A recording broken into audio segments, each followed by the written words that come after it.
I'm dope. Going hard on the beat, sound unique. Going ape with the flow. Ain't tryna compete with a fool in the street. I'm out tryna make this dough. This game ain't sweet, better move your feet if you not what you came here for. I'm around the elite, y'all worry about tweets. That shit sounds so loco. Like a top athlete, my skills concrete. Moving up your head, honcho. To a high ride suite on the throne, have a seat back. Feeling me, mango. Being obsolete, you don't grind, you don't eat. Y'all already know the motto. My life upbeat, never on deplete. Put it on repeat. My life upbeat, never on deplete. Put it on repeat. What's the dealio? Snapping like this for a minute though.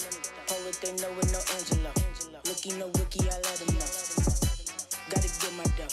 No other reason I came for. Shoot for the stars up the cosmos. Slick greasy flow, call it soul glow. This ain't no game, we ain't throwing darts. Names never change, so it all in the same. They slipping like they at a water park. It's all in my veins, I studied the game. Then I got hot from a little spark. Try to take tests, you got check of pieces. My thesis, you know you done from the start. My life upbeat, never on deplete. Put it on repeat. My life upbeat, never on deplete. Put it on repeat. My life upbeat, never on deplete. Put it on repeat.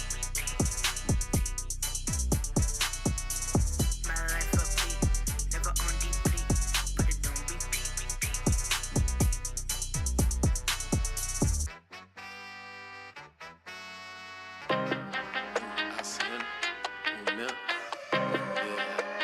Feeling like I just hit lotería.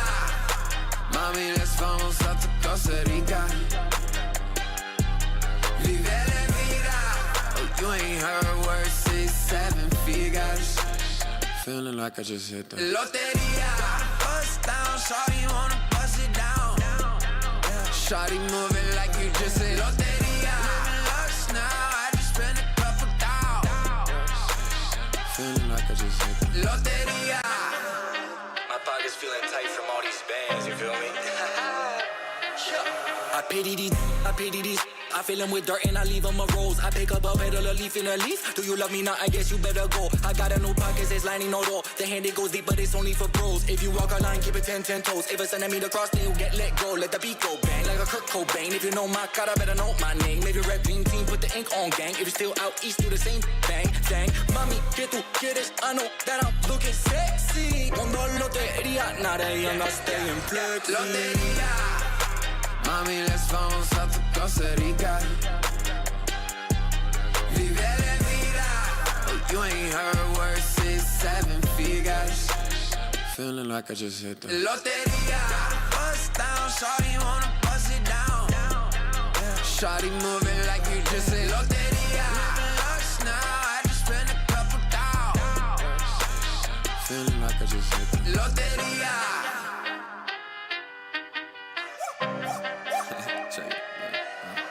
I hit the corner, started grab my 40. Pulled up, just me and my shorty. Need me a pocket thought so to get lit. Then I hit the lotto, might cop a whip. Cop a crib, cop a zip. Copping anything that boosts my confidence. Then I copped the fit that got me compliments. Now I'm starting to forget what being honest is. Head to TJ, tip the DJ. Tell him go play them slaps. Then in the boat out doing yoga. Working them hips, no cap. Tell me the 5 and I key and bring it back.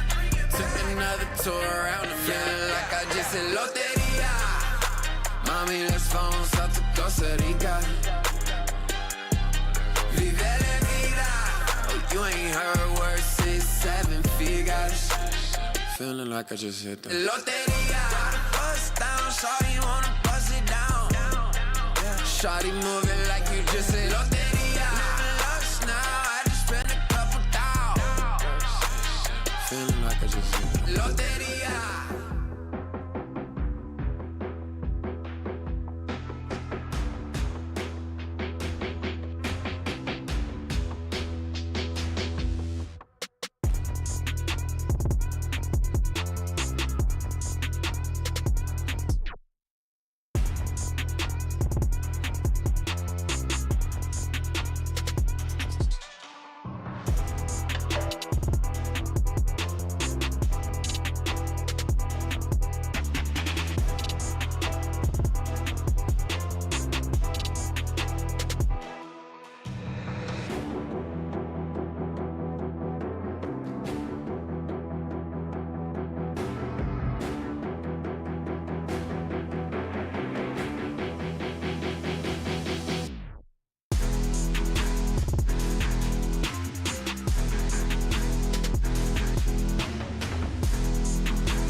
Yeah.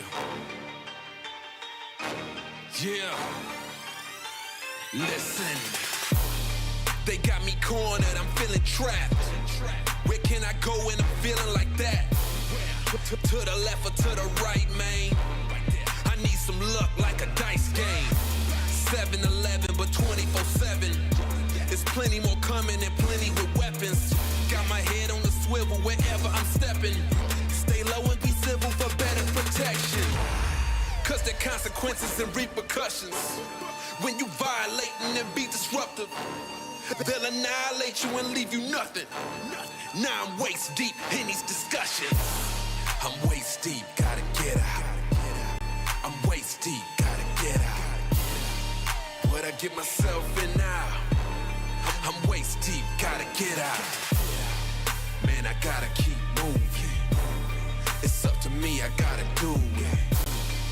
Man, I gotta keep moving. It's up to me, I gotta do it.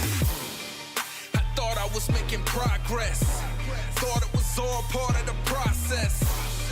I was wrong, baby, that's nonsense. Now I'm waist deep in my conscience. I know I got some enemies, so I don't know who to trust. Gotta sort out the energy. Good and bad, no one's a must. Now I'm in with the wrong crowd. The days are getting long now.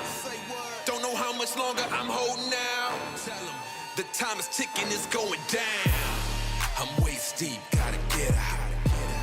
I'm waist deep, gotta get out. What I get myself in now? I'm waist deep, gotta get out. Man, I gotta keep moving. It's up to me, I gotta do it.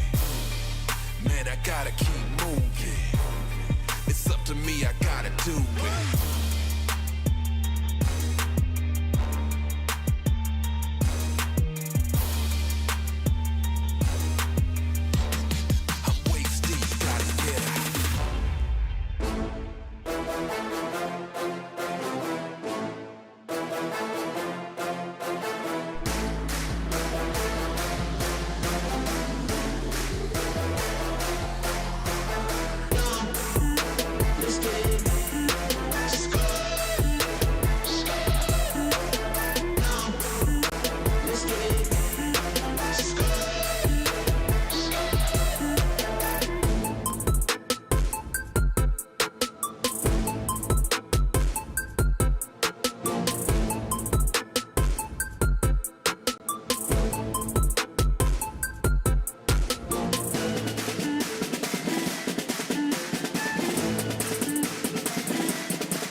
My price went up, you can't afford me. I'm everywhere, I know you can't ignore me. I cost too much, yeah, pay just to see me.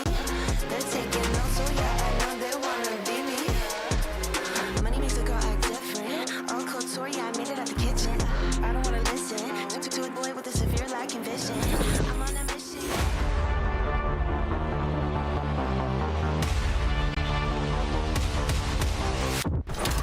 We got that power, we bring the heat.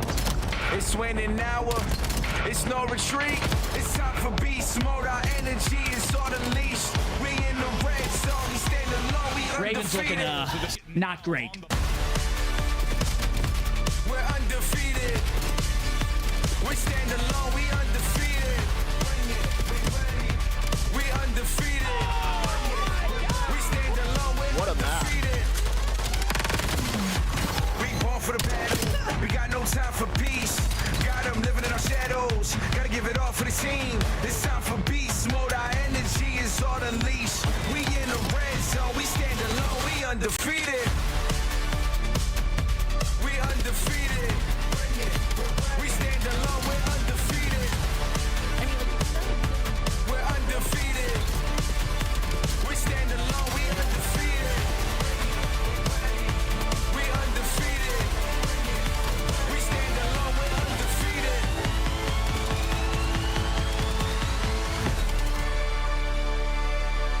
I like your look. Confusing people out played. But cramped with the 5-1 Mamba a second. You got to stay in the hard point if you're Boston. Contest there. Mamba can't get the win. 245 to 248. A moment of breath here for G2 to get back together. Cramp finds one. Estriel with the team kill. He's just on the snoop. Oh! He's in the final 2, but not the third. Oh my God. What a match. Yeah, that was a good match. What a bang out, bro. So many pivots at the end of that game, man. Holy Hercules has gone unnoticed to this point. 40 seconds to go. Down by 1. Time's ticking. Moving right now. No one will take advantage yet. Damn! Oh my God. He's just rubbing go. He scored. He can score. He's going. What the hell was that game? Welcome to Call of Duty. Week 2 of the Call of Duty League continues here for Black Ops 7. We are here in day 2. I'm your host, Chris Puckett, alongside Nameless and Alley Cat. And a new addition just hit the studio. Shout out to our graphics wizards behind the scene. Jamie put up our standings, and it's a bit surprising to see Boston is up there with squads like LA Thieves, Optic, and Toronto at 2-0, Alley. Our blue teams stink. Oh, blue teams do stink. Oh, man. They're at the bottom 3. Yeah. We've got a Purple's little good, mix-up in the middle, and a lot of that is expected to change by the end of the night. Let's start, though, with our schedule on the day, because we got a banger of an opener matchup. Nameless, we've been talking about it in the green room. Huge day for the Gentlemates. If they want a winner's bracket run at Major 1, you need more dubs. Yeah, you don't want to start the league off by losing to the 2 of the other super teams, right? Yeah. And this team had such a good preseason. The hardpoint has been excellent, but they're coming off of a crushing loss to FaZe. I mean, you got smoked in those search and destroys. Got to answer the call today. Optic is in action once again today, putting their perfect record on the line, and we're going to see some teams who are winless. One of them will be walking away with the victory at the end of the night. Allie, what are you excited for on the day? I'm excited for this first matchup. I mean, if you want to ask me outside of that, I'm excited to see a BZ versus Envoy, because I feel like they're in similar places right now. From the side of a BZ, he's taken on another role of kind of being that heavy slayer for his team. And for the side of Envoy, he's one of those players where it's like, you know what his ceiling looks like, but sometimes we've seen his floor. So I think this is going to be a really good matchup for him to see what he's capable You're of. going up against your replacement, and the kid's had great success so far. So Envoy going to have his hands full, but we've seen what he can do, dropping massive damage in their most recent victory. But Paris has also fallen short. So let's take a look here at our teams a little bit deeper. Ant, what's your take on this matchup? How do you see things playing out between Paris and LA? Yeah, I mean, on one side, you got Gentlemates who they've been unbelievable in hardpoint, right? I would only put them second to Optic. Yeah. And then you look at LA Thieves and Search and Destroy unscathed so far since in their 2 matches. That's going to be the biggest disparity for sure. 100%. And then looking at this, like the firepower, it matches up, right? They're both absolute super teams. And they played each other twice in the preseason. And guess who it was who got the edge both times? It was the Gentlemates. This is the regular season, though, we remind you all. And Rancor has found quite a bit of success throughout his regular season time on the Miami Heretics. The rookie last year wins Rookie of the Year awards for his AR play. Today, he's taken on a new rookie in his second year. The glow up from Hercules has been ridiculous, but a lot of people forget one of the greatest ARs to ever grace the game is on this lineup. They used to call him Batman. Recently, he's been playing the Robin role. I mean, and I I think that's a good position to be in if you're Dashy, because it's like, okay, I'm not getting talked about simply because all the teammates around me are doing so well, but he still has the 5th highest KD right now in the league, sitting at 1.23. He's been incredibly consistent. He's still been that guy for Optic. You got 2 ARs in your top 5. Optic is vibing. The front line doing their job as Shotzi just makes the whole map easier the way he plays, and they're doing it consistently. No one's playing for stats. They just happen to have them going their way. 100%. It just happens to be good for everybody. And everybody gets their opportunities on this team. The chemistry is on 10. Search and destroy, they're having their way with people. And then in Hardpoint, they just look ahead. Optic Texas, I mean, once again, we are yet to see a definitive weakness from this roster. That is Optic, and of course, we know the core trio. Then they bring in Mercules to fix their woes. The youngster showcasing his skills in these highlights here. But he's so much more than just the numbers. He's also bringing the brain to the game, and he has made this team a whole nother level of deadly. Allie, what are you liking about Texas right now? 100%, and I'm glad that you brought it up because it isn't all about the numbers, even though you do look at it and he's sitting at the 2nd highest. It's also the playmaking ability, right? The amount of opportunities and times that they've been put on an island, putting Merc on an island, and he's just proven time and time again that he can handle it. He can handle being the guy by himself. He can handle getting that first pick. He will always win his ones. There's a reason we can't stop singing his praises. I mean, look at these stats. It's also when you listen to their comms, he's calling out spawns over and over. He's like keeping track of his entire team, names from the other team. The kid just does everything right. I seriously think he was created in the lab. He's a humanoid that with his only purpose is to play Call of Duty, to dominate everybody, and to elevate Optic in the green wall to the top. And so far, he's done that. The humanoid doing the humanoid's job. They are 6-1, though. LA Thieves are perfect on the other side. So shout out to that squad, the only one with a clean run. Vancouver on the other side has had their ups and downs. Let's take a look here at the Surge, who have mostly faced the downs, Alley like Cat. A lot of expectations for the squad last year. They finished 2nd place number of times, hit the reset button, come in with a lower budget salary roster, and they're trying to make it work. It's always tough at the start of the year. We've seen some highlights from individuals, but as a squad, they're still looking for their first dub. I just think they're seriously lacking some chemistry. I mean, we saw it yesterday. There was a couple of moments in the search and destroy. They got a little creative. They got it close, you know, but for Vancouver Surge, I don't know. Usually when you see a team like this where you take all these players and put them together, you can see some semblance of a foundation. You can see somebody at least, it's, you know, it's free whoever, it's free X, or it's, you know, give them some time, but I just don't feel like this Vancouver Surge team is going to get that much better with time. I haven't seen anything that's going to tell me they're going to get better with time, which on the other side, going up against a team like Cloud9, we saw them last week. Sure, it was one match, but we saw the foundation. We saw Matt go off. We saw Vivid get comfortable. I don't feel like we've seen too much from Vancouver. A game 5 on the other side for Cloud9. Vancouver currently sitting at 0-6. That is the worst record in the league. But and is this kind of like the Riyadh moment where you played 2 of the top dogs in your first 2 matches, then you get to play someone in your weight class? And Selly and crew showcased their strength for the Falcons yesterday. No, it's different, and I'll tell you why. The Riyadh team, when you look at them, like they have players who've won world championships, and they also showed flashes in their matches prior, winning that first hardpoint they had where Xnid was going off, and you just kind of knew as time went on in Respawn, they'd be able to draw a line with the bottom tier teams in the league. When you watch Vancouver and you watch their games, they're throwing away search and destroy rounds, not rotating. People look uncomfortable on the map. So I'm more in Allie's boat here, where I look at this roster and I think they're going to be headed towards a roster trade. That is our 3rd match of the day, but the big bang kicks off when we return. It is LA Thieves taking on Paris Gentlemates. Envoy taking off the squad he won 2 rings for. 1 ring?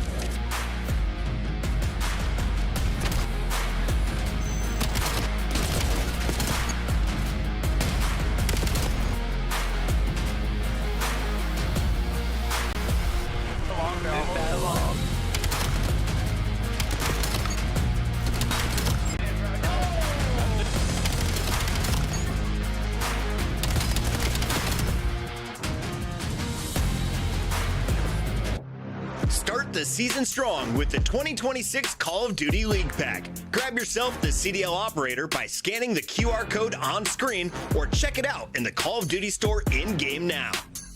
Scuff, official controller of the CDL. Monster Energy, the official energy drink of the CDL.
Welcome back for what could be the match of the weekend. Dan Ghosty switching it over to a Paris Gentlemates jersey, taking on his former lineup that he helped raise 2 trophies for last season. Now Kenny is in that AR position. How have these two popped off in the opening weeks, Ant? Yeah, I mean, I think they've both been playing well. I have officially become the Dan Ghosty guy, as everybody 100%. on our set knows. I love his game. I think he's developed sensationally. And this is the most interesting matchup to me is Ghosty versus Kenny. I mean, No, I you got a completely guy, agree. you're placing Ghosty, who I thought turned a corner last year. Kenny's been consistent so far, but can he maintain this level of play? He's going to need it when you look at the top team. Are you looking at purely numbers when you say that, or is it No. positioning? How are we comparing the success of the ARs? It's extremely comparable in terms of the cerebral, how they play the game. Like strategically, Ghosty's going to be in the right spot. He's calming everything. He knows how to approach almost every situation in the game. It's the same with Kenny. So I don't think you're like losing anything there. And then when you talk about the level of play they can get to, Ghosty's been outperforming Kenny for a year now. Look, the difference between these two players is that when you need Dan to show up, he does. There were so many games last year that when Dan wasn't doing well, they were still able to win series. They were still winning matches because he was still playing the objective. He was filling into a role. But when you need Dan to pop off and put down some numbers, he will rise up to the occasion and do it, where I don't feel like we have seen that from Kenny. I feel like we've seen Kenny's floor. We've seen them lose matches because he wasn't able to get himself into the Kenny's got positive numbers against FaZe so far. We're not piling it. Kenny will rise to the occasion to get him till Sunday and things like that. I just think the level of consistency that Ghosty has shown for a year now warrants for me to look at this matchup and say, I prefer Ghosty to Kenny. No, 100%. That's all I'm saying. Pair sitting at 1-1 after falling to FaZe, but the team that beat FaZe 3-0 is the LA Thieves, and it got a little bit of sketchy in that 3-0 alley. It was an overtime push from Abizi in overload that gets them the dub. But if you're looking at the core of the squad, it's not going to be those explosive plays from the front line. It may be the ARs that we should dial in on. Who are you watching on this squad? I mean, I saw with Scrap wants more attention on him, so let's talk about it, right? He has second highest in damage right now in the league, and for good reason. You know, Scrap is one of the best ARs that we have in the league, especially consistently over multiple titles. So I completely understand where he's coming from in that sense, because he's almost comparable in the way that he plays and puts down damage to Mercury's. Difference is, though, he's still hunting for a ring, and that's what he's hoping for with this LA Thieves roster. And they're looking at Abizi and Hydra. They're doing what they need to do. They're slamming and search and destroying. This is a team that will very naturally be good at respawn. It's just about if they can come back when they're down. And from what we saw last week, they're able to do it. I love this roster. I mean, when you look at it, like both these teams, they match up very well against each other. And, you know, for Scrap, he's got Abizi and Hydra in front of him. Like, you just have to expect those damage numbers to straight up continue. I will say, in the particular matchup, though, Hardpoint, it hasn't been great for LA Thieves going up against the Gentlemates. They played them earlier in the year, the preseason, lost both of them 250 to 120. So that hasn't exactly went their way. Here's a look at your AR pyramid presented by Breaking Point preseason. We're talking, should we shift anything around here? Yeah. Ghosty and Sib still in that Kenny middle should tier, definitely Scrap move in the up. second tier with Kenny in the fifth. Yeah, Kenny probably go up for some of the Heretics guys. I understand from the preseason the way they looked at it. But Kenny should definitely move up. I'd almost even put him in there for Abuza. Almost. We'll talk about it more throughout the show. For now, I'm told our maps and modes are ready, which means the players are almost in that lobby. So let's jump in. Your best of 5 is going to feature 3 different game modes. We start off with Hardpoint, Search and Destroy. Overload will be game 3, and if needed, we'll go to Colossus Hardpoint for a game 4 and 5 Search and Destroy. Let's talk through the first 3, though. Yeah. Who has the edge with Den, Exposure, Den up first? Yeah, I mean, the edge is going to go to the Gentlemates. I mean, you look at how they've been on Den. You look at the Den Hardpoint preseason until now, 4-3, and then 3-1 in the Overload Den as well. Where the advantage goes to LA Thieves, we get all the way to that game 5. Not only do they look better in Search and Destroy, they're also 3-1 on that. This is true. The search is the only like weird area for Gentlemates right now, because after that FaZe Vegas match, like I feel like I've lost confidence in them and their 100%. search and destroys. So that's where it gets weird. But I'd also get worried about Abizi and Hydra You falling lost out. 6 straight rounds where you gave up 6 straight first bloods. You got dominated in It might be a map thing too. Maybe we just never need to This spawn in on entire that again. week I don't know. the primary focus has to have been Search and Destroy. I lost my faith in numbing medication, but I have full faith in Allie's predictions. Allie, where are we going? LA Thieves or Gentlemates? I've been thinking about this one for the last 24 hours because this is such a banger of a matchup. I'm going to keep my faith. I'm going to keep my faith in the Gentlemates. I'm going LA Thieves. For Rosalie? LA Thieves. I'm feeling Hydra today. Let's go Paco and Scrap. LA Thieves for me and the fans. They're also riding La La La versus Paris on the mic for this one. We got Chance, who looks like a tiny elf on Christmas Eve. How we feeling, Chance? A handsome one. I need Chance to elaborate. There's nothing to elaborate on. I feel fantastic, top to bottom, Chris. So can't relate, buddy. Nonetheless, it's going to be a great matchup we have today. Gentlemen's going against LAT. A lot of intertwining storylines between the organizations. Envoy and Dan Ghosty obviously having played for LAT. Envoy having won champs with LAT and going against former teammates that he won with and guys like Kenny. It's fun the entire way around. This is going to be one of the best matchups we've had this year so far. And it's a nice sort of tone setter for the rest of the season and for who's that top spot. I mean, Optic right now obviously been fantastic, but that top four, still a lot of dancing around. We'll find out who's going to be walking away with a big dub and a mo. But Charles, excited to get into this one, dude. A lot of Den. Blackheart's kind of back, kind of, but lots of Den today. Still excited to watch it. Yeah, it's going to be a great time. I think Den has become probably like the most played map, at least it seems like so far in the first few weeks of the CDL. And very straight up map as well.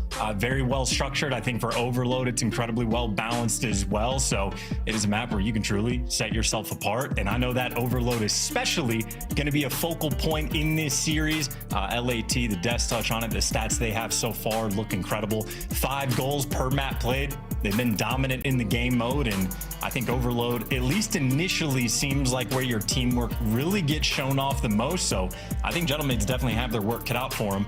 Obviously, though, on the objective front, guys like Envoy, he can be a wizard when he is on point. So I'm thinking we got a high-octane battle here. A high-octane battle. Shout out LaRue.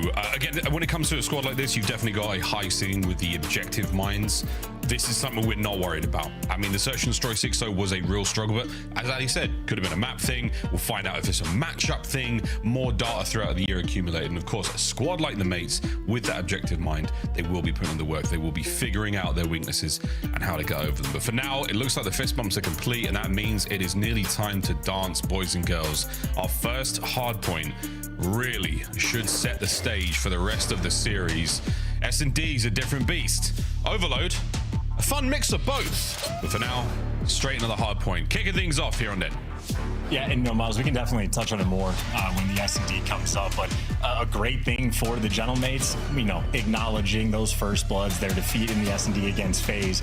That's like a Band-Aid patch that they need to have. Their team has been strong enough at the start that they're having to make these minor tweaks. It's not like they're trying to, use a Band-Aid on a gunshot wound. So I think they're in a great spot, though, off the opening break. LAT in a much better one. They've got hill time secured, and they got the mid-cut battle one as well. Everything's going smoothly. It was smooth. A slight undulation in their journey towards 250 so far as Ghosty and Envoy, and it is Ghosty on a 3 spree. They're fighting and are holding a member of the Thieves back. They've not been able to get too much past that 9-point mark, but as you said, the mid-cut battle continues, and Ghosty on a 3 spree, if not for the pick up there from Scrap, he's still rolling.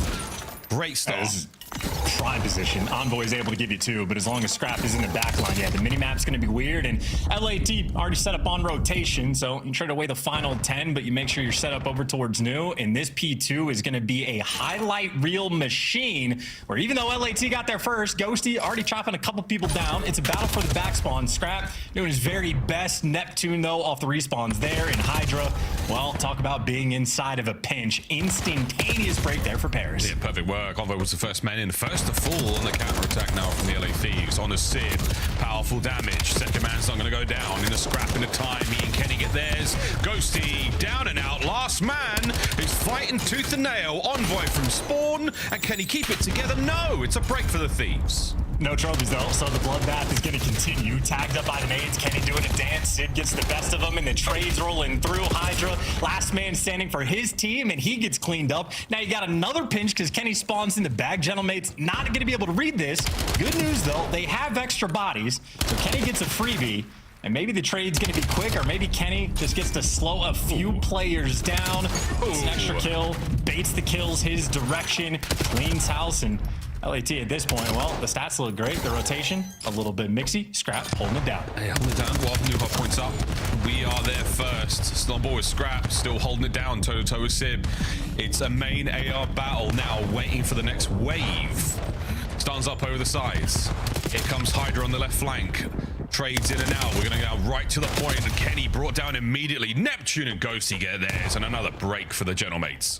Yeah, and in that moment, a great job of Sib just staying alive towards the middle of the map, making sure Kenny can't help with the reinforcements through the front. So Gentlemate's a well-oiled machine. And now Sib, off of that play, goes and re-pinches it. So LAT now getting funneled through the front. Everybody's going to fall, and Ghosty continues his path of destruction. 14 kills he already has. We're on P3. Oh, P3, and not to mention close to the Hellstorm. He is getting there, folks. A few more assists. Kills from time, and a 1v1 like this against Scrappy, somehow walking away with a hit point advantage. Massive work. The back end, though, the work being done by Neptune. As we see the rotation now complete, and once again, the Gentlemates will be first in on time. Yeah, they're just backing him down as well. Ghosty, they're running away from him at this point. Now he gets to collect some of the hill time. That Hellstorm really just in his sights, and he gets to bait his teammates. So Neptune's going to fall. Ghosty looking for a little bit extra. He is by himself, but he has been undeniable. The kill streak is going to be secured. The kills might fall and go in LAT's favor, but the Gentlemates are in a great spot. You got the streak. You got a 50-point lead. Great time, and also use it. I mean, a hard point like this, you could break it with 30 seconds to go. Maybe on the next go around, but for now, Thieves, they're dug in. Defensive positions are starting to crumble. Ghosty now on the approach to the outside. Envoy picks up what he can. Sib's there in the feed as well, but at the end of the day, the hard point is still red. The Thieves have got the next 15. Yeah, and they're just looking to try to see if they can get any little bit of extra time. So soak the last bit, but Gentlemates, you can see their strat is to not let them breathe. You're fighting for the final bit of scrap. You're trying to set yourself up on a rotation. Sib is behind enemy lines, and Gentlemates have 2 players near time. Hydra just waiting for the kills to fall into his lap. He does get the freebie, but it's a mini-map for LAT where, again, it's been mixy the entire time. And when you're fighting from a deficit, it's just a massive uphill battle. Yeah, it's a tough one. Well, second set on us now. Hydra. LA finds himself one. Hydra Scrap joins him in the feed as well. So now an opportunity for the Thieves to dig in here a little bit more. The first P1 not massively productive for either squad. This time, looking better for the Thieves. 20-point game right now, and Ghosty says, nah, say bye-bye to the momentum you once had. Trophy save Scrap for a moment longer. Hellstorm lands, and under the smoke, we're going to see the hard point go back over to the Thieves. Yeah, and Hydra has been playing the most patient game, so that Hellstorm is null and void, completely ineffective. LAC still get the time, and Hydra, in the meantime, this is, again, a very patient 5 spree. He cares so much more map-to-map positioning, and where his teammates falls, he gets to be the cleanup crew. A couple players get called out, one shot tagged up, and he only is able to take 2 of them down.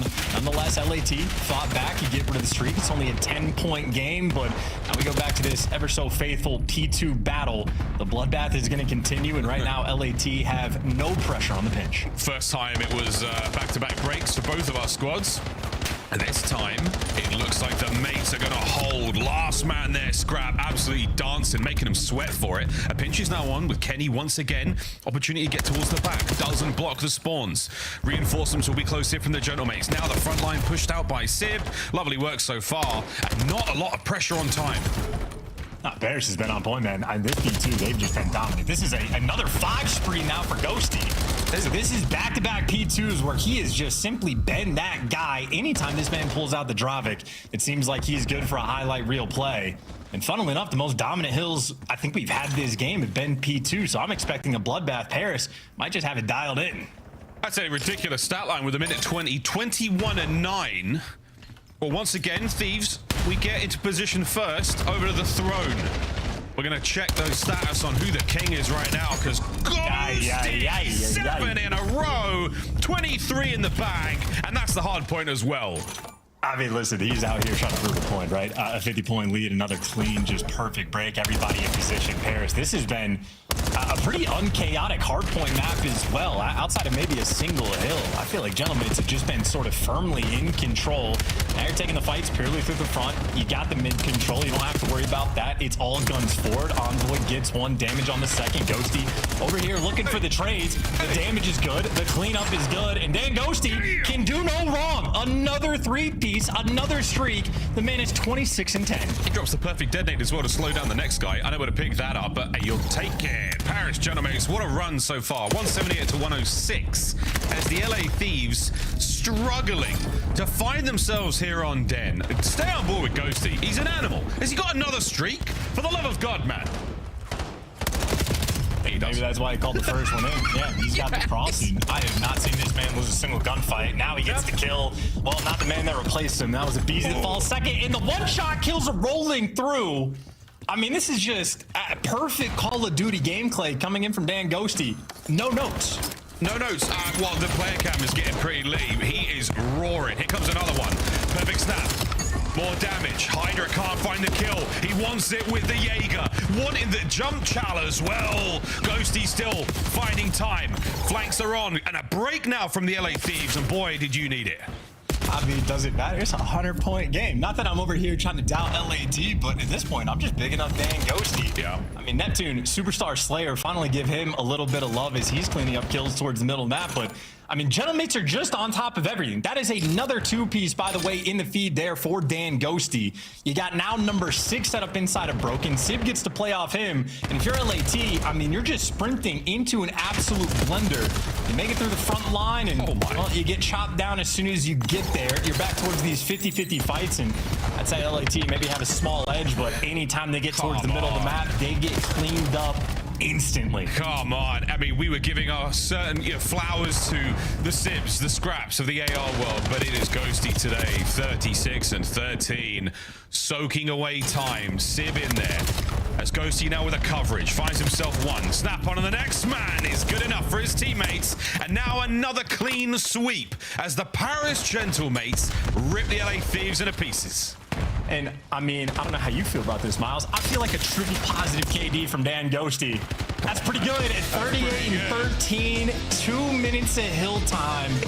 I mean, Dan Ghosty just played a perfect hardpoint. That was absolutely one of the more raunchy shows that we've seen Ghosty put on individually. Damn, son. Going up against his old boys, his old brand. That's a tough one to swallow. Show him the stat screen. See how much damage he put out. He was winning his individual fights nearly every step of the way. He was picking up the one-shots. He was soaking hard point. 2 streaks to his name. He did it all. 1-0 to Paris Gentlemates. Did it with every single gun as well. He was getting drama kills, he was getting M15 kills, and he was getting pistol kills. I mean, we looked at that sort of AR pyramid tier list we had at the start. Dan Ghosty was in the 3rd row. I mean, he's been playing well enough that if he's able to do this type of thing in every game mode, which so far he has been, he might have a case for being one of the best players in the game. That is 19 objective kills. And of course, if you're looking at LAT, that's how many Kenny had in total, and that is more than either a Beezy or Hydra had. That is Dan Ghosty domination.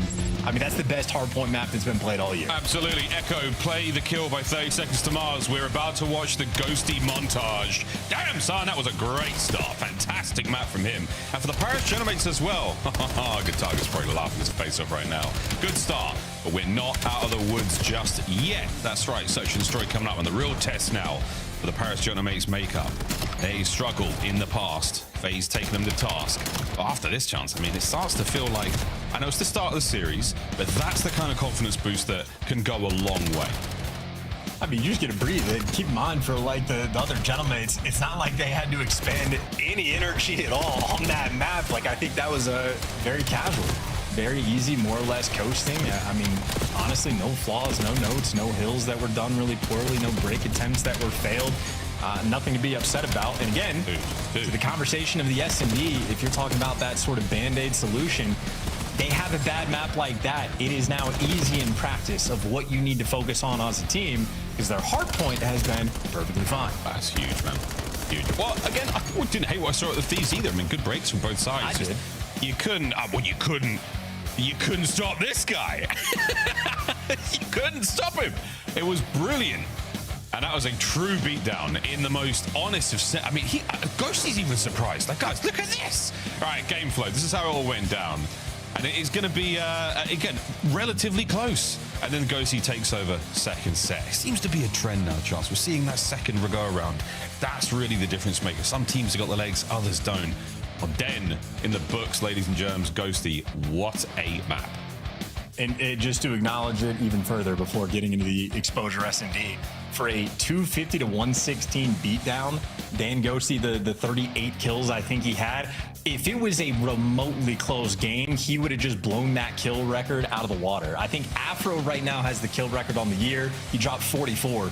but that was for a hardpoint game that was down to the wire, 250, 247, as much time to get kills as possible. If LAT fought back, Ghosty would have just dropped like 55 and broken the all-time record. So, yeah, absolutely perfectly played. That'll be the man to watch going into map 2. That's it, folks. That is it. Well, map 2, again, we're going to exposure for Search and Destroy. Very different looks, very different mode, but you have to be rolling with that confidence. We'll see what the game plan looks like for the LA Thieves, how well they can bounce back after that one, because there's no doubt about it. You bring up the stat screen, and there's a party that goes, okay, we let Dan have way too much fun. And everyone's playing in Texas, so I want to hear nothing about no servers, nothing, boys and girls. Fist bumps have been delivered, some physically, some by air. And it is now time to get ourselves into the open air of Australia for exposure S&D. Just quick calls on this one, quick prediction before as we're loading in. How are you feeling about both squads?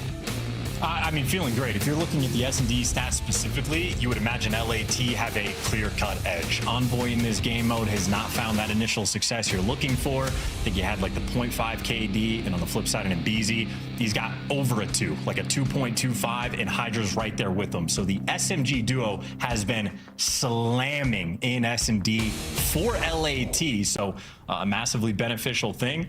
Make sure you group up together and maybe just play the Dodge Dan Ghosty game, but he's going to be low, going to be scrapping Kenny. The AR is there to meet him. If it wasn't for that initial nade, how quick that push could have been. Nonetheless, we are staggered, but LAT with the, again, just the nades are perfect to slow that push down enough, and LAT in the meantime, they've taken over the middle of the map. Yeah, they've shut down the low side. Scrap. Oh no, it's a BZ finding the first. Trade's good enough. 3v3, a minute to play. The opening salvo of lethals is going to slow down only so much. Back now we go to a straight up gunfight. Sib over the top. What a 2. He's found himself a great round so far. Can he get the ace? He sure can. What an opener. Yeah, you'll take that, man. People talk about snipers being OP. Yeah, Sib, when he's using the actual AR, he'll just give you everything. That is a maybe a 12-second ace in that round. And every single moment of that was perfectly clean. There for the trade on the first guy, then he just slams the next 2 and trade for number 4. What's up with the ARs at G? I mean, this is just perfect. Absolutely no notes, no complaints, good shots, good centering, good timing, good trades. This is perfect Call of Duty being played. Perfect wall jump as well. Literally perfect. You got to guess now. It's tough, man. You got to guess. Is he going to go high? Is he going to go low? Should I slide this? Should I back up and let for the wall jump? I mean, man. Here we go. So no, close. That's it. No, Sib doesn't miss. That's windy. Something's wrong. I don't know. It wasn't Sib's fault. Yeah, look at the smoke. Look at the smoke billowing from the top of that tower. It's exceptionally windy outside. That's tough. All right. Well, anyway, over to Neptune. Attack now from the LA Thieves are going to be, and they want it. Nep's alone here. He's not going to get any support for a while. So, oh, boys, they're all here. Go, go, go. Shuffle, move forward. Oh, and he goes for the thighs of Kenny. Not enough for the kill. Plenty of damage. Sib on the flank taken care of on the LA Thieves. This is what you wanted, boys. Will they go to B, or is that bomb thinking about A? Ghosty is alive, so you don't want to play him too quick. You want to identify him and then work. And, I mean, again, if you're playing a little bit nervy, maybe an opportunity for these guys to clutch. Great damage out of Envoy, but LAT still have the man advantage. Yeah, they got the man advantage, they got the numbers, they have the chemistry to trade these battles. The Paris Genomate's making him sweat for it, certainly. Wall jump. Trades out 1. Last man picked up on the flank, and the Thieves, they're alive. Yeah, taking it extremely seriously, needing some degree of momentum. I mean, perfect opening strat. Neptune might be evolving his cruddy spots in that little section of exposure, but they still isolate him, take him down, get a 4v2, and no mistakes made, no one dying while planting the bomb, and use that overwhelming force on the call once you identify both players. So LAT trying to rein it in a little bit, see if you can shut these guys down, and so far, as long as they're not dealing with the AR players, they've been okay. Yeah, easier said than done. Easier said than done. Well, a nice bounce back round, and again a sort of a taste of where the mines are at for the LA Thieves right now. Obviously, wall jump there gives you a ton of information across the middle of the map. Not an easy gunfight to win, but info, oh, that can win you wars. And Sib, a nice shot, certainly helps keep him alive. And here's the old wall jump. Look at all these angles, folks, putting them in the bank for future use. Envoy Newfield, no noise. Oh, no problem. Kenny down, 2v4. Neptune gets the last man tagged up, and he's getting hungry for the kill. Here come the rest of the Paris Gentlemates, and what an onslaught that round was. I mean, and LAT can't fight back. This is, again, maybe I should stop repeating myself, but this is perfect Call of Duty being played. We got to look Dan Ghosty when he goes top ring, off the rip. When he's doing the jump spots, he's checking and he says, okay, I don't see anybody in the top window. Your zig cut is going to be clear. And his team takes the information, Envoy, straight through the middle of the cut, straight to the A bomb site. Sib has to watch that one pinch, and then you have everything covered. Instant bomb plant. Everybody snaps into position. Sib gets the first blood, plays his life. I mean, this is zero mistakes being made, so much so that LAT, I mean, if you're not getting the first blood, you're going to have a dramatic problem, it seems like. Yeah, write this all down, everybody. This is good VOD review. Hydra, middle of the map, not a good place to be right now. Has to take the retreat. Anyone home as Neptune sneaks into that floating container. Oh, man, he's almost a guarantee from up there. Are you going to check this, Ken? You've got a small window to do so. And Kenny's the bomb carrier as well. Still. And Kenny was the bomb carrier. This is a mini map of hell now. And this is a bunch of world champions on LAT having a mini map looking as awful as this. Well, they're desperately trying to retake that middle map position. Great intel from Net. Not an easy gunfight to take or win, but he could get a second. No. Scrap. All good. Pressure now on. Trying to recover that bomb. Trying to keep this moving. But once again, they have found themselves in a bad spot. And the Paris Gentlemates, they've gone for a small lap. They've checked bomb. They've seen nobody home. But now Hydra recovery. 30 seconds to make something happen. And it's a foot race as well. I mean, he's effectively chasing Sib's previous path, but Sib has been keeping it moving. And Gentlemates have absolutely no idea that these players are behind him just yet. Those arrows are dialed in, to the back spawn. But nonetheless, it's only 10 seconds, so they're going to figure this out before we even go for the plant. And the play called, and you just getting smoked. I mean, what are you going to do? This is hopeless. This is, again, superstar players and world champions on the side of LAT, and the minimap has just been looking horrific. Meanwhile, for Gentlemates, again, as good as it could possibly get, even when they're not reading the map well, they're just slamming him into gunfights. Really? I mean, it certainly helps Ghosty winning that one up close and personal. The M15, I thought it was going to be a Dravik here, but what do you know? Was the opening shot from Sib? Oh, just enough. They get away with that life and bring Kenny down there. That was the beginning of your woes. The bomb was way, way out of place. Not enough noise being made there by the LA Thieves to draw the attention away. So now at 3-1, exposure not looking bad at all. 6-1 for Sib.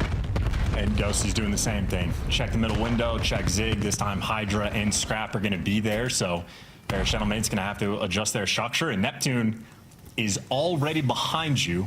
I think Scrap heads up for it just because the door's open. Everybody's going to be paranoid. But nonetheless, you have phenomenal map control.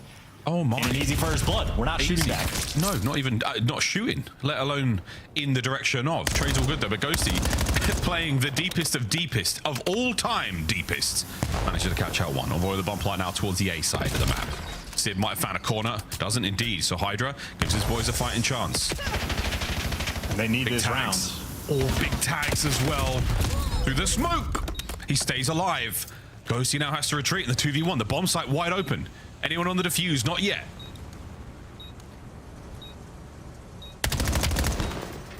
Damage on a Ken. Trying to find the 2v1. The wall jumps are there, but it is Ghosty who can't quite make it happen. LA Thieves don't go for the instant defuse. They go for the guarantee, and they get a great round.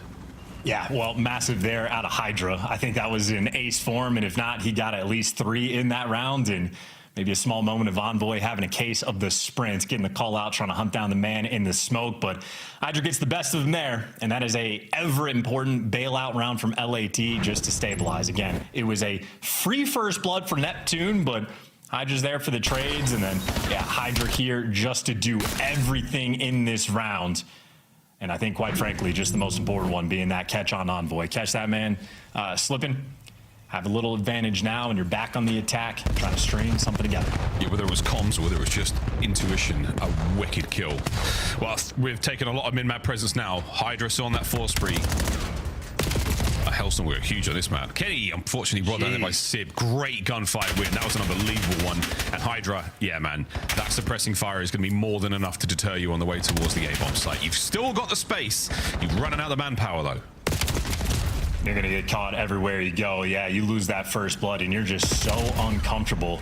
Come on. Neptune's going to slam you as well, and Hydra will need another ace. This will be a 1v4 and one of the best plays of the year. If he can pull it off, he does have the bomb, and he does have a little bit of time. I would just take more of that time as Sib. Yeah. An easy execution there from perfect chest-high cover. Well, Neptune, shout out you for the outstanding individual gunfight wins, and the rest of the squad, good stuff as well. Paris Genomates, 4-2. And it's just feet up, man. I mean, Sib's 8-2. Obviously, round one, he got an ace, so he had a nice start, but he's been very consistent since then.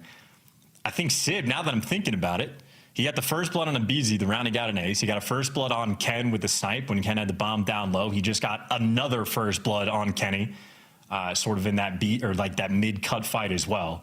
So Sib has at least 3 first bloods, 2 of which are on Kenny. And this has been a series where, I mean, hey, it's an AR gap. Yeah, and there's a noticeable one at that. Smoke hit that player in the face. It's gonna slow down the intended landing spot. But intel is intel. Envoy on the backup. Are we reading this perfectly? Yeah, we are. Hydra, see you later, mate. Right into the trap of Dylan Hannon, and finally Abizi shoots back. Sib gets a ton of damage in. Not enough for the trades. There we go. Kenny and Abizi, the new boys here on the Thieves, find their kills. All down to Envoy. And not quite able to overwhelm, an Envoy already messing with the timings. Oh, no. Not a 2v1. Not like this. And Kenny says no. Digs his heels in, a line drawn in the red sands of exposure. Does not let that round get away from them. The Thieves stabilize. And EC trying to keep the vibes up as well. It smiles. It's jovial for the moment. In a very well-played 1v1 towards the end. Just keep Envoy trapped. Wait for that submachine gun player to slide out and be a little bit too over-aggressive. So former teammates there in that moment.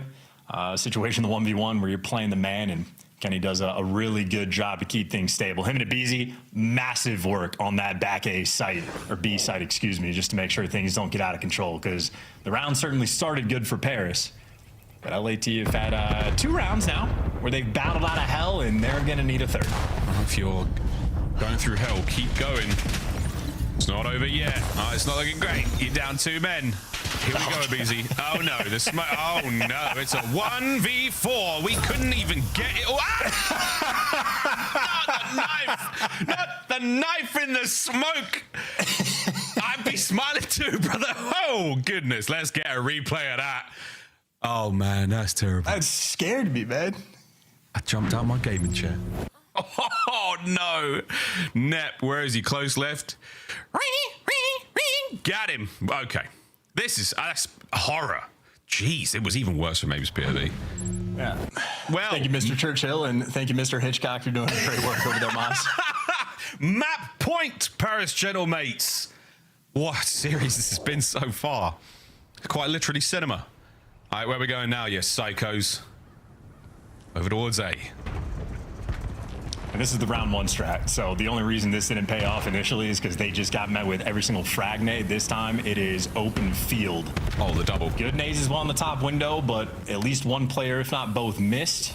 So that initial strat shut down, but Sib, I mean, talk about how difficult it is to pinch on exposure these days. Oh, but he does manage to get away a little bit of time in, and the kill there. The second, you dirty man! 11-3. The remaining members of the Thieves now. The remaining member of the Thieves caught in the middle of the map and gunned. Once again, the Paris Gentlemates, a dominant display. And what a transformation for this squad in S&D. I mean, brother, feet up as well. Like, the rounds have just been purely domination. I think Sid basically single-handedly wins you 3 different rounds out of the 6 that were necessary. And so, I mean, Dan Ghosty just absolutely fries map number 1. Sib follows him up. The AR duo for Paris looking exquisite, trying to shift up that pyramid we saw at the top of the show. But 2 dominant games, and it's really not even just that. It's the first bloods. You had 2 first bloods coming out of LAT. Meanwhile, Kenny, I can't even be mad at the guy. He got first blooded 3 times. He got sniped once. He did lose a 50-50 gunfight. That one you can put the blame on him. But then the other one, he's just getting fragnated by the entire team. That is perfectly calculated coming out of Paris.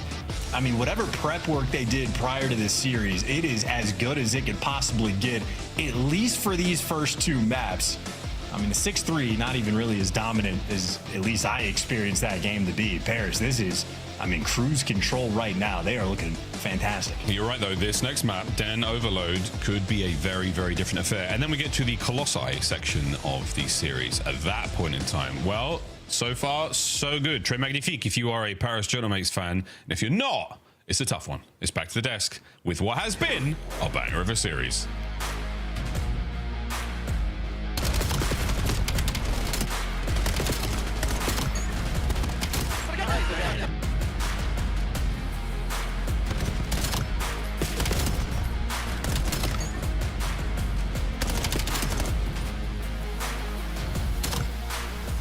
Oh my God. Dante.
Map number 1, I'm leaning towards Toronto. Oh, Joe, I think we have a gift for you. Oh, it's early present. Christmas. I missed out on all Christmas memories. You guys send that one back. Do you need a receipt? I got the receipt over here. Yeah, receipt.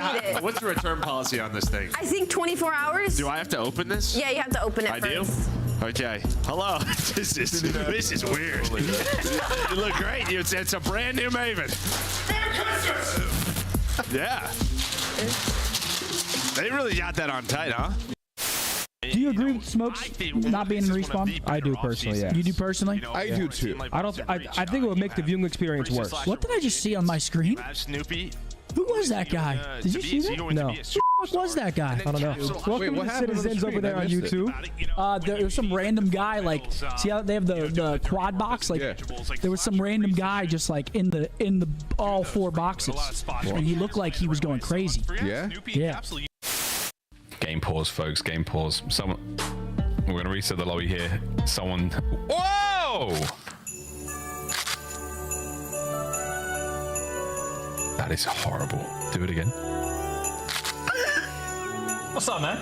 Just gonna get the lobby reset, and we'll get back into this S&D as soon as we possibly can.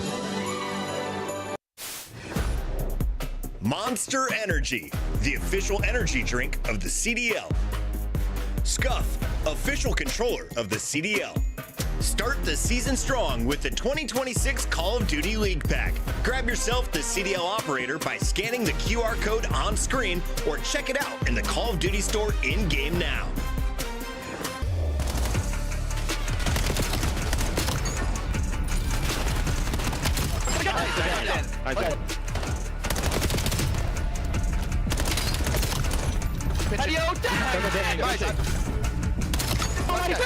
Nice in. 3.38. That's so weird. Wow, Daniel Ghosty, the absolute slayer of map number 1. He passed the torch to Sid when it came to the search and destroy, but that game of Den Hardpoint, as you said, Chance, pretty damn perfect. Welcome back, folks, to map number 3. We're about to get into another game of Den, but this time we're playing Overload. Miles and Chance, very excited to get through what has been an exciting series so far. Den Ghosty. It was right there. Den Ghosty. How did we not get that? Den Ghosty. Look at him, shuffling away, getting ready to grab that EMP device and try to overload his enemy's goal. Den Ghosty. There we go. It's now in everyone's minds, and we will use it for the remainder of the year. Well played, sir. Unless he gets choke slammed on this map. So it's absolutely possible. LAT have been phenomenal in Overload. Again, their stats have been out of control. 5 points per game that they played, 2-0 record. And I mean, they've been playing Den as well. So make no mistake, LAT very capable of bouncing back. But if Ghosty does anything remotely close to what he did map number 1, then yeah, we'll roll with the nickname. We'll set it in stone. Nope, well, it's all on the line in this one. For the Thieves, just to get to Colossus hardpoint if we can get there, and then also Colossus S&D for Game 5. But that is a long way away, folks. We've got to get through at the very least this map of Overload. Stoked, man, to see Overload here in the league. It's working out so far. Very, very exciting moments, some clippable moments. And if you're on Twitch, you can clip this ish too. You see something insane, clip it, put it on social media, use the hashtags. Who knows? Might find it in the broadcast. Here we go, directly in the middle of the map, and this time it's looking pretty good for the Thieves. That's tremendous damage into Ghosty, but it's not enough to kill him. Thank God. 3 down, they've got the device, and we're on the move. Yeah, and if Envoy doesn't win that gunfight, I think that would have been an instant cap. And it's going to be an instant cap anyway. Yeah, they got the clearance. That is snapping into position, and that is starting your map off right. That is a 25-second punch to get that first overload. A great intel as well there from Scrap. He passes it over directly. There are 2 players on this side. Go on, Ken. Oh, sweet shots, not enough though. Can we stop this one? It's on a BZ. The Envoy finds the corner, grabs it. Can we stay alive? The next wave of Parachute Animates players are here. The defensive hold right now from a BZ good. He has to wait for the rest of the lads. Ghosty brought down. Scrap and Hydra get theirs on a Sib, and that should be it. We should be safe. Oh, but wait. Envoy right back at it. Yeah, and Scrap's going to be taking the overload to the opposite side of the map. So Envoy in this moment effectively useless. The blockers now getting cut down. Hydra looking for the pinch and see if he can get the man with the device near him. And Hydra makes the play. So now Envoy finally gets in the mix, but it's a foot race. The overload device just has to get past him. You're good to go. They didn't make the jump though. They played for the gunfight in a small window of missed opportunity. But nonetheless, LAT still have the pressure. Oh, but Sib, what a swat. Sib, man, driver can hand, and he manages to buy all the space in the world now. EP in the back. Pistol up front. Ghost is going to try to find the opening kills. Mid-map is looking pretty safe, so now we're going to oscillate towards B. Yeah, we're going to cross this up from one wing to another. No, through the middle. Envoy can't make safe the B zone. So, back at it we go. Parachute is trying to maintain position. Good pistol work there, but Kenny not good for the second. Neptune neither. Over to Envoy. Gets his. Space to still play with. The Thieves unable to capitalize. Yeah, I think Parrish maybe had a moment of jitteriness as well the first time they go for this B capture. Things much more stable this time. Ghosty, though, gets shot in the back. Scrap finds a kill just to slow you down on the front line. Abizi is there. Couple trades rolling through. Parrish still have the pressure. They got 2 players in position. LA Thieves, you are on the goal line here. Got to find some big kills and get forward. Still with a 1-0 lead. Let's go for a listening with the LA Thieves. I'm banging. He's like top broken. I'll be back right. Garage going right. Try to go get right. Get right fast. We smoke right. Our message. Just go. I don't see him enter. Here, double. I repent. And he fit the peak. Go forward. Yeah. I got it. 2 pinch, guys. On ball, 1 shot. Play forward. 3 on point. One's going our back dojo fast. I'll be here. And he went archer. Dojo, 1 shot. Weak. I'm down the guy. He went go. Dante 1 bullet. He's going forward with it. He's gonna go out. He's not getting it. I'm playing because Archer, bro. Archer, let me dojo. I want them to go. Cams on me. I'm 1 shot. Small. Last 2 cams. Cams and archers. Yeah, 8 cams already. I'm trying at her. I look cross the. Nice, bro. Oh, I just want to oh my god. Make cut fast. I can't get a guy. Make cut. Nice, I'm coming. Make cut. Check it out. I'm in. I'm on.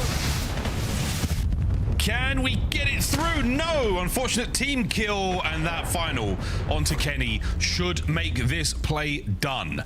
What a bit of work, and if I'm not mistaken, I think Sib has a dog. He will not be calling in the DAWG, but he certainly has that dog in him. Well, also LAT, talk about a minimap where, again, they are just not even remotely in position to stop that. Scrap just got left in the absolute dust, and that is a very quick extra point capture. So LAT, I mean, this has been a bit of a scattered mess for them. You do get the reset towards the middle of the map, and I would imagine, if anything, it's more valuable to LAT in this position, but not if you don't get the kills. You got device control in the hands of Paris. Can we get one more kill here? The B zone now starting to set up on the goal. Big kill on the first. Second man gone as well. Ghosty with free reign to run it home. 3-1, 40 seconds to go. And I mean, just how fast that actually crumbles. Envoy is the blocker, able to pick up 2 kills. And Envoy, 13 and 10, 4 spree, but he has had the impactful plays to actually get you these points in. When he's behind you, it's a nightmare for LAT. He finally gets taken down, and BZ with a nice gunfight win. But for the topside spawn, this is advantageous for Paris, and they got 2 lead blockers. Oh, they're playing as tight as they possibly could there, but 13 seconds to go. Opportunity for overtime here in the first half. A little bit of extra time to try to make something happen, and it's not going to happen at all. Ghosty might be able to go through all the way here. Nade through the front. Be patient. Can't get it done. That's going to be the halftime whistle blown. What a resurgence from the Paris Gentlemen. Starting things off 1-0, a 3-1 at the half. You blinked and you missed it, Thieves. This is going to be tough. And leaving him in the dust. There's also 2 different moments, I'd say, for Paris Gentlemen when working on that B zone capture. If they just slow it down a touch, I think they could have done even more. But ask them to do more when they got a 3-1 lead from that side. Like, this is, again, they're just in incredible positions right now. Great timing as well in this moment to let guys like Envoy and Neptune work these pinches. Sid perfectly patient in this moment. And, I mean, as you pointed out, Sib's over here earning dog kill streaks, so the ARs are just continuing to slam. Yeah, no offense to him, but Kenny, 7 and 16 on the receiving end. He's absolutely trying to captain the boys through the plays here, but it is not working out right now for the Thieves. Quick swap of the sides. We'll see if they can't capitalize. Mid-map presence there. They're still yet to get out of their gate. Pinned down, Envoy over the top. Nice bit of patience there. Gets you at least 1 kill. Another. There we go. Mid-map is yours. Ghosty and Neptune, the last men up right now for the Gentlemates, vying for what control they can get. Yeah, well, I'm going to get 2 kills. Scraps there for a couple trades. You get a BZ prowling in position towards the middle of the map. So LAT keeping things mixy. But then Den Ghosty's here for the cleanup kills. And no device control, but for Paris, as long as you're getting the kills, nothing else matters. Good stuff. Den Ghosty, 16 and 11. No grab just yet. 4 minutes. no grab just yet. There we go. On back. Kenny traded out immediately. Space now play with. We're looking towards the B goal. Neptune up first. Finds his 1. The second! That is unbelievable. The pinch is now on. A red dot on the mini-map and an opportunity to grab it. Nep cannot now play front. It's going to be Ghosty on the quick pickup. And there we go. The 4th score. As the boys now wait for the perfect opportunity. Top control gained as well. We could see a Paris rally. Hey, low-key, Paris could have held that for even longer, but why would you bother when Sid just got 3? This is so minimal in the context of things, but the read Sib has been making on the mini-map has been as well. Oh, come on. I mean, this is lights out. They are doing everything so perfectly. It's a perfect rally from one side of the map to the next. Perfect setup. The patience on the goal line from Ghosty. And now a BC frantically trying to fight their way out of spawn. 3 minutes to play. 5-1. Thieves have got to turn it around. I mean, this is demoralizing as well with how destructive this has been. I mean, you're struggling to win individual gunfights, let alone get any degree of presence. And now Den Ghosty trying to do a little bit of wizardry with the EMP device, though, loses the tough one. So a big opportunity for LAT until Sib just stops it in the tracks. And that leaves the remaining Thieves players virtually out of position. It gets chaotic. I mean, how a single kill just stops you in a 4-point lead with 2.5 minutes left. LAT needs some magic. And they're running the device backwards. Yeah, the curtain has been pulled back, and it is not magic right now. Scrap in a 1v2 situation he cannot win. The device now dropped. Unable to find anything, and it might be an open goal. Scrap off a spawn. Envoy's going to fly right into it, but here come the rest of the Gentlemates over the top. Anyone able to get in here is Neptune now caught and pinned in a corner. Ghosty fighting for it, gets a trade, and an opportunity now to run for it. You have a window. Get it going. Yeah, and you can't be patient. You really can't. You have to fly forward and just world stars and players on repeat as well. Because it takes 10 seconds for that device to reset. Nothing matters. This is going to be maybe the hottest 3-0 we have had this year, especially so against the top team. Paris are just, out here changing narratives. This is truly devastating stuff.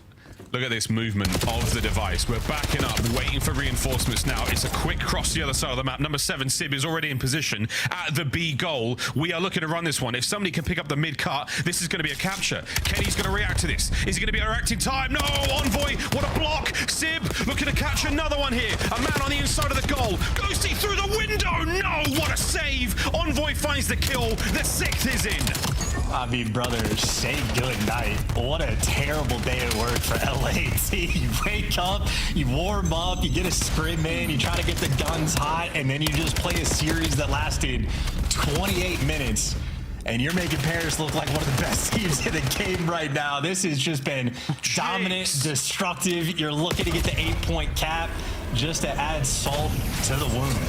The Thieves have been mugged here on Den. 7-1.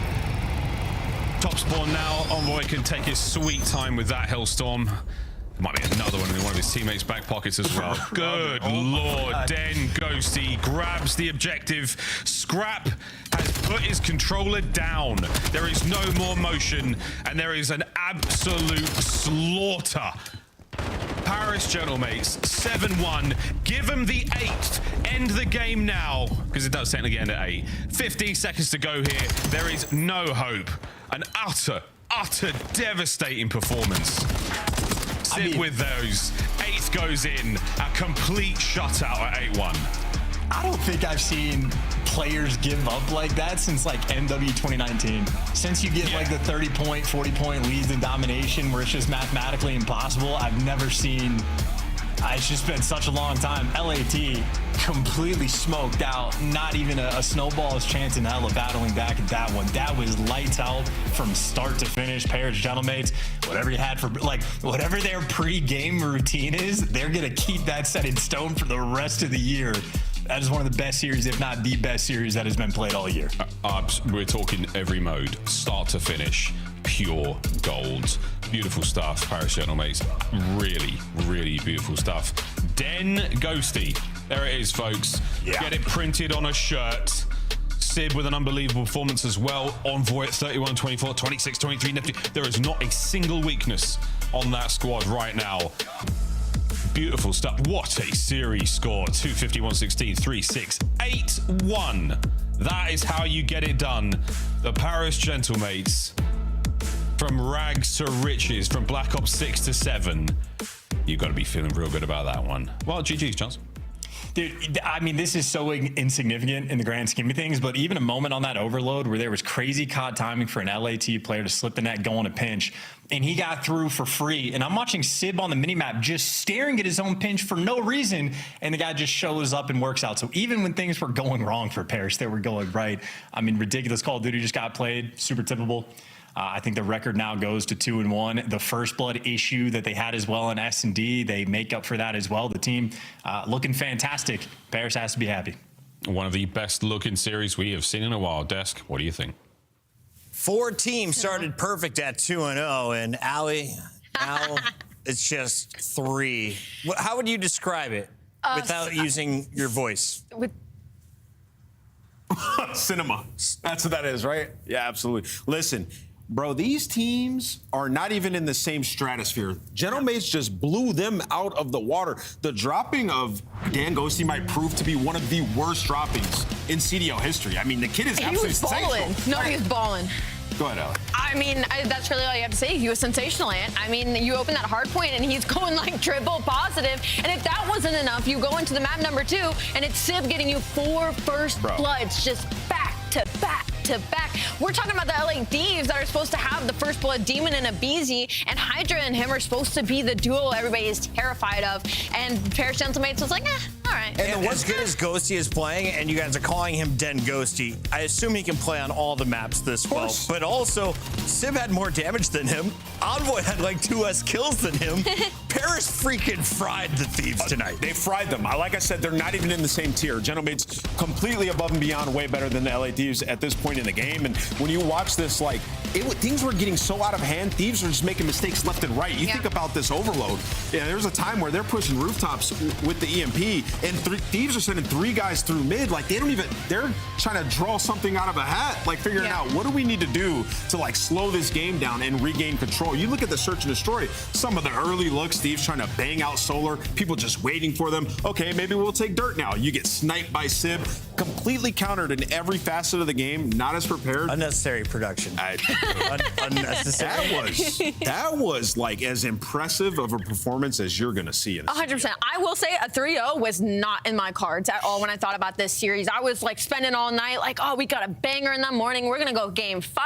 It's going to be tight. Nah, Gentlemates just jumped the tier list for me. I need to see them versus Optic tomorrow. I would be concerned if I was a Thieves fan. One 100%. note before we get to the scuff play of the game, you mentioned that on Overload when playing on Den, you should be going after the B side. Yeah, you should never be able to score at A. Yeah. Dan Ghosty runs it in for the 8th point over at A. What happened to the Thieves in a game mode we thought they were one of the best in? Yeah, I mean, I just touched on it, right? It's like they're trying to figure out how do we slow this game down and like kind of get the MP in our possession and like get some map control. And they just started to make mistake after mistake. When you try to, like I said, triple push mid, when they got the EMP on the rooftops, you're going to get in that snowball where things are going to get out of hand. And that's exactly what we just saw. You can't control anything at that point. Mr. Dan Ghosty, that is nameless as AKA here on the desk. I'm the Dan Ghosty guy now, fan. He is a Dan Ghosty guy, and he earns your Scuff play of the game. Alley Cat, walk me through the highlights from Hardpoint. He sets a league Hardpoint record for Black Ops 7 at 2.9 KD. Listen, man, I don't know if this was just obviously a chip. The most obvious chip on the shoulder for Ghosty is going up against his own team, right? But it's kind of like what we touched on heading into this. Like, he will play up to his competition when he needs to. Like, Dan, the fact that your main AR has this type of pop-off capability, he does it, doesn't matter the gun, doesn't matter the position. The fact that he can do this makes things so much easier for the rest of the team. Well, what's really tough for Thieves, and like we talked about it prior to the match, where like replacing him with Kenny could not bode well for your team, is he was still developing as a player. He hadn't reached his peak yet, and we're starting to kind of see that. He's sensational. He might be the best on the team. Let's take a look at some of the reactions from around the Call of Duty universe. Here's Octane. He just went 38 and 13. Oh my God. 38 and 13. Actually, stat padding. We might need to click on that right now. Yikes for the LA Thieves camp and for all of us who predicted the Thieves. Rosalie, the only one who got it right. Dan, she always has your back. Congratulations on another W. But we watched these highlights. We watched your Scuff play of the game. Dude, the intensity you brought to this match, it felt like a grand finals. How do you get into the mindset for a 3 p.m. game on a Saturday to do what you just did to one of the league's best squads?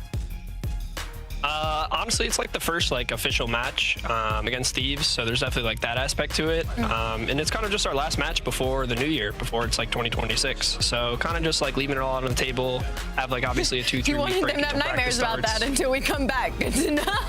Dan, you know, I don't know if you've watched the stick lately on the show. I've become the Dan Ghosty guy. I think you're sensational, man. I think the sky's the limit. You turned a corner last year, and that's why I've been saying this. For individually, you've been performing so well. What clicked for you at the tail end of last year, and why are you having so much success in Black Ops 7?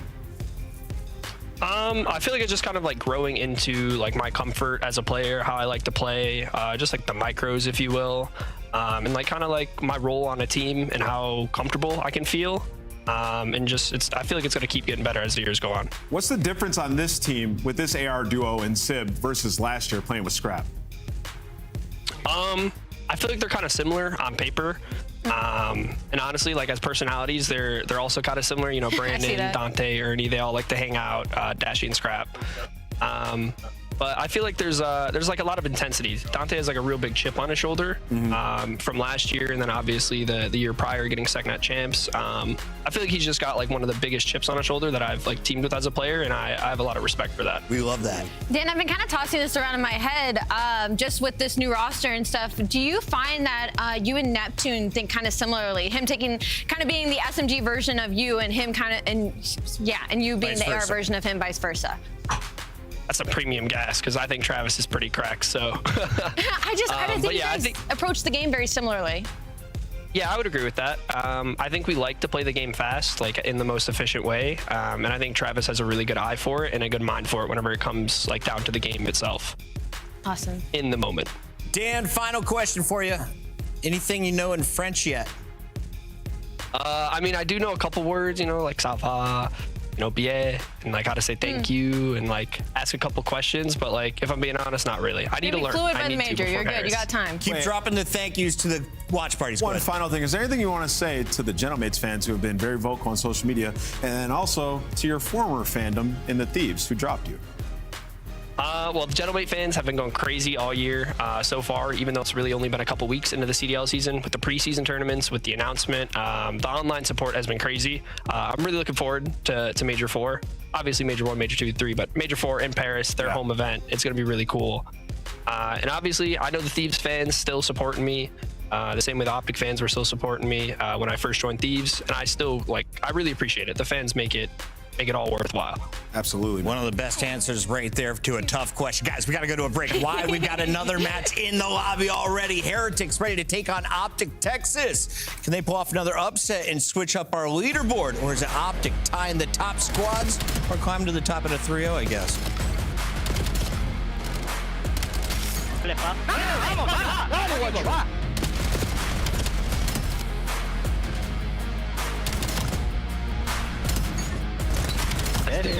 Let's pick Ben.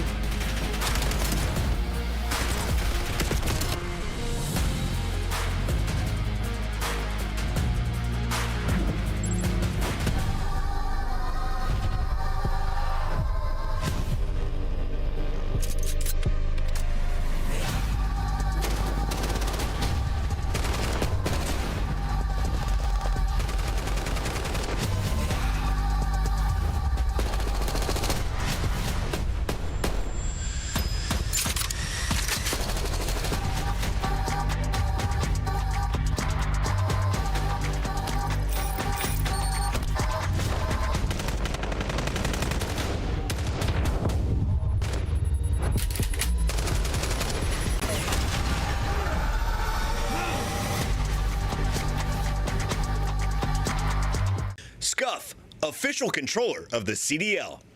Monster Energy, the official energy drink of the CDL.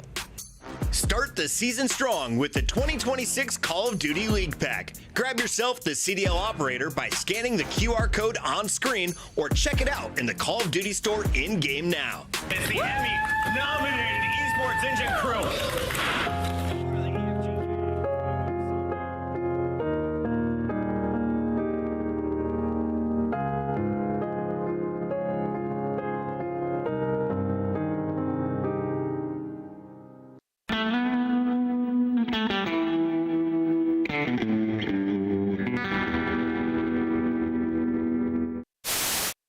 Oh my God, what a play. Coming in from old time. And I love this. Well, now shots Can't read this. Yeah, what a play. He should let one walk past. Right? Yep. Here comes the first. Good play. Free two-piece. Great play. That is free straight. Gorgeous. And we get is that going to flip spawns? Yo, that was beautiful by for the Falcons, and Optic are starting to figure it out. And you know what? Yeah, that ain't going to show up on the scoreboard. But what a play. You stay L-triggered, Mercs there for just two. broke the hill basically there for the by himself. Kill. This is perfect. Just funnel them green. We have this grandma rotation. 10 seconds left. I think it's certainly right now.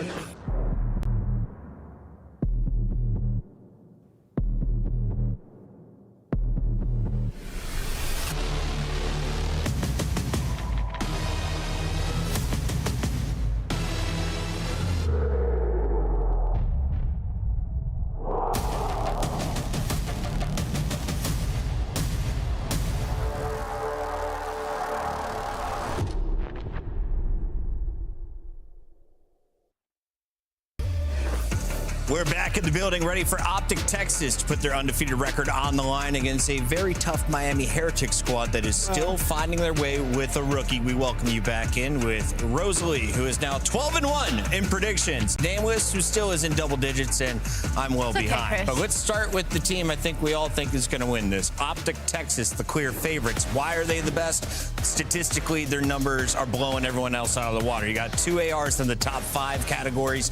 You've got Mercules leading the way, and he is what? Half a year into his first season? That's not even This is ridiculous stuff out of our top squad. When we look at the numbers, it's been slamming. Walk me through it. Yeah, I mean, they've been, like you said, they've been slamming everybody. The hard point, like, this is crafty, man. Like, unorthodox ways in their setups, like to push and be a nuisance. You'll see shots like in the clip you saw in a corner, front broken plane. Like, just, they're crafty, and when you look at the search and destroy, they have the right players every single time. You have Mercules playing an island, he's going to find 1 or 2 kills, if not the information, get away with his life. And that's, if Shotzi's alone finding kills, first bloods left and right, like they can do it all in any situation in COD. Keep in mind, we've only had 2 matches, so these numbers are a little inflated. The Kings are going to switch up. On the other side, Miami's numbers didn't look good, especially Trakes' first hardpoint. His welcome to the league match, he dropped 11 kills in what felt like a 12-minute hardpoint game. He needs to step up. He needs to slay alongside Rancor today. Super has showcased what he can do, but needs a better search.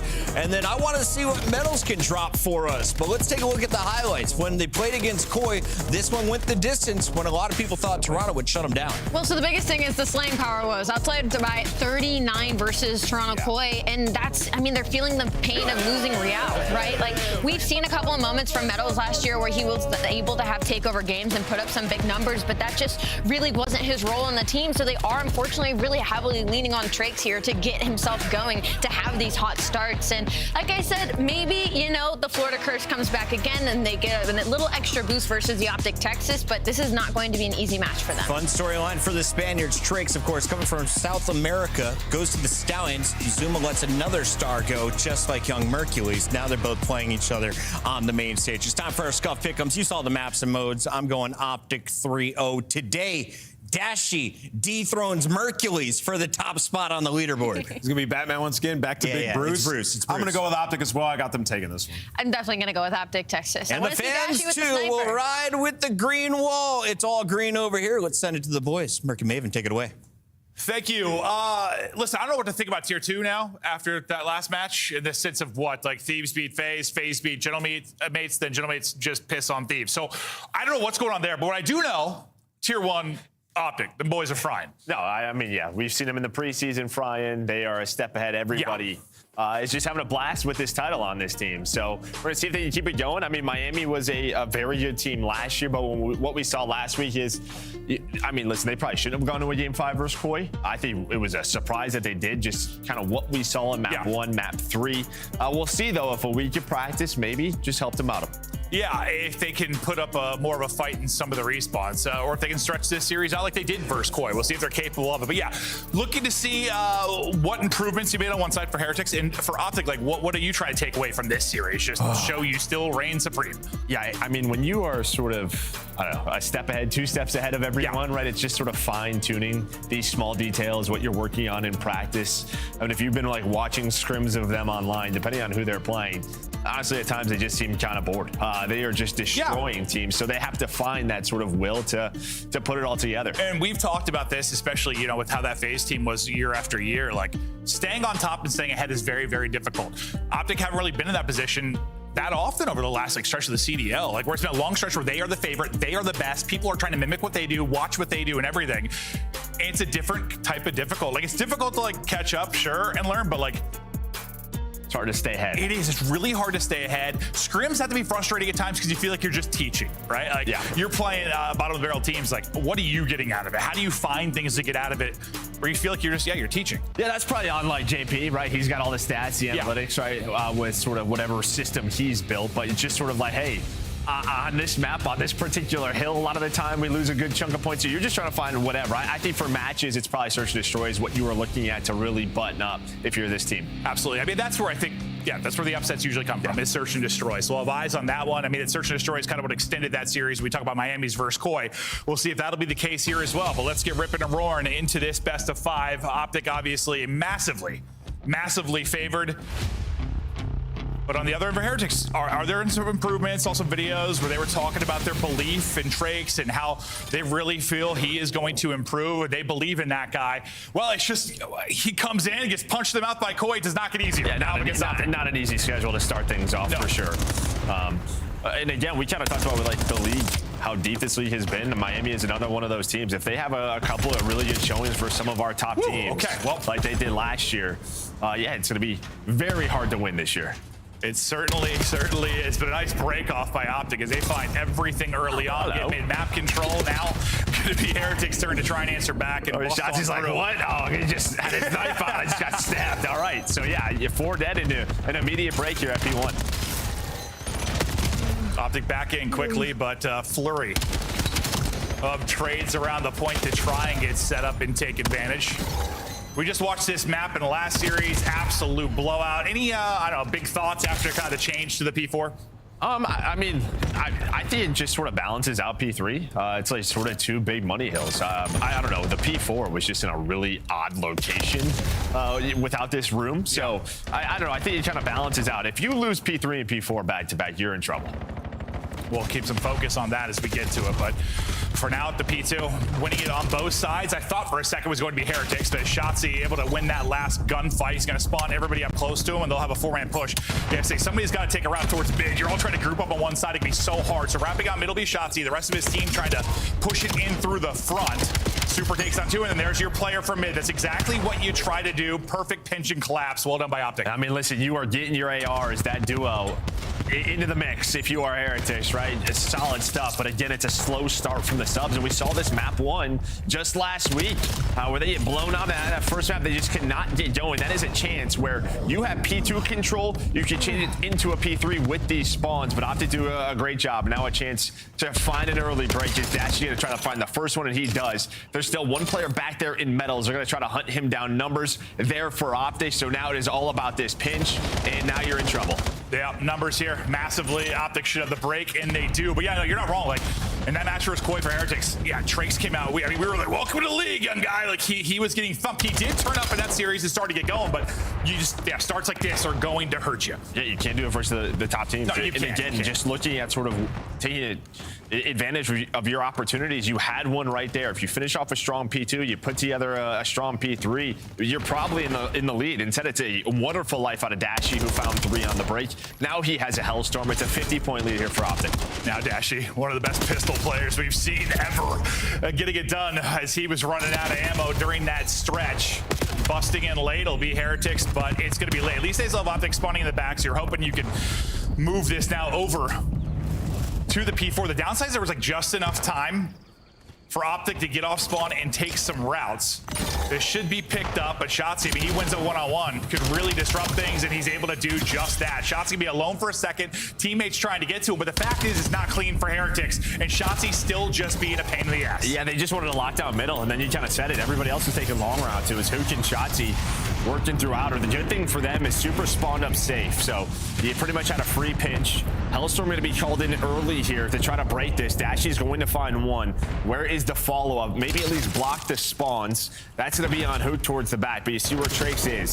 So he's going to be right back into the mix, but this is what you needed if you're Miami. Now, you have no Hellstorm to deal with, and kind of what we talked about, just responding from that P3 here at P4. Yeah, I mean, the fact you're down 10, considering the start for several players, I mean, I guess you're blessed. God himself and Mercules has started out a little slow at 3 and 9. We haven't seen too much of that from him, but you got to imagine he's going to start to pick it up, or will Trakes Metals really turn it around? That's going to be a lead change with, it seems kind of insane based on how this game started out. Yeah, Money Hill into a Money Hill. There we go. And now on this rotation, Super is able to find a double. Trakes there to find the 4. So you have an early setup. So Miami started to get that momentum rolling now. We'll see how much they can push open this lead. Optic mostly grouping up towards mid. They only have one pushing out towards front of the hard point. He's going to get shut down so that all the focus can shift towards mid. may not win all the fights, but still going to be delayed massively. A spawn flip is going to come in, so now Optic going to try and break it from the other side. Both players pushed out the opposite side from Heretics, so that's going to be wide open for Optic to collapse. I mean, that is just a wonderful play out of this young man in Hercules. He's able to find the triple, but as soon as I'm gassing this dude up, it is a clean 4 dead into a break. I mean, Heretics, they had top mid control. Hercules found a double, then gets the triple onto the hill. I'm thinking, all right, after they regain map control, then right off a spawn, Rentor's on 5 in a row. And this is what we saw last year from this duo. They can shoot with the best. 16 out of Rentor, 18 out of Super. The ARs are locked in. Heretics, they are lining it up and they are frying. Super and Rancor going crazy, but it's going to be on Optic Texas now to bring it back. You're the desk talking about it. Mercules, how important is these teams' comms? I want to hear it right now. Let's do a listen in with Optic. No, Metals is going there from mid. They're from mid. They're from mid. Right side time lead. Right side time lead. Alright, on the barrel. They're barrel. They're long. They're long. Yeah, the long chase me. They're long dead. He's on time. Dead. Nice, I got that. Maybe hop up. Nice. Yeah, I'm gonna hold up. I blow left. I'm alright. I'm flicking this. I'm flicking the ring. I blow left. Yo, low left weak. I grip low left. He's not weak anymore. He's still there. Trakes. One time they're short. Trakes is there. They're Warren, I think. Or Nice, last guy top right. Soak this time and go now. Soak this time. I'm already going in. Okay, going out. He's really. Yo, I have like new kind of push outs. They could be top. They could be top mace. Yeah, he might play from me here. Clear top. I don't see anything top for Rias. I'm gonna need help at new. I'm pitching them right now. Gonna be top solar. Excellent. One time. You want flanking? Look at my flanking. To their inner. I stun on mid. They're inner. Trade. Lily is flanking by me. What's their inner now? Down on me. Yeah, two time. They do that? I got it. We should break from Marcel. Okay. Our inner. On deep. On you. On the take super. Watch out, color. Literally bullet. I literally fine. Watch out. On time of bullet. Yo, he's top solar. Are they there? I kept him weak on tank. On the time dead. Inner. Really. That absolute tricks in the corner. I'm middle right. Okay. Tricks is a bullet. Soak this time. Two on time. I have my right. One more. This top solar. One of these guys in here. We're missing super. Top solar. Beacon, last guy. Yo, he flipped us. Okay, Beacon. He's hitting mid. Look at the server mid. First over. Yeah, I'm playing the old hit there, boys. What's our mid alley? Watch out. Our mid alley dead. Come out of the listen in right into the action. Shotzzy able to flip him. And I thought early in the listen in, there wasn't a lot of small talk. Seemed a little frustrated, just kind of calling who's weak, where players are. It improved a bit the second half of the listen in. No, I think, maybe a glimpse of maybe sort of like their problem last year. I think the one voice that was kind of missing a lot last year, maybe early in that listening, was Shotzzy. Yeah. And he's sort of grown and, I don't know, really took a step forward with that, really becoming one of their leaders. 100%. But he has this play style where he kind of gets lost and is just sort of, all right, if I make a play, then I'm going to comment. But it doesn't matter because he makes the play, he flips them. But now towards this P3 here for Optic, it will be a break for Miami. All Trakes have started picking up. Same for Metals. The ARs have been rocking. Rancor and Super kept them in the game early and now keeping them out front. I mean, Optic Texas, not necessarily a stranger to dropping a map one, then coming back. It happened versus G2 as they got caught on that scar to kick things off in that series. So, scary thing about this team, they don't have a lot of weaknesses across modes, so they can bring it back. But still, not a map you expect to lose. You think you're way ahead of this Heretics team. You're trying to turn it on late. Heretics, they'll be set up for next. Yeah, I mean, see what they can do with the P4. I've been impressed by Heretics. That's really it. 100%. I mean, compared to last week to this week, already a beautiful exposure out of them. And again, making sure they are in a spot here for this P4. A very difficult hill to break. As Optic's trying to put pressure through mid-alley. A couple of shots coming in, just trying to block those spawns. But that's the issue, is like there's like 3 spawns back here where you can quickly help out your team. It's Rentor get on 5 in a row. Metals is on 4, just hanging out inside the hill, make it 5. So this is, I don't know if Optic has a point on this P4. No, it has been lights out from Heretics, and well, can't close it out here, but they're going to be damn close. This has been some incredible caught out of Heretics. We were hoping to see improvements. So you said like a week of scrims could be massive for them, considering Trakes kind of getting into the party late. Feels like we're seeing improvements. Still going to be a long series, but I don't know. I'll be honest. I had this one chalked up as an Optic 3-0 without question. Might not be the case, but we're not done yet. 30 points still needed for Heretics. Chance for Optic Texas maybe to strengthen things together, but in the hard point early on rotation, it'll be Heretics here. And again, the AR's locking it down. Rancor is shooting missiles. And on top of that, he has a Hellstorm missile, so Yes. So they can actually shoot missiles. Yeah, it's exactly that. I think Miami's just sort of reminding you the individual talent that is on this lineup. As well, Rentor leading the lobby with 31. And, well, we talked about one missile. Metals has another one from his time there in that 5 spree at the P4. But here we go, just trying to find the break behind this. Mercury's going to stay alive inside the top crate. So this one not going to connect with much, and Optic do a good job. Listen, they've had some crazy comebacks. They've had some crazy hardpoint comebacks. They start roaring, expect things to get crazy, but here comes in the second Hellstorm. We'll see if Rancor can connect with 10 seconds remaining on it. Maybe it's trying to get kills to set them up for next. And that's exactly what's going to happen. It's actually going to turn into 3. They'll get the final 5 seconds, and spawning out in Narnia is going to be Optic Texas. But as we head back to mid, not going to be the worst thing. I mean, if that was like a P3 popping, that would have been devastation. But we get back to mid-map, so a chance for Optic Texas to break. But they got to break early. They got to break often. But getting broken is going to be their back. That's going to be 3 through on the feed for Heretics. Mercules, who started really flat, had a streak to throw into the fray. Might not be enough to keep them alive. Some key gunfights going down. Of course, it's Super, it's Rancor, it's Miami. They come in and shock them in the map 1. If you are a Miami fan that was maybe worried after that Koi series, you're feeling a little bit better right now. Because even honestly, like, is there a good chance that Optic are going to bounce back and win maps 2, 3, and 4? Sure, there is a good chance of that. But like already, like I feel like just that one map, like I'm like, okay, I feel more positive about Heretics than I did. Yeah, it's odd. Like I know they had one roster change, but these guys were a top 4 team for half the year last year. They were so competitive. They were so good. Yeah, you needed to like realign my like thought about it. I don't know why. Yeah. These guys didn't know much about Trakes. And well, then there's all these other rosters. It's sort of Paris has gotten better. Their teams have got better. And maybe it's just because it's 1 year, right? But we're obviously staying in the Black Ops world, so not like that drastic of a change. But yeah, I kind of didn't have high expectations. And you said to me, I mean, bro, they were really top 3 or 4 out there. They were top 3 the entire second half of the year. Yeah. A couple of chances away from making finals.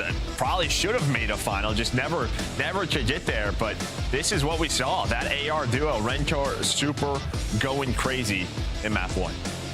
Whew. Yeah, I mean, listen, you got to consider it was what, an 0-7 or 0-8 start for Trakes. Metals was triple negative. The fact that they had a lead change when that was still pretty much the case. Super and Rancor put the team on their back and had some key rotations early on. Like, they were that good to keep them in it. Then once that whole team started to step up, it was impressive. Yeah, I think obviously it's a new addition to the map, but what this P4 has done is you have to really invest into this, because I don't think Optic got a point, maybe a couple. I think this map gets a little haywire when Dashi calls in that early Hellstorm on the first rotation when they have that lead.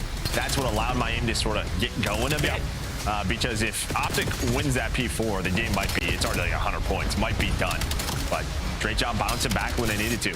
Yeah, and this is I don't want this to come across as an excuse for Optic whatsoever, but I think where they are in kind of a tier of their own, and the fact that everybody's chasing them, there is part of me that I almost think it's a good thing if they have some XC series. Yeah, lose some maps, go a little bit deeper. I almost think going into a tournament is a negative thing if you're 3-0 stopping everyone. You want to be tested a little bit. We've talked about this a million times over the years, so being tested a bit, not the worst thing. No, that's just it. It's sort of, I don't know, keeps you mellow, keeps you chill. The fact is, we just have enough good teams in the league right now where you're going to drop some maps. But impressive stuff there from Heretics to get the dub. We'll see if they can continue off of that, because the Search and Destroy looked great in moments against Koi. What the hardpoint they won was what? It was Den, which is the map 4. So things get even more interesting now, right? Wasn't that the one they beat Koi? Yeah, it was Den. Yeah, I just think Optic are too good on Den. I think they are clear on every mode. I think their Den is unreal. So I think they're going to be happy about map 4. But 100%. But I think your Heretics, you got beat by, look good. You got beat by 1,000 on what was it, Scar, and then you beat Koi on that. So. Okay, listen, I'm assuming it's a good map for them based off 1 series. You're going to play your strengths. Yeah. This early into the year. 100%. But now, similar to the last series Optic played, you lose the first map like you did to G2. You look to bounce back. And again, there have been Optic rosters in the past. I'm talking about the past 10 years where you lose a map 1, you're worried. Not the case here. This is a very well-rounded team. You have who's become the clutch god in Search for them in Hercules. You already had the clutch god in Dashi. You have a ton of playmaking ability. You have players with a good head for Search and Destroy. You don't have a lot of weaknesses. Yeah, I think, you know, when we go to sort of like a scar search, right, based on what we've seen, it's just sort of I don't know, there's not a lot of freedom for Shotzzy to like find timings and openings. It just, is that going to be available on the flank or through middle shop? Just from what we've seen, it's just sort of like dodging nades, right? Making sure no one's flanking, just sort of waiting things out, then working that A bomb site. But we'll see. You never know. Teams have been switching up the pace. And then on the other end for Heretics, like, you know, you think the last year with Real on the team, he like kind of changed, not the culture, but changed their search and destroy, certainly. Rancor was the difference maker really for them in the hard points. And then when Super came in, like Super in search was, I mean, he had the highest KD for a stretch there. I mean, he was lights out in search and destroy. The guy was rocking like a 1.5 for multiple months. Well, he just like changed some of the map metas last year. Like he just had a different strat to on some of the maps that they played where we're like, whoa, we haven't seen that all year. So it just seems like he has a good mind for it. Yeah, just annoying. Like I remember if you blocked out the name and team, I thought he would sell sometimes. Yeah, like, just get into a heady, ripping 3. Matt 2 now. Does Optic look to bounce back, and Heretics look to continue shocking people. They get aggressive. Aggressive up plane side, and Trakes is able to get the opener. Unfortunately, they're going to lose medals, though, so we'll even it out at 3-3. Playing inside of Deli is going to be Mercules, who's looking to give himself maybe a one-on-one, but going to play it safe for now. And Optic, I mean, pretty spread. It looks like everyone's just kind of looking to get a one-on-one, maybe win a fight, or let Dashy hit a snipe. Yeah, I mean, Hook and Shotzzy go towards B side early. I don't know if they're maybe just trying to find an opening towards B, but with Bomb on that side of the map, maybe they were trying to do something on that side. But it was Trakes who got aggressive, was able to take down Shotzzy, but now things really have slowed down. But Dashy's going to find the timing behind everyone for Miami. They are all 3 there. Somehow only gets one with the pistol, but you still have the advantage. Oh, that's one where it's like actually hard because there's so many people in front of you. Like, I don't know who to shoot. Your aim assist like fighting against you on other titles far more probably than this one. But now Trakes trying to clutch, able to catch one. Down to 1 versus 1. Versus the clutch master and Mercules, and he'll shut him down. Never a doubt. Especially with the pistol. I mean, he has just been so good with this. Not even a reaction from him, just locked in. No, that's like Scar clip. Was that an overload, right? Yeah, clip he showed me with his pistol. Like the guy in the window. I was like, what? Yeah, a little pop up there, and then I mean, Drake's a really good round. You have the first blood, you get the first kill to force the 1 versus 1. Would have loved to have it. You know, I never thought I'd be calling someone like the clutch master on a team with Dashy, but like he's kind of become that very quickly, right? It reminds you like.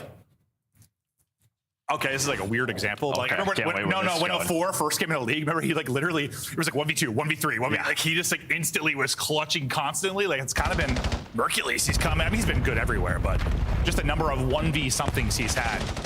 I was trying to think if someone did that like right away. It's just 04 came to mind for some reason a couple of years back. They'll get the blood. Dashy will get the pick. This time shooting at 1 instead of 17. Medals will get dropped. His struggles continue in the series early. Keep an eye on Shotzzy as he's kind of the off-site guy, and the timing is going to be big for him. He might even be needed at this point, honestly. I mean, they just use their numbers, and then they just sort of time a 3, 2, 1. Let's slide out and chow together up top. So that was Hook and Mercules. And well, Mercules going to find his 4th in a row. Just using, and there is the double chow, and he gets another one. Mercules frying off of the clutch and on a big one. And yeah, I was thinking Shotzzy might become crucial at some point, but then, no, he wasn't needed at all. He was vibing, bro. He might have been in the cockpit trying to fly that plane. He was just hanging out. Yeah, no. Just hanging out. But yeah, you just sort of, once you have the numbers, you know their A side. He's locking down the B side of the map, making sure there's nothing through mid, nothing through B.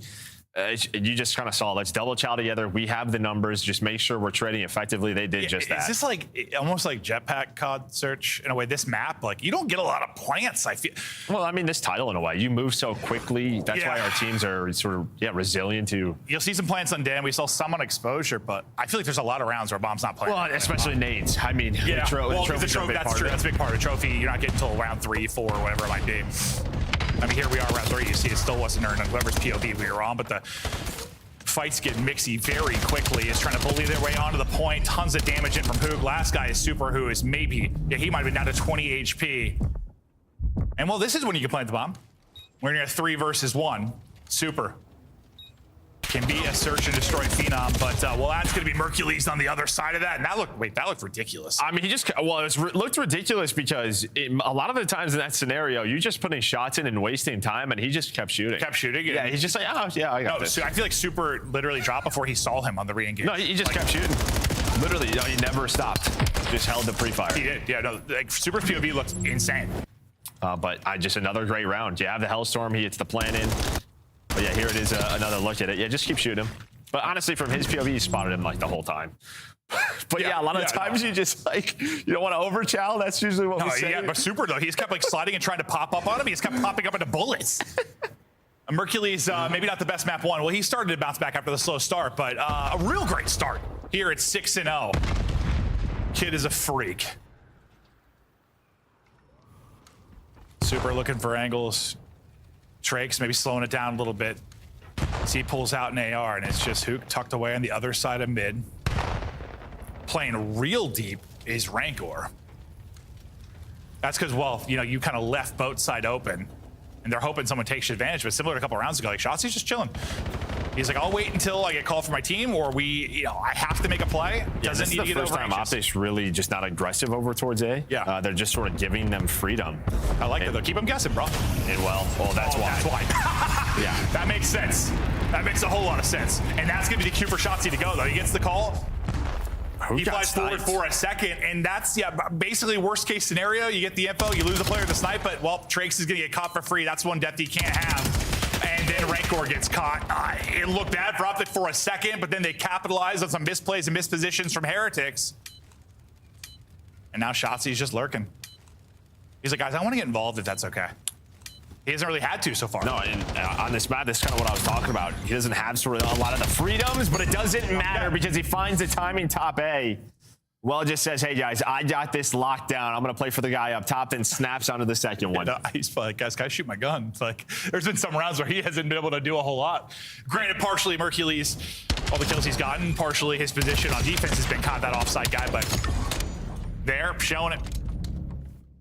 Closing out the round. That's one where, you get the pick, you survive the streak, you get the pick. Granted, the reason maybe some of those openings are there is because they had to reposition behind the streak, but... Well, even just in general, like Trace is just by himself mid. I don't know. Yeah, it just feels the timings were a bit off there. Maybe the comms were off for Miami.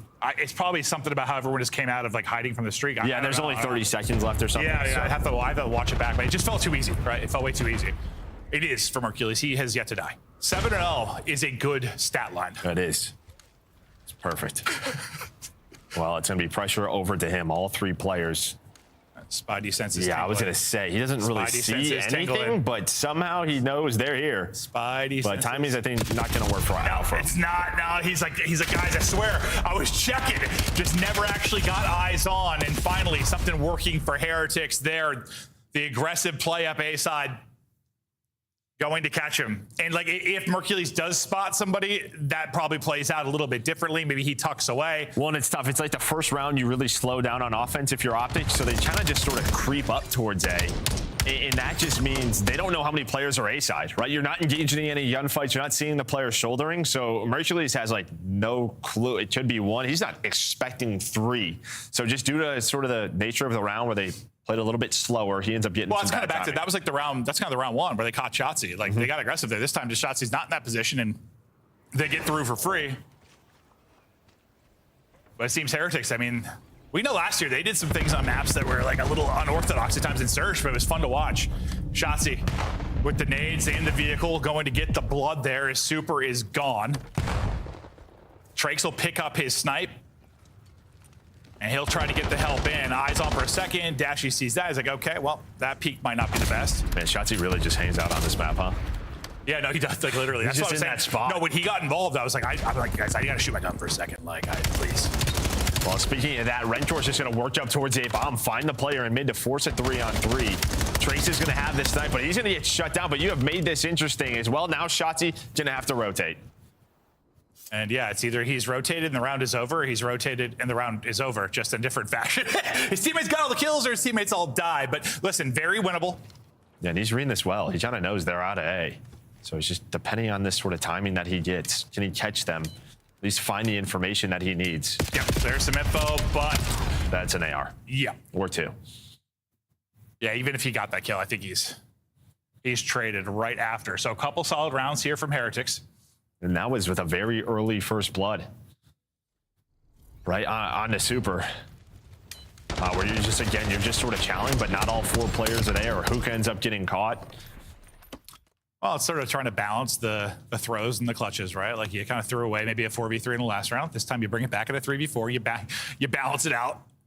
Still work to do those. You went down, what, 0-4 early. I'm curious to see if anything changes maybe with the defensive setup for Optic next time with regards to shots here. If it's played out the same way. Yeah, it feels like they're really worried about like leg B hits. Yeah, it's like, I don't know if it's something from scrims or they did their homework and they're expected. It's what it seems like, right? Like he's staying very disciplined. Or he's falling asleep, I don't know. Okay. Sometimes you have maps like that. It's just the way it is. Yeah. I think just being that offside guy sometimes. A trophy here, so they can try to actually work this plan. Oh, he tries to throw it down, lands on the lip. Yeah, I don't think that's going to help you. No, I was going to say, I don't think that's going to work the way you want it to at all. And then in the middle of the map, you have a one-on-one. Metals is... Well, that works, though. Yeah, okay, well, you have the first blood, and I think it was Metals and Shotzzy. Hook's going to find Super. There is a nade from Trake, so 2-on-3. Now, Metals is going to start to work the pinch, but they're just going to isolate Trake, so love that play from Optic. Push forward and deal with it. Metals last up, and he will get dropped. Shotzzy able to pick up the kill. Trophy maybe didn't go where he wanted it to, but the snipe sure did. Dashy opens him up, and like you said, no delay there. They're very decisive. And that's another reason why, like, sometimes on Scar, you don't see a bomb plan at A, because the flank through the middle of the map can just be so quick. Yeah. So you just kind of push out the one guy you know is there. With your numbers. I was worried he was going to end up like sniping the trophy on accident. Honestly, it was like kind of my concern with where it was, but nah, it works out. Picks him out of the window. And after the back-to-back rounds from Heretics, Optic now get one round away from tying this series up. And honestly, they've been in control pretty much throughout. Yeah, and Shotzzy's like, I'm gonna go A now, boys. Let's have an aggressive round. Now watch. Now they're gonna go B. Yeah, that's the way it is. That is the way it is. He's like, you got to be kidding me. Well, hold up now. There's the spot. They are just gonna rotate back, but this will allow Shotzzy to kind of be in a position. But normally, people clear this. Throw a nade or a stun at this late into the round. What does Miami want to do? I mean, Bomb's still in the middle of the map. It feels like they're still setting up a B play. Oh, he just looks right over him. He's going to get spotted. He's going to get dropped. Nice lurk there from Trakes. Mercules is drop numbers to Heretics. Now, how do they deal with Shotzzy if that's the way they even go? Or can Dashy hit a snipe and even this up? Miami's still so patient. Like, you have no information right now if you are Optic. You're looking at both bomb sites and not seeing a thing. So they're just going to go through the middle of the map. And even in the middle of the map, Hook spots nothing. Somehow gets in between everybody, but Trakes picks it up. Okay, Shotzzy's been lurking this whole time. He does pick up a kill. He's going to have to do it all. Takes out another.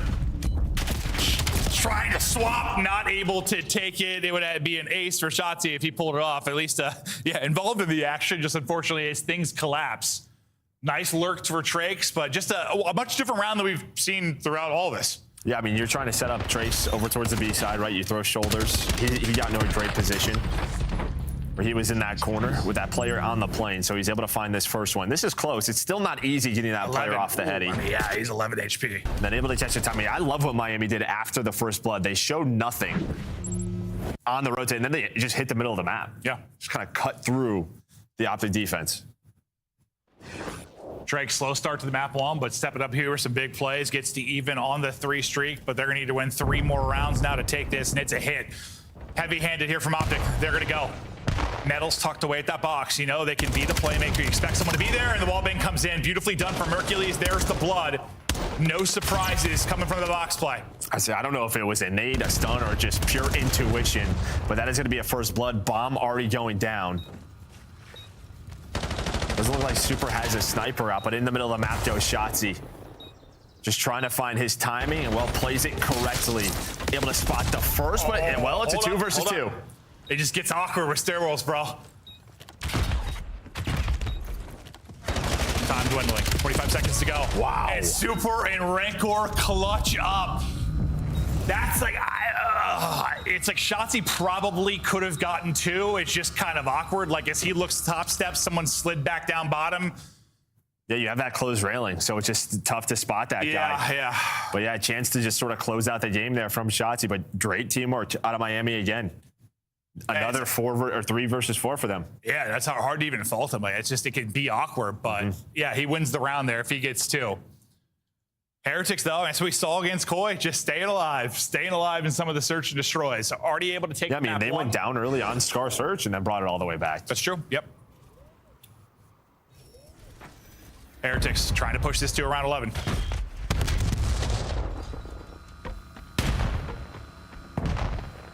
Shotzi looks like he's back to kind of his back to his default spot.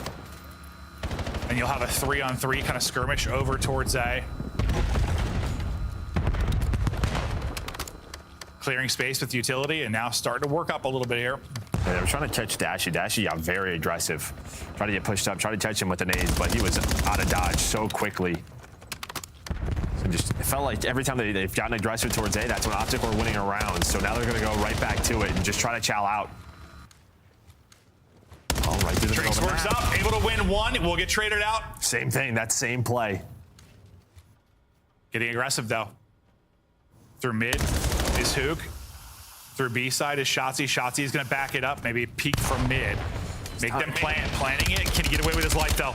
Shots into his toes. Hook trying to go vertical and catch him. He's able to do just that. Big kill from Hook. Give them numbers again.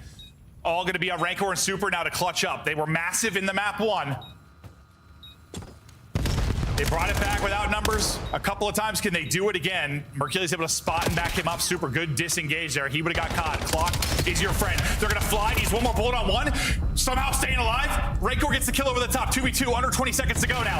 Optic got to fly. Rancor wins 1. Now down to a 1 versus 1. All on Super. Pistol out. Just wasting time. He's trying to waste time. Did he do it enough? Is it enough? It's going to be so close. He got it. He got it. He got it. Hook clutches up in the 1 versus 1. Grabs it with around 0.5. And Optic win the search and destroy. It got a little bit scary. There were some, honestly, a ton of wild rounds just in the sense of 3v4s, 2v3s, crazy plays all over the place. And then you have the dynamic duo with the ARs again, who just clutched in the previous round in a spot to do it again. Play their lives so well, the teamwork showing out. But Super, he just kind of backs down, doesn't re-challenge, hoping the time goes his way. Hook hunts him down, knows he's in that corner, just gets to it. Yeah, I mean, he's just, in a sense, like kind of playing a 50-50, hoping it's the low push. That's what it is. Yeah. Not the high push, and he just gets caught. Incredible play there from Hook. They bounce back to the surge, similar to what they were able to do against the G2.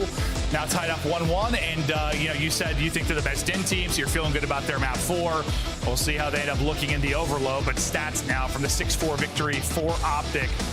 Mercury slowed down a bit, but still put up 1,600 damage. He started out, what, 7-0? So after that, what, 3-6, but he was still put in damage. No, and then Shotzi got involved a little bit more, right? He goes up to 9-7. I just think for Optic, just sort of their A play, their team play, when they got aggressive, they were catching them off guard. When things slowed down, you kind of saw the Miami of last year, right? Where they were just sort of finding these timings, just annoying to read, very difficult to read, and then clutching up. So, like, again, you saw a glimpse of it, but just too slow of a start. Yeah, no, 100%. But we're starting to see shades of that team that was top 3 and top 4 all year. Because I wasn't too quick to judge Trakes like after that first series. It was a tough matchup. He's going to have to work his way into the system, but looking good. Tied up 1-1. I don't know, man. I'm thinking 3-0. I'm kind of hoping we go the whole way. We'll see if Heretics can continue to test them, but some tough respawns coming up for Heretics. It cannot be just the Super Rancor show. They're going to need the other guys involved. We've got Overload coming up after the quick break. Do not go anywhere. Optic, Heretics, as we continue on.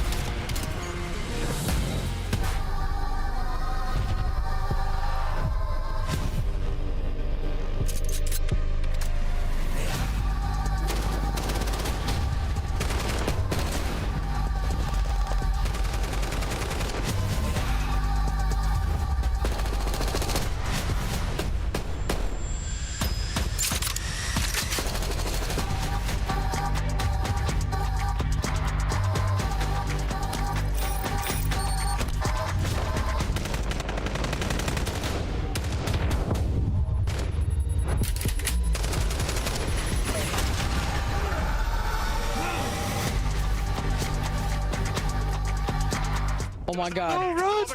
Go, go, go, go, go, go, go, go, go, go, go, go, go, go, go. Oh my god. Oh my god.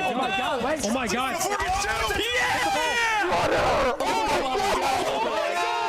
my god. They're doing it! It's insanity! They got the ball though! Oh my god. It's around the net. We can score for free. Oh my god,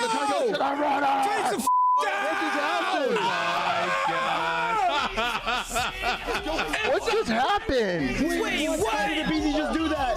Dude. Call of Duty. Overload's a great mode in Call of Duty history. Overload's the greatest game mode in Call of Duty history. Ladder grab I've ever seen. Nice. Come on. Let's go. Come on, Benjay. Come on, Benjay. Oh, man. He just overextended kill me. There needs to be a trade there. Challenge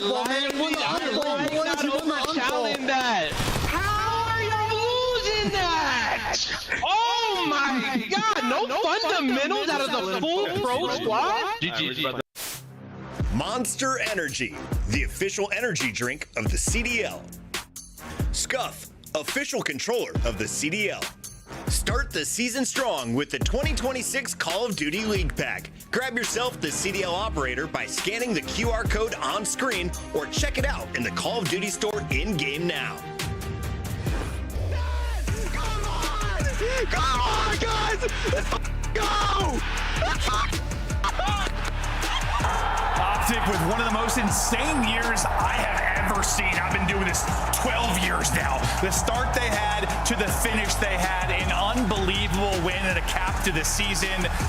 Listen, the Optic boys are cruising. It's been awesome to see their success, and they're going to be hosting Major 1. Tickets are on sale. And yeah, they're the favorites, clear and away. Yeah, now they got a ring ceremony. That's going to be Saturday, I believe, first thing of the day. So make sure to get your tickets now. Yeah, and at least still have the same 4 this year going into the ring ceremony. That's a good point. Whereas last year I was like a little nervous how that was going to go. But let's say it should be a great time. It's a hell of a first event to kick it off. Just in general, I mean, you've been doing this a long time. Like you worked in like league ops for a long time and helped even find venues, and you lived in that world. This is the first time I think we've had a full schedule with every location before the year launched. Like you literally looked at me, you're like, I don't remember. Has this ever happened? No, it hasn't felt like it. But it's yeah, great. I mean, yeah, you get like tickets everywhere to like all the events right now, which is awesome. Yeah, it's fantastic. We're in for a good year. The title is amazing. We've got some incredible teams. It feels like competition's going to be absurd. We're going to Europe twice. The venues are cool. We're not going to Kitchener. We're going to Vegas. I loved it there. You love it. Like I bought property there. my vacation home is actually in Kitchener. Yeah. Oh, never again, please. I'm going golfing. New Spanish era, Super, Rancor. They've been demonic so far in this series, nearly bringing it back or trying to bring it back in that map too. If they don't go in the 0-4 hole, maybe it happens, but Mercules was in final form early in that one. Some big clutches from Optic, and they're able to take it as Hoot closes out the map too. And I mean, we only have a small sample of Heretics and Overload, but Koi literally destroyed him. That was the 8-0 one, right? Yeah. It was not pretty. It was ugly. But that was a week ago.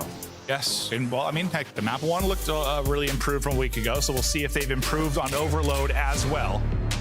And I'm telling you, early in the year, like, I don't know, a day or two, like, behind feels like an eternity. Yeah, it's just a massive gap this early on, so I'm sure those extra days of practice going to help them out, what they hard focused on.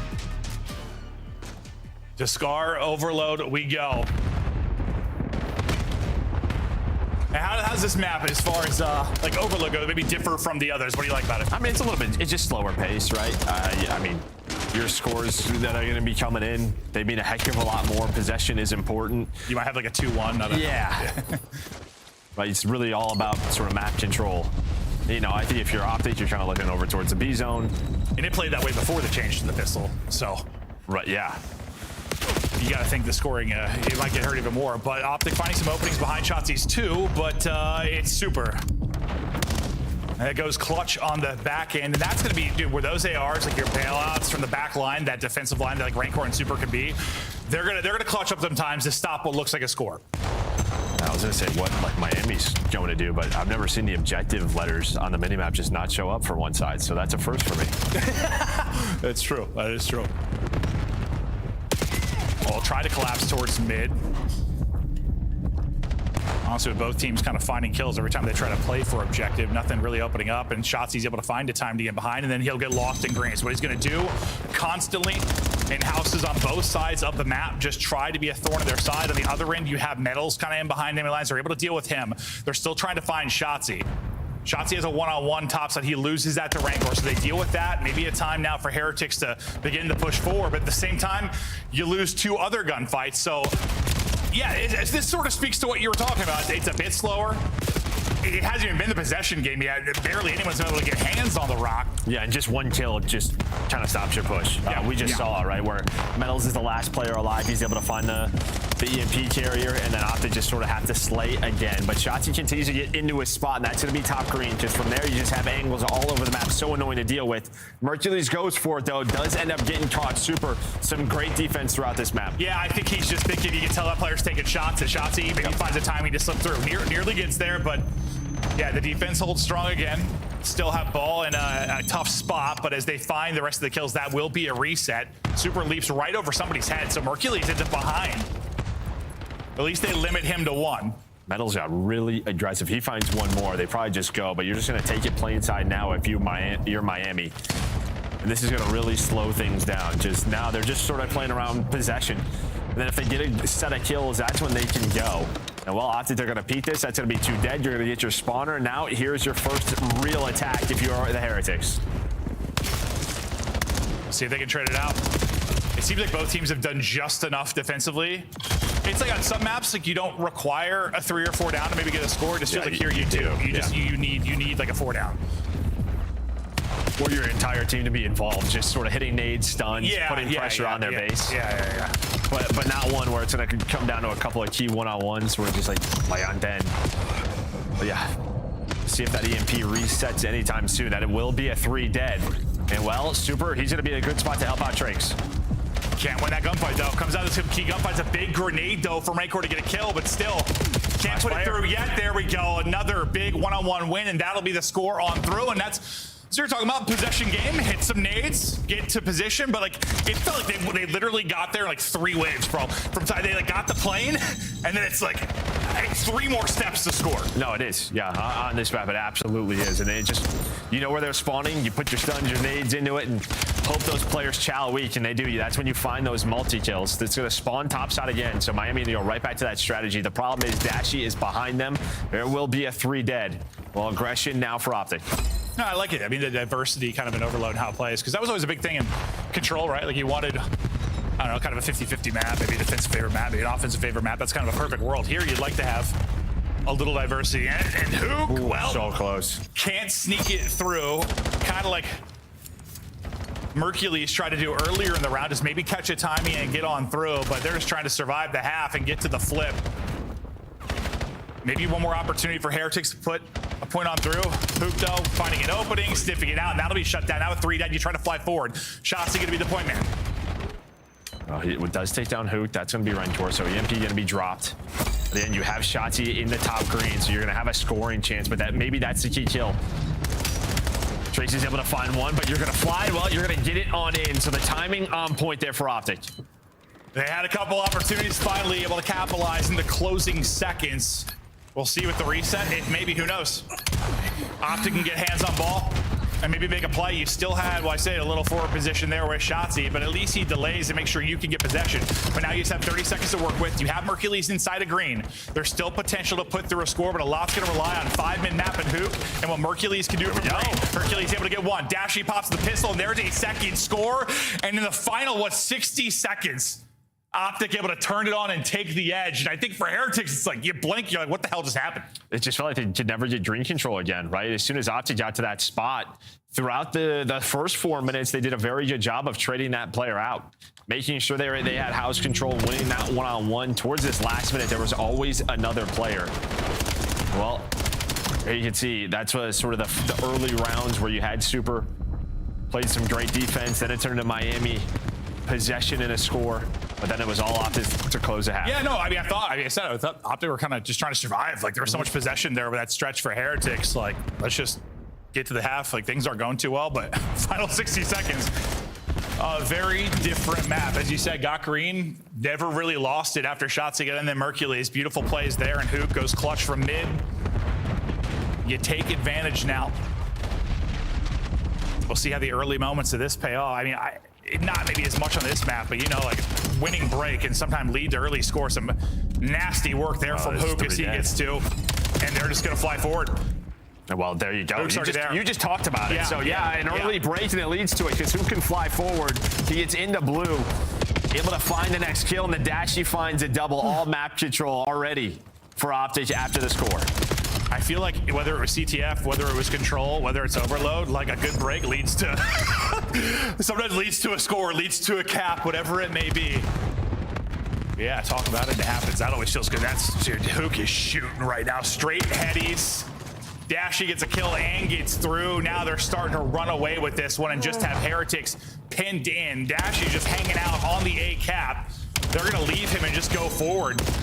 Say, screw it, let's leave him behind. The question is, do you turn and catch the time to actually deal with him? You don't. Dashy, oh, well, you do. He just wins the gunfight. And well, Miami right now, I mean, the first half it was looking great, but the last couple of minutes not going their way. Down by 3. Let's see if Heretics can bring it back with the listening. Estoy yendo izquierda. Arriba no le veo. Dijo T1. Una bala pasa abajo. Yen, toca. Se puso Yen muerto. Arriba, T1 y Marque, ¿me ayudas? Aquí Isles. Ahora el pinche Nico. El de Marque no se da uno, El de Marque te está dando. Controlado la esquina. Va a pinchar Marque, chavales. Pibón Merc. Son dos. Pasa Halfwall. Son dos en la bola. ¿Está yendo para izquierda? Son dos en la derecha. Van a la derecha. La derecha ya muerto, tiene una bala. Otra lo veo, Está en otro final. Tengo la valla yo. Derecha. Yo te espalda. Me mata ya. Muerto la bola. Buena. Falta uno. Venga, Nico, coño. Pillar la derecha. Otra, pibón. Uno muerto. Buena. Por. Escuchado. Hay que hacer marca contra Vamos media izquierda, chaval. Ahí no estoy en con. Con Dashi tocado, no puedo matar. Halfwall no sé qué hace. Siguen a Heavy. Halfwall muerto, tiene una bala, meto. Está yo para izquierda, ¿vale? Uno, izquierda, uno. Y otro con esto, tocado y otro de Marque. No le veo. Muerto, área verde. Buena, hay que ir, Vamos a echar. 8 clon Marque. Tengo uno. Aguanta, no puedo matar. Muerto. Va, la bola. ¿La bola? Sí, se va a quedar. Rojo, muerto. Cameado. Caza Yules. Yules muerto, estoy llegando. ¿Estás con izquierda derecha conmigo? Voy a meter ya. Son dos muertos, otro más. Estoy llegando. El lip. Va a abrir P2. Tengo uno muerto. Falta el de la bola que se ha vaqueado. Área verde, T2 y bola. Área verde no veo. Van a aguantar al fondo. Verde no veo. You can see the difficulty of scoring from that position for Heretics. So close. Just, the spawn's close for Optic. There seems to be always one more guy. Well, and that's why I think we've kind of seen some other teams testing the other side, because if you get green control, you can go through top side, you actually spawn them like hotel balconies. So like, if you can win that fight, it's like a freebie. It's just not as easy to get control you of get this them side of the spawning. map. No, it looks insane on the map. Like, where so like when you're trying to go through middle, they're just spawning in that top left pocket. Yeah, it's not like you're spawning them at airplane. Exactly, like it stuns nades over the top. You need an extra set of kills, and well, you're already in such a tough spot. Hook has had, he's plus 2, but like he's just had some insane stretches and multi-kills that led to a lot of their scoring, or at least opening things up to allow his teammates to get into clutch position. With 60 seconds remaining, not much Heretics are going to be able to do with being down 3, but we'll see if some sort of miracle is in the works. They're in position to maybe put through a score, but there's always somebody extra here from Optic. They cannot break through this line. Well, the problem is when you're down 3, you just grab it and go. Yeah, he just grabs it and go, but you always have possession and you need possession. One of your players just has a pistol, right? So you're just at a disadvantage. It's so difficult to consistently win team fight after team fight. They've done a pretty good job. Mercules locking it down, 32 and 22. We always talk about it. You look up at the scoreboard and somehow this guy's plus 10. Yeah, not the best map 1, but map 2, huge here. Going massive, just getting shots in behind, breaking up any kind of push from Heretics. maybe an opportunity to get one more on the board. Okay, here we go. Wait a second. You lose everybody outside of Trakes, though. Is Trakes able to get any value out of his life? He's got to go big here. Not able to do it. He'll get caught by Dashy. It's spawning out plane side. If they can get it, they'll get 30 seconds added on. They grab it and drop instantly. Everyone is trying to send bodies at it. And of course, it is Shotzi who's shooting you in the back. It gets a little sketchy, but what was it? 3 lead with like 60 seconds to go. I mean, it's possible. We're gonna see some crazy moments while we saw it. I mean, we're going back to week 1 with that kind of face thieves map, but look for a moment like maybe. I just think it's efficiency, right? Like how effective Optic are when they do get possession. They get 3 or 4. They just go. I don't know. Again, like there was 4 minutes where Miami were playing great defense, had possession. You blink and they're down 3. No, it's about like, I don't know, dealing with the bad spots when you're in bad position and coming up clutch, and also executing when you're in good position. Being able to execute, actually turn it into scores. Optic just have a crazy stretch. I mean, honestly, bro, think about it. Their 2 scores came in like the final 60 seconds and the first 60 seconds. It's really just like 2 minutes where all of their offense came from. That's all that matters. I mean, that's last year when it matters. when it matters. When it matters. Yeah, just closing the door. I mean, Miami played pretty tough. I mean, when you look at the end of the scoreboard, right? It's just you lose by 1. But I'm gonna you should get that on a T-shirt, probably. When it matters, like, literally. When it matters, I like that. It's a good slogan. I'm just gonna write that one down. No, I mean, that's just what I think about this team, honestly. Like, dude, these guys are nuts. But I mean, as much as I still want to gas Optic because they are the best team in the league right now, I still feel pretty impressed with what I'm seeing from Miami. I think it's just, again, based on how that first series we casted when I was like, uh-oh. Yeah, the star overload looks a lot better than what was no. I mean, listen, they may still lose the series, but they pushed it to Game 5 versus Koi, but just 2 of the maps were so ugly, it felt like difficult to be positive about it. These have all been battles. Yes, you went an 0-4 hole in the search. You still brought it back, goes to around 10. This, you had your chances. Granted, you know, it really came down to some late scores there, but still, I mean, it wasn't a blowout by any stretch of the imagination. And map 1, you're able to steal. Now, we get ready to go to a den.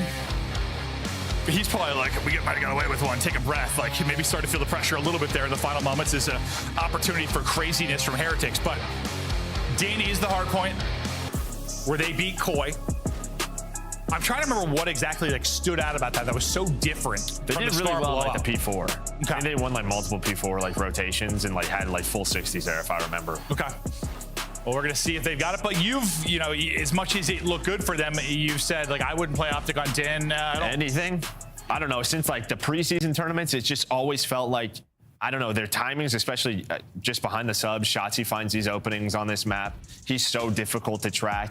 They've seemed a step ahead when it comes to this map. Well, I mean, it's a thing, like, obviously teams are strong in game modes, but from your career, it's probably a thing too where maps just click for your team. 100%, like, it's not even a game mode thing. I mean, it is too, but the map just, I don't know, it just like works for your team. No, that's 100%. You feel more confident there? Like, I don't know. I mean, Shotzi's probably happy to get off Scar. He's probably, all right, get me to my playground, get me to Den where I can run around with my Dravik. And find some more openings, 100%. But he was, I mean, to be fair, he was still finding some openings there, getting shots in from behind, but it was Hook, I think, that stood out more for me.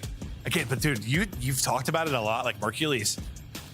It just feels like we don't even see his POV that much sometimes. And then you look up and he's plus 10. Yeah, all the time. Like, it reminds me, I don't know, we talked about it like with Scrap. Like we talked about it with some of like our stars. Like, you'll just be like, you don't even see their POV a lot of the times. You'll see just killing spree X5, and you'll look up and you're like, yeah, this guy's 33 and 22. I don't know. He's different. No, the guy's absolutely different. But willing them back into this and now taking a 2-1 advantage. We'll see if they can close it out on Den, or if Heretics will keep on fighting. I mean, they were that team last year. I mean, it was passion. It was everything. It was the team changes they made, but they were always difficult to put away. They were a thorn in the side of the top teams. Like, you never want to play them because if they got hot, they could get anything done. I mean, it started with like Major 1 in Spain, where that's where they sort of got going, where they went to all these game 5s, just clutching, and yeah, they were just a tough team to beat throughout the year. Yeah, they can be so hard, but I think that's like sort of the common around a lot of teams right now for this year. That's what's scary. Like, a lot of the top teams just don't seem to have a whole lot of weaknesses across modes. But then again, I just saw while Thieves get literally shit on. So I don't know. Well, Paris is really good. Yeah, Paris is real good. Yeah, Django is demonic, bro. Yeah, he demonic. They have their number for sure. Yeah, well, they probably got a little more to play for that too. Yeah. There's some chips. Well, he was talking about that chip on Sib's shoulder. Like, if I'm Envoy and Ghosty, we're kind of talking about. I think it's just them and Optic and S. Yeah. Yeah, I'm kicking Scrap in the face on the way to a win, probably. Map 4 now. As Optic look to close out the series, and Heretics look to extend it. The difference in their series versus Koi between Scar and Din was literally night and day, talking about the hard point.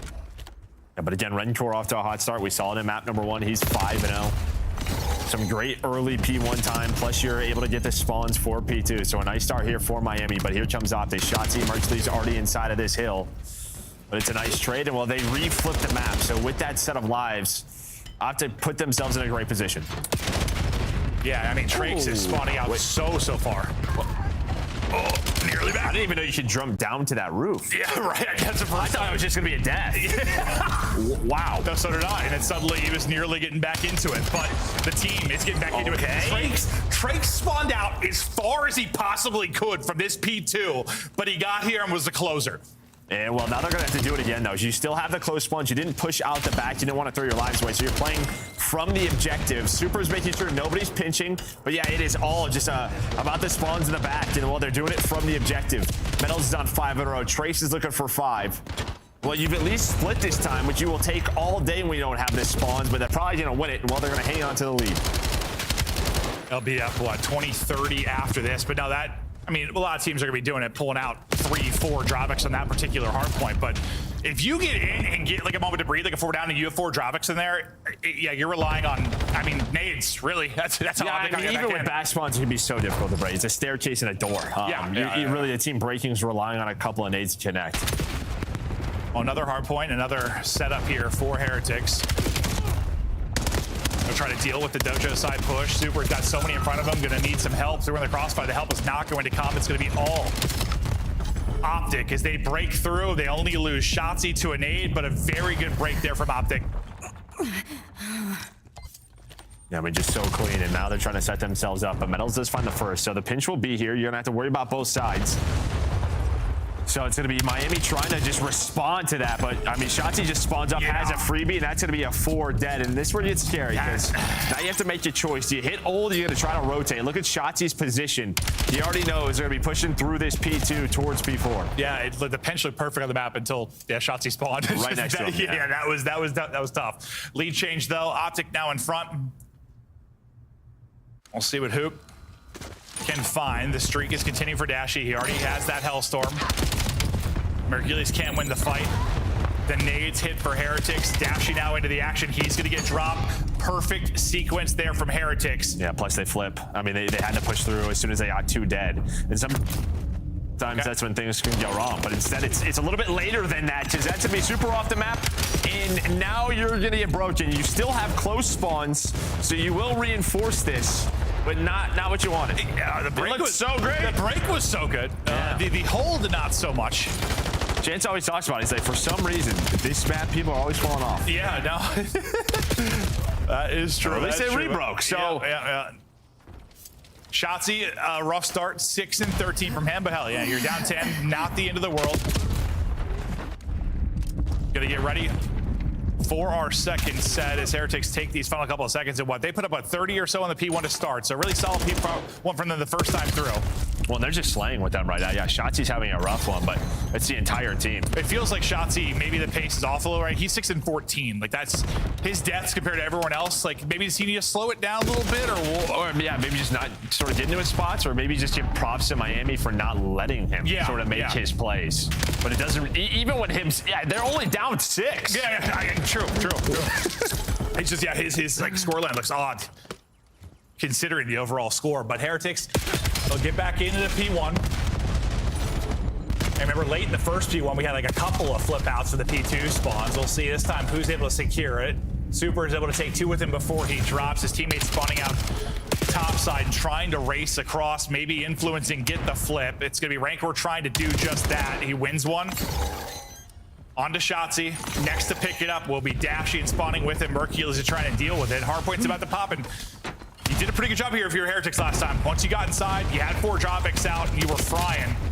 Nice opening kill there for Mercules. Yeah, I'm surprised they're not getting that scrap time right as soon as Rentor starts to win that, because you would love to, well, you do get the back spawn, but Optic just break down. What did Dashy get? 3? I don't know. We're going to see so many of those plays on this hill, but Optic, now they realize spawns all over the place. I mean, Hoot and Dashy spawn all the way across the map, but they do pick up on the pinch, so they call that out. So now it relies on these players to lock it down, and Mercules hits 3. A Dashy triple, a Mercules triple, pistols on the feet for the most part.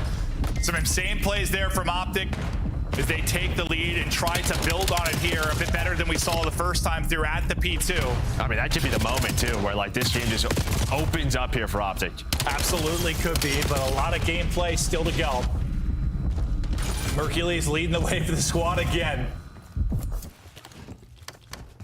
And now, last time you had this rotation if you were Heretics, not gonna be as clean as it was last time, at least for the setup, but you got smoked even with the clean setup. This time you have to do a much better job. Well, you have a Hellstorm on Dashy, so I think this is the hill. He just dies, so right away maybe you're waiting on that. Yeah, he's gonna spawn up.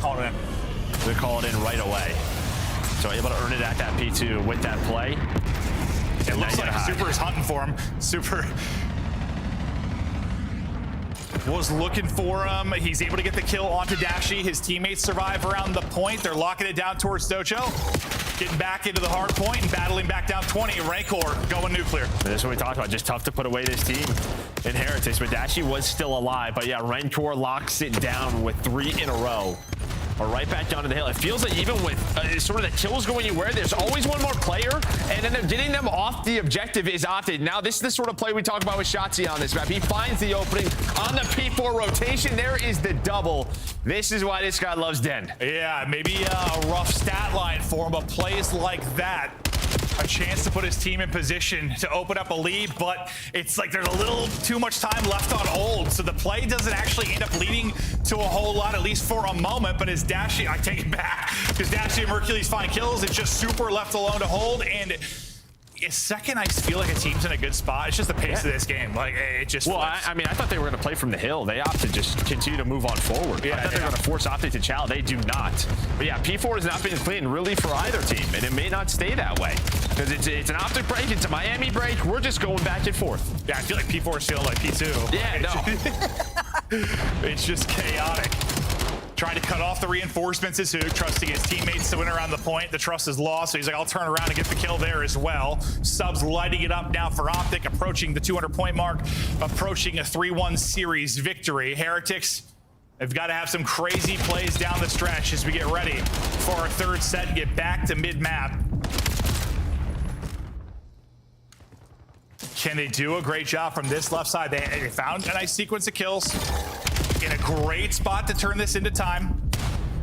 And that's really it. It felt like there's been multiple chances for like Miami to be earning time, but I think Optic's just like finding the one player on the objective every now and then making it messy. But there's going to be a clean 4 dead. Everybody off spawn. Shotzi's going to try to go top side. Dashy's top window, but he's going to be shut off. So someone should pick this up. This should be a massive one-on-one between Rentor and Shotzi. And there we go. Rentor does find it. So map not done yet. You are getting aggressive if you are Heretics. I feel like it's been Rancor several times. We've seen him just holding, just waiting for Shotzi. He knows the play is coming. He knows the type of player Shotzi is and shuts it down, but you'll take whatever seconds you can get here if you're Optic. 40 away from closing it out, but you have narrowed it down a bit if you're a Heretics, but you lose just about everyone. This is big time. This garbage time is huge. Do you want to push this or not? They're going to be at 230. A couple players that have spawned out here for Heretics. So again, you're playing from the hill. Look, 1 and 2 just give up the spawn. So Miami are going all in here on fighting from the objective. Last time, Dashy opened it up with a triple. Mercules held on with a triple. One big break, and that's likely the map. Here we go. The first goes to Metals onto Mercules. But again, you have the close spot, and this guy's pistol is unbelievable, and that's going to be all 4 dead. Bro, okay, like just use the pistol. It's all the guy needs. 6 in a row, working towards another Hellstorm. 15 needed for the dub in the map and the series. What's crazy is they picked up the pinch. They had a 4-on-3, but it doesn't matter. I know some of those players were weak, but still, dude, it's just this pistol from Dashy is absurd. That should be the final sequence. Maybe this one-on-one will decide things. Still a little fight left. Hold up, Metals gets a couple to keep him in it, but one more point needed for Optic. Yeah, one more to go. So you're just gonna have to rotate now, or do you just fight this scrap time? If you are Optic, Mercules goes for it, but look at the mini map. You still have players here, and well, you're winning it on both sides, so doing a great job. And while Trace is gonna win it, hold up. Unfortunately, this has not been the cleanest point for them, but if there's a time to clean it up, now's the time. What a comeback this would be, but actually another streak earned at a P2 with the pistol. Able to call a Hellstorm, and last time they're here to disrupt the setup, trying to do it again here. Able to take out Rancor. Remember, Rancor was like the big player here last time to try and keep them in the fight, but hold up, still holding. Super trying to tuck away in a corner and shut it down. Now, just 20 needed to go for the win. Beautiful shots over the top. Super gonna get a second. Hold up now. You gotta watch mid. Just need one. Yeah, Shotzi's there. He's waiting for his teammates off spawn, and well, he's gonna go right through middle, right through the main cut. They're gonna win that gun It's fight. Rancor again. 3 versus 3. Rancor picks up the pinch. Rancor and squad are holding. Trakes with a double. No way. Do they get the comeback? They do. Heretics down 50 with only 1 point needed for Optic, and they do the unthinkable. We're going to map 5. And you kind of saw to end it, right? There were a couple of players that wanted to fight the one-on-one for scrap time. There were a couple of players that wanted to rotate. They just lost both of that. You just have to commit to one. Yeah, no. And I think like Shotzi, he was the one that rotated. I think he led to a team kill or something. They had 2 players there on rotation. That's like when we talk about the situations. We're always like, oh, the team's got to be perfect now. Okay, that was it. You had to be perfect, and they were. I don't know what the biggest moment was. If it was, I don't know, Rancor picking up Shotzi's route for the 40th time, or if it was probably Super's double. Like that double there at Dojo. Yeah, I mean, he's the first line of defense, yeah, right? The fact you're hoping he gets 1. The fact he gets 2. Yeah, the fact he gets 2 is unreal. And then it just kind of creates this awkward timing. Plus, you avoid the streak. But Shotzi with not the best den that we have seen for him. But even with that, you still feel like they should have won that. An unreal comeback there from Miami. No, yeah. Should have won it. Yeah. When you got 249 on the board, you're supposed to win it, but you can't take away from the ultimate clutch there from Heretics. They just fight, dude. They just fight. Dude, yeah, we've several times said they're just annoying to put away. They were last year. It seems like they're going to be this year as well. We thought it was a good thing to see this Optic team get tested a bit, and they are getting tested. And then on the other end, like, we want to see some improvements from Heretics. And well, I think we have seen that, man. Winning both hard points. The other 2 maps are wars as well. The scoreline from the map 3 is a little weird. That was kind of they need a faster start on some of these maps, right? Like, it just feels like they're having these come, especially in Search. A couple of times we've seen them just slow starts in Search. Map 5 to decide this series and who gets the 10 CDL points. Heretics with an unbelievable come-from-behind win. They're going to be the ones flowing going into map 5, but we slow down now for Search and Destroy, who will be the clutch king to decide the series map 5 after the break.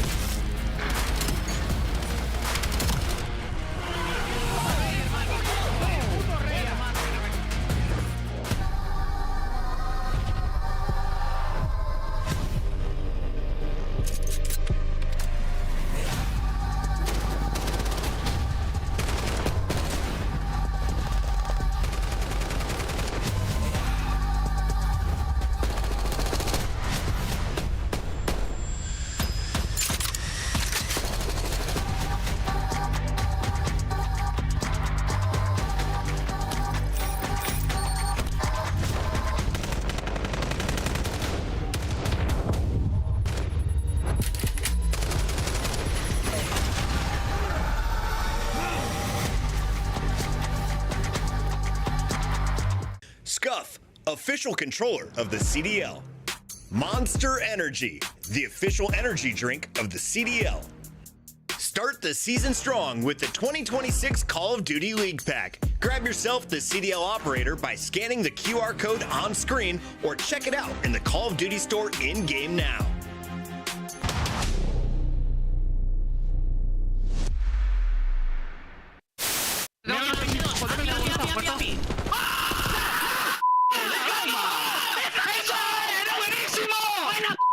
¡Vamos, hostia! ¡Vamos!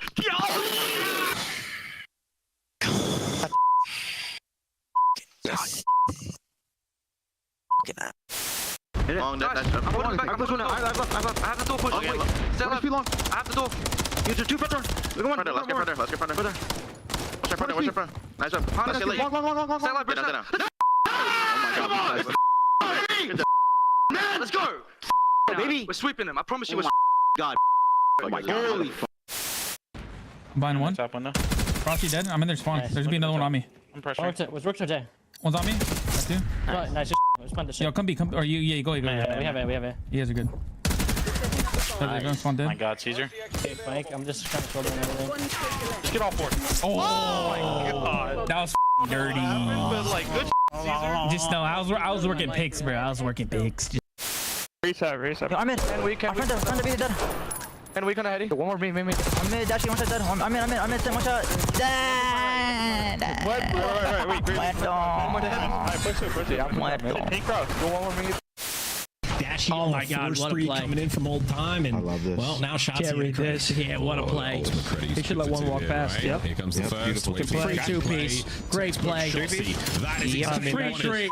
Gorgeous. And we is that gonna flip spawns? Yo, that was beautiful by the Falcons, and Optic are starting to figure it out. And you know what? That ain't gonna show up on the scoreboard. But what a play. You stay L triggered. Mercs there for Just 2. broke the hill basically there for the by himself. Kill. This is perfect. Just funnel them green. We have this grandma rotation. 10 seconds left. I think it's certainly Right now.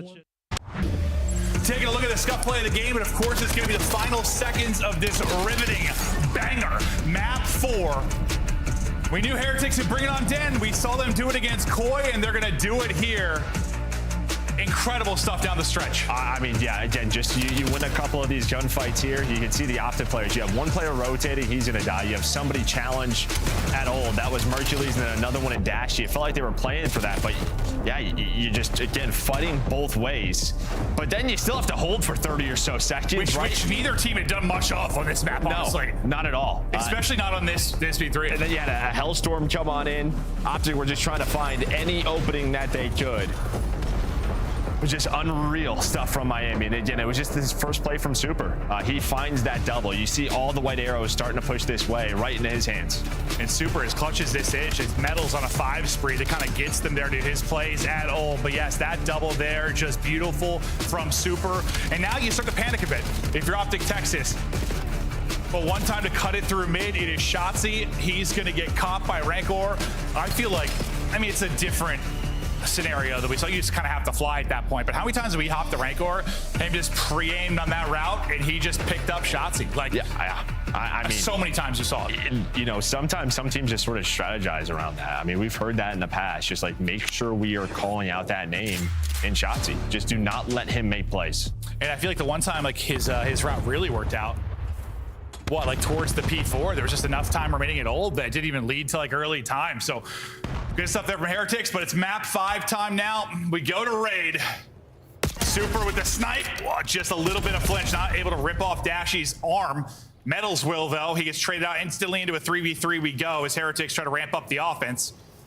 We look at Rancor's angle as they all group up, looking to work this out towards B. Hook will be the first line of defense from mid. They can get there quickly. It will be Shotzi. Shotzi had a rough map 4, but able to bring it back maybe in this final map. If he can be clutch, he'll tack one on there. That's a 2 versus 3, but a nice snipe from Super. So it does a really good job there. And well, you still need bomb. 35 seconds to go. In the middle of the map will be Shotzi, so he's going to be watching that cross. And well, Mercury is just kind of lurking. Obviously, they know he has a kill, so they should have an idea of his spot. Now it's just, do we want to rotate on raid? This movement, you can do it quickly. Just wiggling.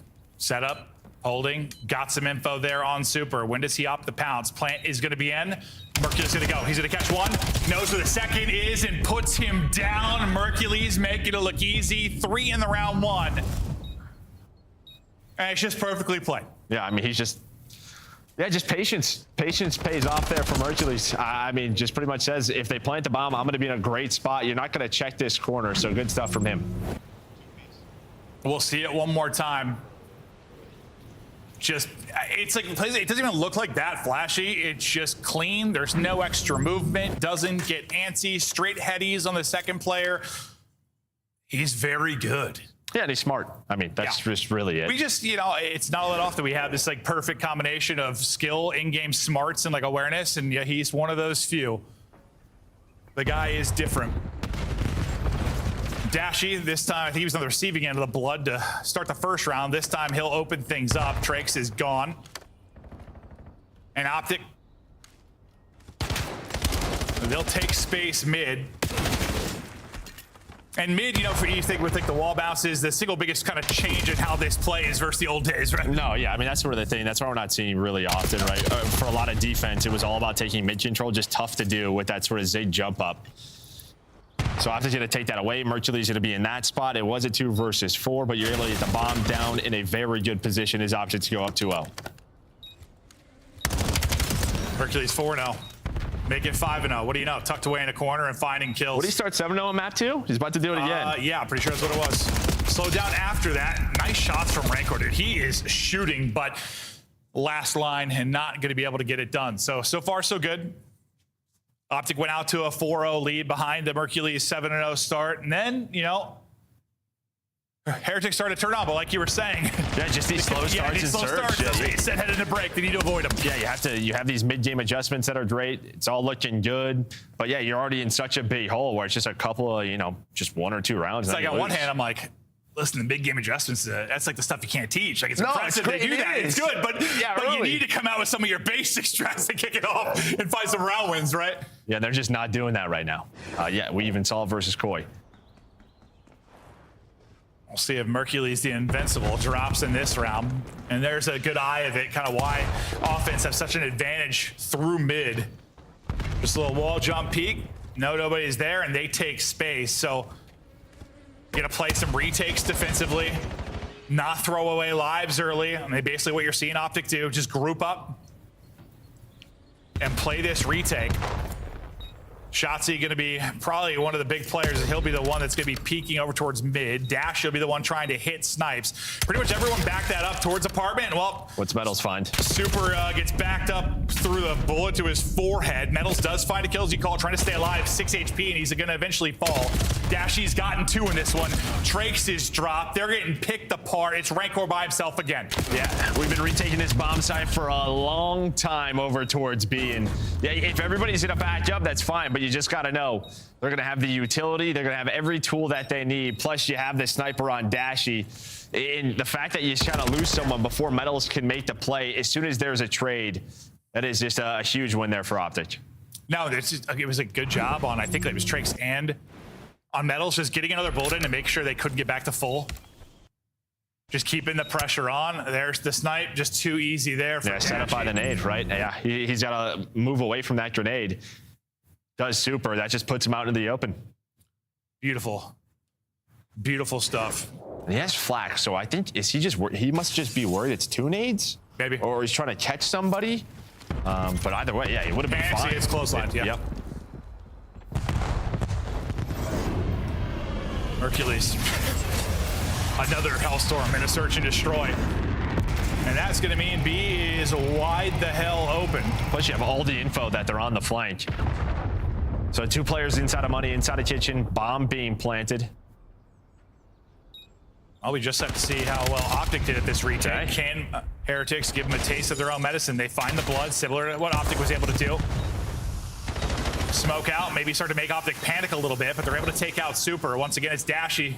Yeah, but Mercury's repinched. He repinched through mid. So they check the bomb, and now they can just play inside. They have no idea about Mercury's spot. He is the key again. But there we go. 20 seconds left. You're able to bait out some shots. Great retake there from Miami. And it is Trakes, bro. Trakes gets the opener with the first blood. In a crazy sequence there at apartment, is able to put 2 more through, and the young guy, a huge round, and a round that you needed one. You needed one. Just don't let things slip away as early as they did last time. Honestly, I was just worried Mercury was going to clutch that. Like, that just breaks the back of this team. No, yeah, and he was the spot to do it. But I just think the fact you avoid the Hellstorm, and it's one of those things where on this map, maybe instead of using the Hellstorm to plant, maybe you just want to use it when it's planted to sort of waste time. Yeah, because getting a plant here is not that hard compared to some of our other maps. Yeah, with the advantage you have kind of for. But you're hoping to catch somebody mid, whatever it is. Yeah. Just the fact those guys are both in art. That's the way to look at it, though, yeah. You know you can get the plant. Use it to guarantee the round. They're aggressive. Out towards ring. Trakes. Oh, they both just get lined up. Mercules, give him 3. He has his first death, and then he turns it into frying the squad. A fast one there for Optic. I don't even know how they just line up for him perfectly. And again, it's nothing like flashy. Look at that little smile. He's so annoying. Like, he's just laying in a corner again. He's just laying in a corner, top laundry, and they line up for him. And he's just not going to miss. Then he turns it into the third shotzi. He hits the wall bang, but it's very similar to some of the early rounds where he's just, I don't know, you're not checking your corners, and he's going to make you punish. He's going to punish you. Guy doesn't miss. Heretics finally get around and quickly answered by Optic. Mercules is locked. As we get deeper into this map 5, 4-1 advantage for Optic. Hook hasn't found a kill yet, but it doesn't matter. Mercules has got you. 8-1, Dashy hitting snipes. There's another blood. It's Trakes again that's going to get caught by the sniper early in a round. Yeah, and that's why we're not seeing this. I mean, offense should just not have an advantage with a mid peak, and they do.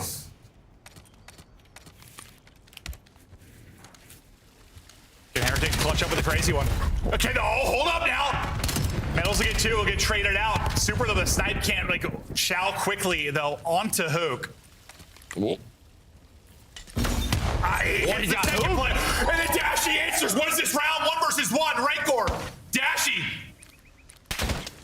He shot. He goes vertical. No angle from there. He's cheesing. Oh, he's got his pistol though. I wouldn't chow this. I don't know if I would. Rancor's one of the best ARs we've got, but the pistol's been so scary. Heretics pull it out. It's Metals too. Dashy, he's staying in it, I guess. Well, and I don't even know if like Super was shooting at Dashy or Hook, or if Hook just like ran into that bullet. Honestly, I don't know. But I mean, just beautiful snipes on both sides, from Super, from Dashy. But yeah, this is kind of what we're talking about. Yeah, this is a problem. Yeah, I mean, don't get me wrong, that's a nasty snipe. It's great. It's cool. It's just not great for the map. Yeah, shouldn't probably be not great for the map. But yeah, right there. Yeah, was that at Dashy? Yeah, you know, it might have been. It might have been at his shoulder. I really don't know. If we could see it, well, we probably can't see it from Hook's POV. But I think he was just sliding and got a bullet to the face. That round was insane. That round was insane. If Dashy won that one-on-one, that would have been a mythic level round out of him after the 2 snipes, but comes up short. And a first blood down for Heretics. Well, they just take mid control, right? You have the jump over. You're able to catch Mercules. That's been the key. You haven't allowed his sort of lurk plays to pay off these last couple of rounds. And well, they took mid control and shots. He just, I don't know if he thinks he has a follow up there, but he just kind of comes out, gets team shot, gets fried. Maybe thinking he's making a hero play. Trakes making the game simple. Sniper is dropped. Hook is getting swarmed, and Heretics. They're doing it again? They pulled off the 3v4 in the last round. This time, handle business. They are not going away. Keep on fighting. Just mid-round adjustments. They switch up with some aggression this time. Right through the middle of the map. But yeah, they had some 3v4 clutches in map number 2. What, 2 rounds ago now? That has kept them in the game. Super. He's so far back, he's sitting in another room, but he has been very vocal about this next round. That's how I like to play. I sit back, but it looks insane compared to everybody else. Faces in monitor, he's lounging. Here we go. Now the 1 round edge for Optic. They don't take mid control. It doesn't look like they're going to have the snipe presence from Dashy. It looks like they're trying to set up a sort of late flame for Mercules. So watch number 7. That could be the key here. Well, he might get just surprised by 2. Let's see, they're trying to chase him. What can Mercules find? Do they isolate him, or does he get a kill? The help has now come in. Beautifully played there from Mercules. Got to his teammate. Maybe if you slam 2 there, you got a shot, but Trakes can't take down the second. All on Rancor again. And the problem is there's 20 seconds. And plus you send Hoot to help him. I mean, there is a world where that goes wrong, where he gets bad early timing. But that's not even the play. You're just planning that, and then you're hoping he can go all the way around pool, because that bomb was planted backside. You're thinking he's the flank player, not the point man. Yeah, but then all the pressure's over to him. Yeah. Not only does he earn one and play his life, but Hook plays with him. And they just deal with all 4. I think he had 1,600 damage in the map 2. Double-digit kills. Approaching that territory again at 11-3. He has been so good for them in search. And now, what, 5-3 edge? They go for the closeout. I mean, he's won them 3 rounds. Yeah. He sure as hell has. All right, so they've sent it out mid this time. You see they try to combine nades there. Optic to just shut down any kind of aggressive mid push. Shotzi's just going. Trakes wants the chow. Who's going to win it? It's a pistol from Shotzi. Trakes just gets deleted. And Shotzi just keeps going. He's still just taking chows. He's just trying to close this out. He's still there. He's still there. Okay. For a second, I was like, this is super lost. Okay, so he gets the kill. You get numbers again, 3 versus 2. Well, he's thinking he backed up, but yeah. I thought his angle, he kind of saw that, but no.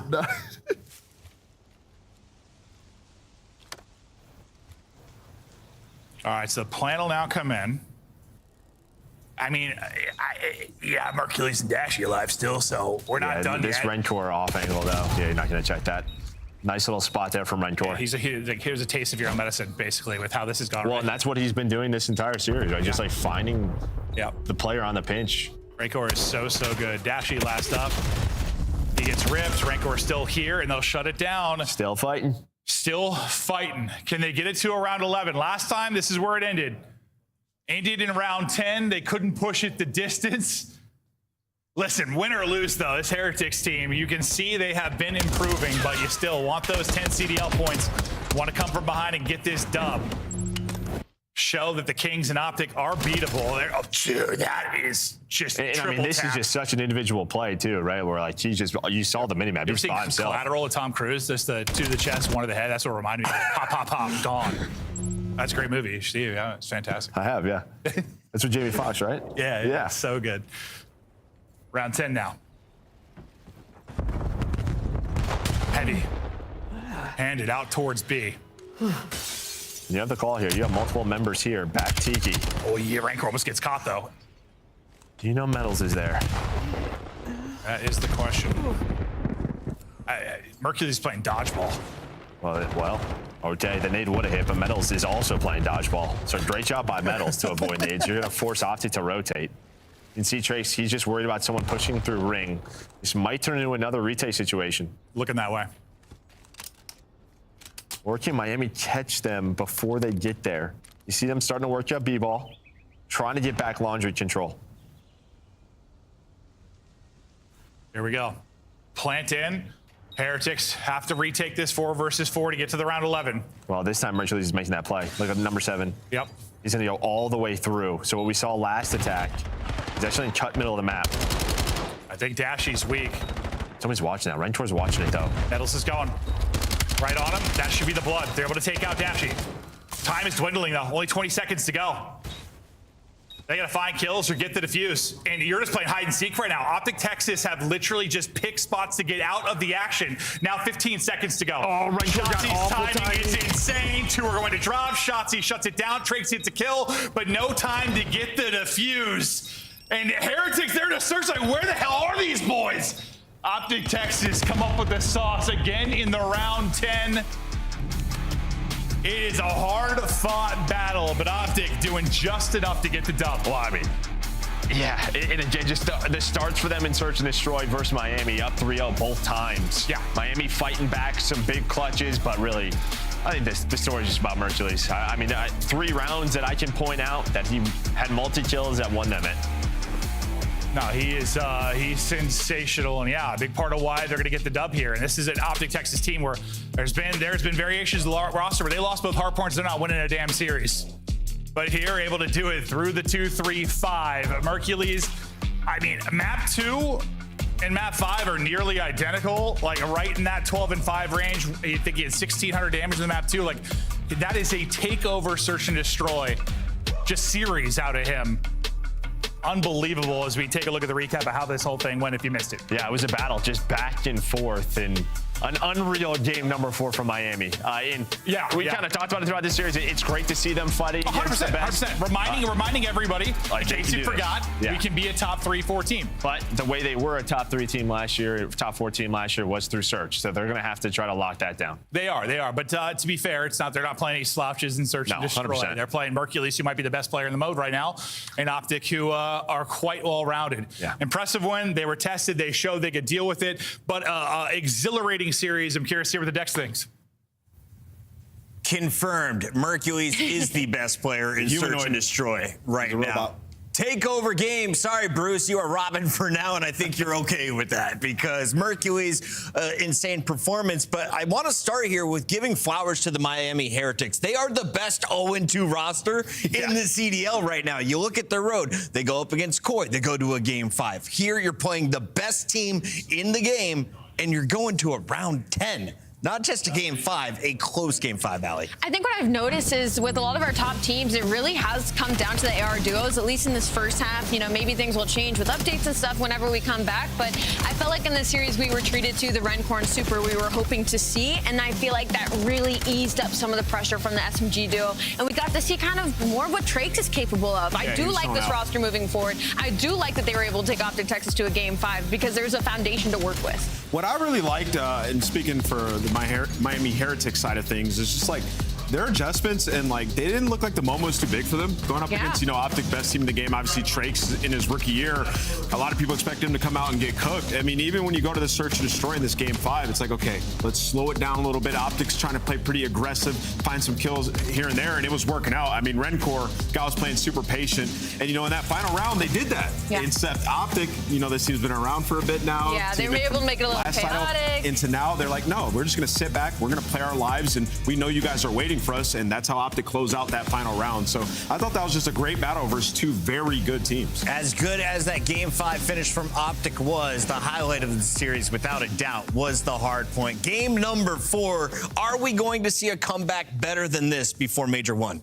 Ooh, I don't know. I feel like Miami does put us in a lot of those situations where they're able to make maps look like that. I don't think we're going to get a better one. Let's walk through these highlights one more time as we load it up for you. Nameless, we start with Metals jumping on the point at 2:49. Yeah, this was a crazy situation because you had Dashy inside of this hill, and he just finished getting a bunch of kills. They're like, okay, Optic's just going to close this out. Well, somebody passed that 50-yard line, so Metals actually spawns in the back. Optic is completely unaware of that spawn, so he gets in with the buzzer beater, and then now you're in this situation. Optic's like, okay, do we rotate? Do we bang ult? Well, they end up losing this rotation, and you can see how difficult it is. If you're just trying to flood through Dojo, this team is just farming you. Super finds a couple of huge kills pushing through to give them the advantage. And from here, Miami, I mean, really all game, Allie, they were dominating the P3. It was some heroic breaks from Optic on this hill, and that'll catch up to you. When you don't get early to P3, this is what can happen to you when somebody doesn't get a miracle 2B. 100%. You talk about pressure making diamonds. If you looked at the minimap, Miami Heretics wasn't panicking in this situation. Traix was still going on mid off the spawn,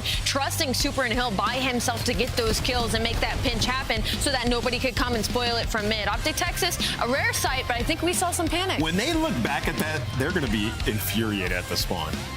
How did the community react? Let's take a look. Oh my God. Oh my God. What the? What the? It's a breakdown. Holy, I actually won that.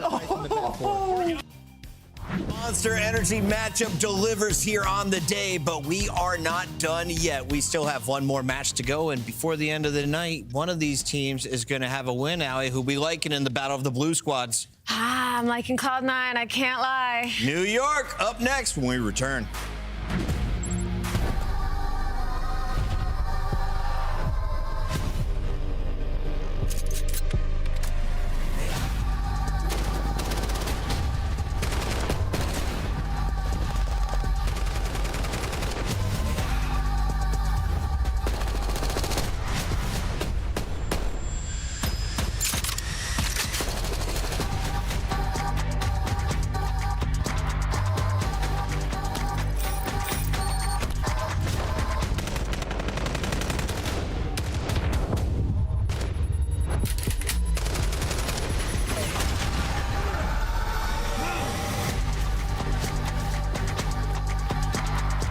Scuff, official controller of the CDL. Monster Energy, the official energy drink of the CDL.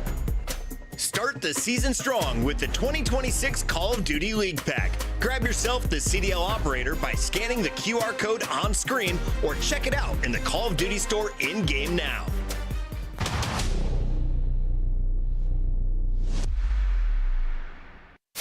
Ghosty doing his best to do it. Oh, here we go. 3 are going to drop. A chance to go. One person is Droz that's got to go clutch. From the position we saw Crimp do it, he doesn't do it. Ghosty able to put him down. They get on the point. Everybody's up. That's not going to hit. Second bit of progress done. They got to surge on forward. A BZ with 1. Can't get through. Solo and Sim connect. But you win it if you're Crimp. Of course it's Crimp.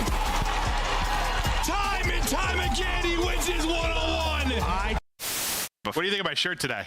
It is a choice. It's a choice. Listen, guys, I put this shirt on. I felt pretty sexy, to be honest. Yeah, I looked in the mirror and thought, God damn. And then I got into the green room and everyone said, your shirt's too tight. You look like an idiot. And I was it's just a little too small, but it works. In honor of our Father's Day, we're going to have a friendly competition amongst the dads on this show. How many dad jokes can we fit in? Well, I have the opportunity to go first. So, Allie, let's take the lead right now. Why can't bikes stand up on their own? Why? Because they're too tired. Got her! All right, let's keep this moving, Nameless, because we got a lot to talk about starting here with the standings. Get back, Dad. White car, sell him. Lockdown. On the black car, one shot, sell them. Shit on you fucking idiot. Pillar, mid pillar. Mid pillar dead. Not playing, he's running that. He just got fucking shit on in finals for 5K. No, core, no. That car right now. The fuck up, get a haircut. Good. Mid-map. Come on now. Come the fuck on. Who's fucking with me? That's every single year. That's Zuma's tournament every single fucking year. Give me that 3P. I'll fucking out of here. Yeah, Scrap, you want the Twitter me, big dog. I'm fucking tweeting it. Yeah, come on. I'm the cat right now. Lobby top. Lobby. Scrap secret. Lobby. I'll see him. We're gonna get on. Dead. Nice. 3. Get on point. We should stack. We should stack. Something going behind us. Mid me, you. I stack. Go low line. I'm nading it. Triple stack. I'll get right. I'll get right off one. You can just watch it. Look line. Okay, I have you. Look low line. Nothing wrong. They're fighting. One dead. Step. Force them. Come on. Let's go.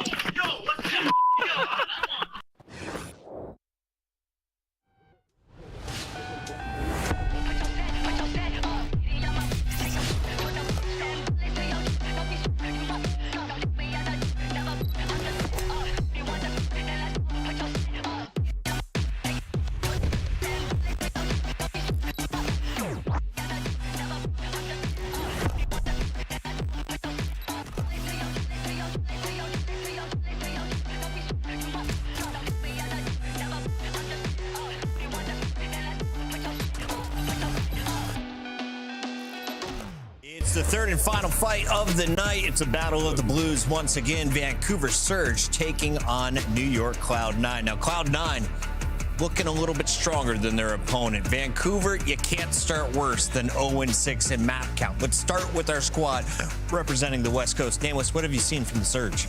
Nothing. These guys, I mean, honestly, I'm not going to be too hard on them, though. We said we need to be patient with Legend Lease and his individual performance, but I think we fear with this roster is no leader, because there's a lot of moments where they had opportunities, especially in the Search and Destroy in their last series, to close that out and give themselves some life and, just throwing away some rounds. So these guys are viewing the tape, going to have to mature very fast. But they have played 2 good teams, Chris. You mentioned that earlier. I mean, going up against Koi is going to be no easy feat.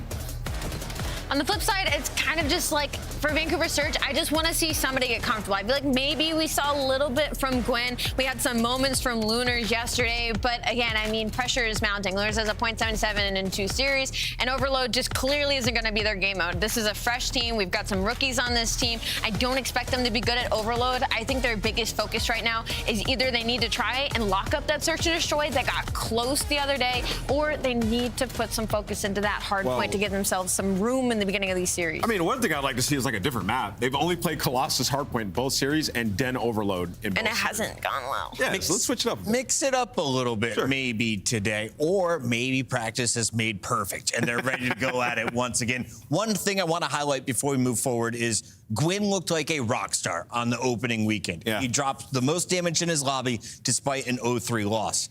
When he played Koi, he got absolutely shut down. How do you get Gwyn up and moving once again? I mean, coming into that first series, I'm sure they were full of energy, very confident, and then you got brought to reality real fast. And that's kind of what can happen if you're a guy like Gwyn, right? Where early on last year, you're competing, looking like the team is going to have a great year. This league is tough, man. It can beat you down real quick. When you come into a year with a roster like this, looking left and right, do I even have a chance? So I hope that's not his mentality, but I'm just keeping it real. That's sometimes how you get get as a player. Allie, let's talk about the other team in this fight. This is going to be Cloud9 New York, and the team, well, they're going back to some staples. Mac is on the roster with Vivid. Let's take a look here at the team as a whole. What have you seen from them? What are the expectations for a squad that is currently in the bottom 4 of our leaderboard? Really good early teamwork. When they went up against G2, that was what was most impressive to me, especially in that map number 1, Colossus, where they're able to steal it away by about 30 points. It just felt like they were all on the same page, and that's what you're going to get from a roster like this. I mean, you look about Vivid and Mac and their accolades. These are heads-up players that are going to be very selfless. They're going to make the right play. You add that with the addition of the firepower Afro can give you sometimes, and the firepower and Beans in such an aggressive AR that he can be. This is a very solid team. Contending for championships, I don't know. This is one of those things where they cannot allow Vancouver Surge to steal a map off of them. It's a must-win situation. Yeah, I mean, if like this Cloud9 roster, I like it. Like, you look across the board. I mean, the only question you'd have with this team is the consistency. We've seen Afro at times look like the best player in the world, and then, you know, he can fall off. But recently, when he went back down to Challengers, I think he's found that, right? So coming in that first series, in the hard points that you mentioned, both of them, they won them both by like 30 points, but it was just electrifying. Like, these guys can really push pace with the best. Can we talk about Beans a little bit? Sure. Because he was one of my favorite snipers 2 years ago, right? Back in the Boston days, he was pulling it out, whipping out the big stick. He hasn't had any huge clips quite yet. They're coming. Are they coming? When do they arrive? They might arrive right here. I mean, Beans is sensational with the sniper in his hand. I think it depends on the maps and modes that we're going to get. They're going to need it, because if you look at their first match versus G2, they lost both those search and destroys. It wasn't exactly that close or pretty as well. So Beans, the guy we'll be looking at in this one, and there will be some snipe opportunities, especially on that den. You look to see him over near that B site trying to get some picks. Completely agree with you. And I'm looking at the Scarred Hardpoint, map number 1. I saw what Vivid and Mac were able to do on this. I'm obviously leaning towards Cloud9 when I see this layout. I like that it's a different map 1. That's facts. That's facts. Scar, Den, Scar. Let's talk through the first 3. Are we making it to a game 4, Ant? I mean, potentially, yeah. Why not? It just, like we said, it all depends on how the search and destroy looks for Cloud9 today, but nevertheless, in the pick'ems, I'm still going Cloud9. Scuff Pick'ems, Ant wants to lock it in first. Let's go ahead and give him that honor. He chooses Cloud9 New York. I, too, will choose Cloud9 New York. I'm sold on Vivid in this game. I like watching his screen. More Vivid, please, today, observers. Rosalie, where are we going? You guys know I'm a big Mackenzie Melts fan. I have to go with Cloud9, but maybe a 3-1. Maybe Surge pulls something out today. The fans trying to get number 12 correct are riding with us whenever we see all 4 going the same way. Something normally goes wrong. Oh, no. Chance, Miles, it's your turn.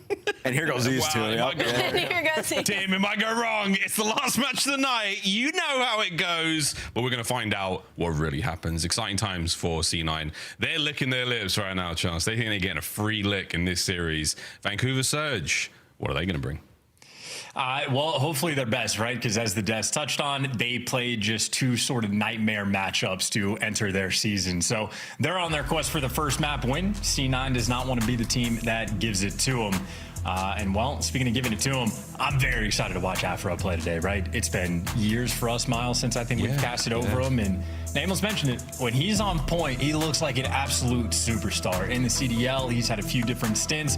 He has a handful of top 3 placements in the league. And I know he can be a bit of a mixy player, but in my mind, it's just because of like the nature of being non-NA. It's difficult to get picked up in the middle of the year just because visa issues or like visas take time to get sorted. And in the world of Call of Duty, roster decisions happen so quickly. So he gets into the start of the year. I can't wait for him to showcase his talents. He might be on one today. Afro is no joke. On board with Vivid. And the man of the moment does get first blood in the approach towards time, but it's Vancouver Surge who get themselves in there early on, Chance. And hey, we're talking about teams being good or bad Scar teams. We're about to find out the difference between Cloud9 and Vancouver Surge here as the kills flurry to a close, and Vivid desperately trying to get himself a little bit closer towards what is a super dry P1 for them. Yep, Surge taking full advantage of sort of that advantageous side, at least off the rip for the P1, and Afro wants to take it from him. That's 3 down in the feed, and Vancouver Surge now have to work themselves off spawn, so they got a nice 20-point lead.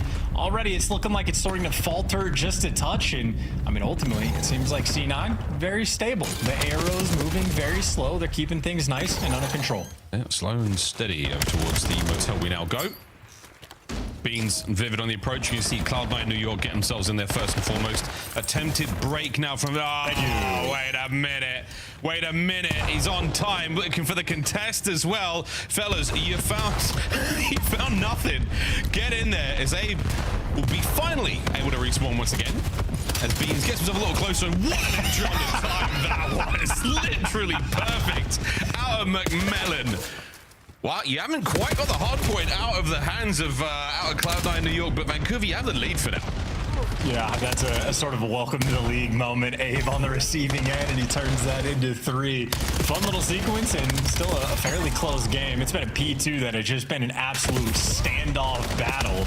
Difficult really to get the extra edge. A ton of trades rolling through. Lunar's there to give you a little bit extra, but I mean, even really for how much scrap time. Beans there for the fight. There you go. They get the final 10. They'll have a 20-point lead going into new, but Mackenzie Meltz will be there first. Yeah, it's a no-row situation right now for Vancouver Surge, but now they've got themselves over to their boat.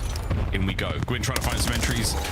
Drawn and pulled back and forward by the comms about the player top green. It's not going to help him out whatsoever on the approach, but still Vancouver Surge maintaining lead, and that's a decent kill. Can you get any more out of this one, Lunas? Go on, son, into time you now go. Your boys are right behind you. The wind is now in your sails. Vancouver on the fight forward. No one on the wall hop push just yet. Well, take it back. There's Gwyn and Abe. Trades might be done, and what do you know? The boys of Vancouver are in. Bringing the fight. Still, though, you got to square up on this hill. It is just going to be an absolute head smash to try to get this time. Abe ripping heads along the way, but a couple trades rolling through. Still a bit of a battle. And that entire time, funnily enough, it was actually C9 that was in the hill, even with all that pressure there for Vancouver. Once again, though, it looks like Surge might be good for the scrap time. Afro actually wants to take it, but nonetheless, at least you're ahead on the rotations. A money hill potential situation for Vancouver in a tied-up game. You cannot drop the ball in this moment. No, so great hard point there from Cloud9 New York. Just get a man in there and hope for the best. No contest out of Surge. Will we get a better look here on the backside? For now, it is a maybe. No, Mag 2. Vivid gets his. That's going to be C9 in time. The man of the moment, Afro. We gave him a lot of love. One of West Midland's finest players. Gift from the God Gods. He'll take it. Doesn't quite get that turned into 2, but nonetheless for C9 New York, they just walk through and break through a P4. And on the 4th hill, Legend is now up to his 2nd kill of the map. So you have C9 that have basically been fighting an uphill battle since the start of the game, and the fact that they have a 20-point lead. I mean, if they get firm control, it might start to spiral just a touch. In the hill, though, Mac head on a swivel. 4-man white for Vancouver. They'll be happy to collect that final 13. Yeah, final 13. Going to keep them very much in contest here of this hard point on Scar. But we'll go to a Mixie Hill, indeed. Just a few steps away from that plain hill we saw Cloud9 New York hold on to with their fingernails. Surge now on the attack forward. Gwyn, beautiful entry. Nice shots are in, and the pistol at his already. But Afro, what a win that was. C9 New York now fighting forward. A bit of time to be had. Legend gets taken down in the quick approach. Luna's once again finding himself on the back foot, and Afro, here we go. Starting to get rolling. Legend on the pinch has been taken care of now, and this is looking like a dominant hold from C9. Yeah, that's a fantastic pick up from Vivid on that moment as well. All guns forward. They're working up through dirt. Abe's going to be there close and makes the impact. 3 in the feed there for Vancouver. So they find their way inside the time.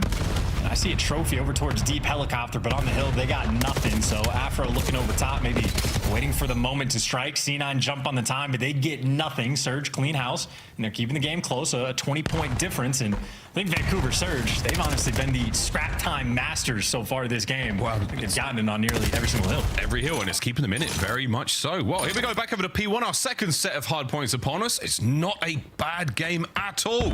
Let's go for a listening with Vancouver Surge. What the fuck, Vika? Two Vika. I have right, child. Weak, Vika. One this small. Vika and small. Vika and small. He's trying small. Close left. Vika small again. Small.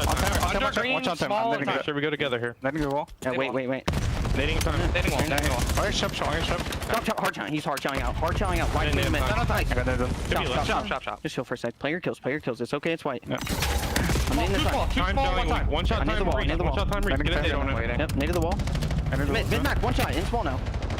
Small where you? One's there, be cut Afro. Yeah, be cut Afro weak. One shot, small dead. Small is mid. Be cut time. Nice, shoot up. Be cut.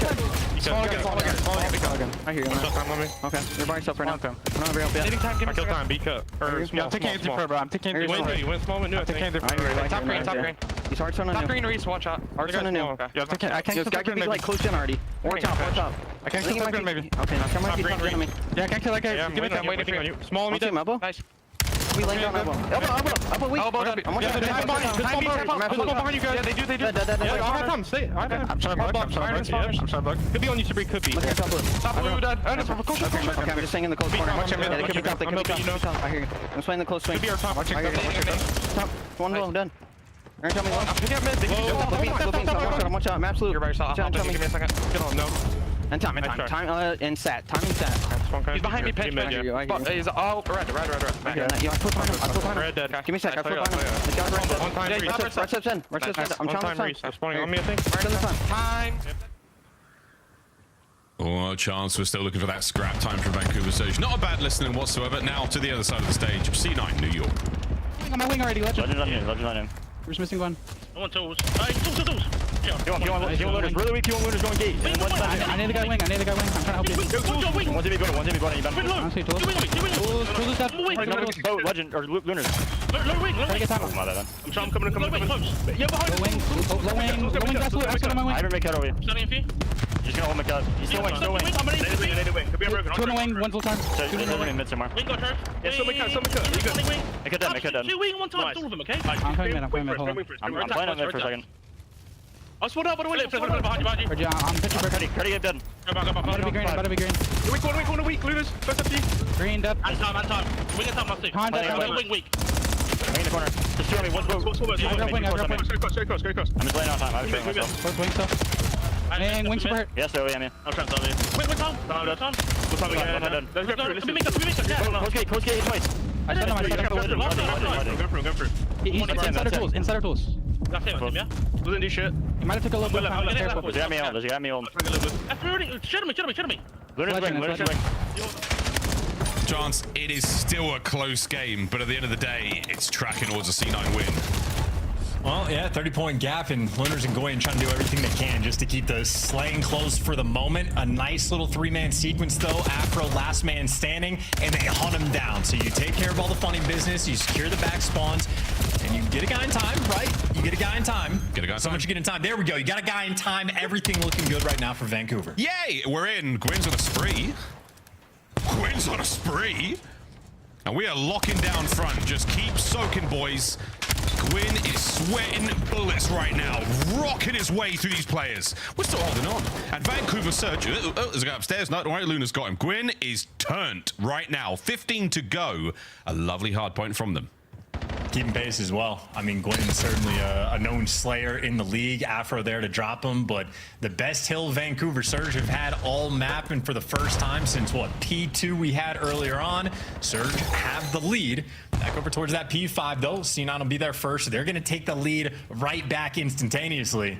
And Legend, he is waiting for his teammates. He is worried about every single corner, and correctly so. He's got the drop on beats. Yeah, good job. Takes care of Ben on the way down towards the back. Looking for that pinch. We've surrounded the hard point. Come out, C9. We know you're in there. Abe on the entry as well. Last man time. And he's still going to be fighting. Good trade now. The next wave of C9 players close by. Quick contest. Legend catches one. Looking for the hops up next. The dead name just a slow progress. Luna's from upstairs. Anyone? No. Mac with two. Abe from spawn. Trying to keep the play alive. Yeah, it's a very Call of Duty sequence as well, right? Legend does everything correctly, but it's a 20-second play to go on that full pinch. You're successful, you make it happen. C9 take the hill back half a second later, so it is an absolute gauntlet. You are playing at pace, and we know guys like Vivid, some of the fastest players we have seen in CDL history, willing to apply that pace. And of course, you are back to a 30-point lead for C9, and they are effectively spawn trapping you from the right side of the map. Well, new hard point, third set, Afro's in. We're over 200 points now, and Abe sending it forward.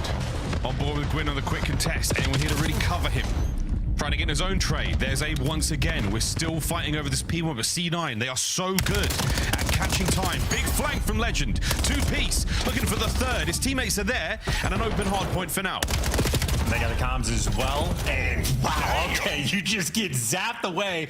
So Mac's gonna try to keep things interesting around the time. Good comms rolling through. Afro finds the guy in the Siki spot, and Well, Beans already has the cut. So what a good sequence for Vancouver for them to just get brought over 5 seconds later. And we got a 50-point game. Now that's the way it goes. 15 seconds to go here on P1. We're looking towards the motel. No one near it. Vancouver Surge should be able to get there quite quickly. Oh, Afro spawns close. A single 1v1 is all you're going to need. But coverage from Beans upstairs. Yeah, see? We're on time. Legend, what have you got?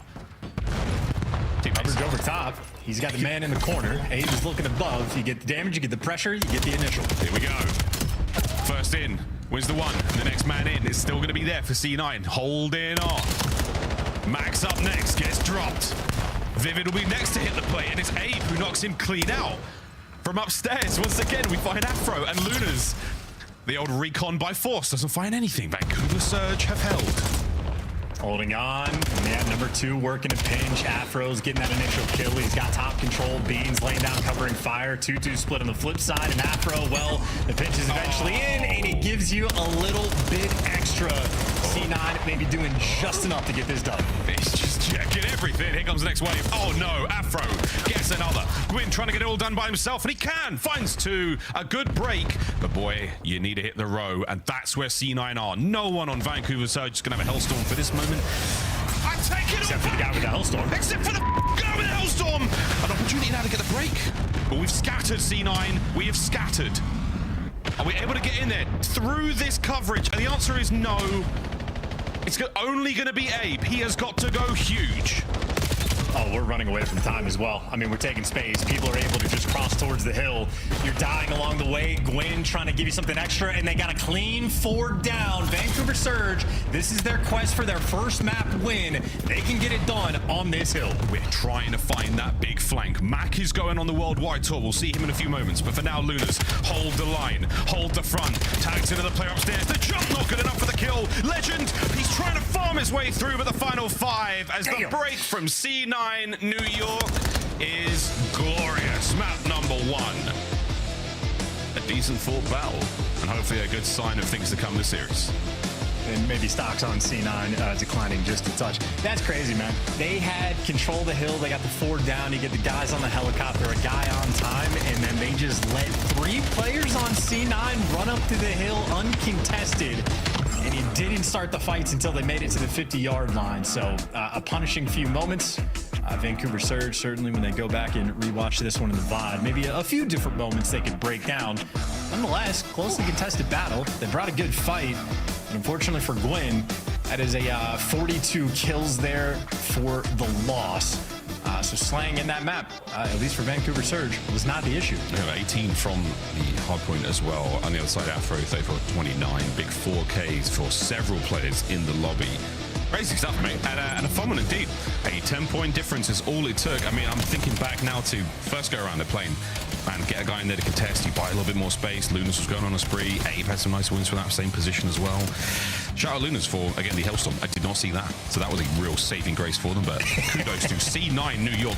In some other games, some other competitive titles that Blizzard have made, a C9 is a big mistake. It's a tough one. You know, things can go a little wrong. We weren't going to get another C9 here, but we nearly got a spectacular comeback from Vancouver Surge, if not for the well-calculated and extremely well-composed break towards the end there.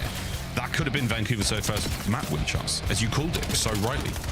Yeah, and the coordination on point. Everybody runs straight forward, and then we just make it there. It's fantastic. Yep. I mean, hardpoint at this level is just a remarkably difficult thing to do, where your decision-making ability, like off-spawn, you have to do so many things right, 40 lives in a row it feels like, and it's just an endless onslaught.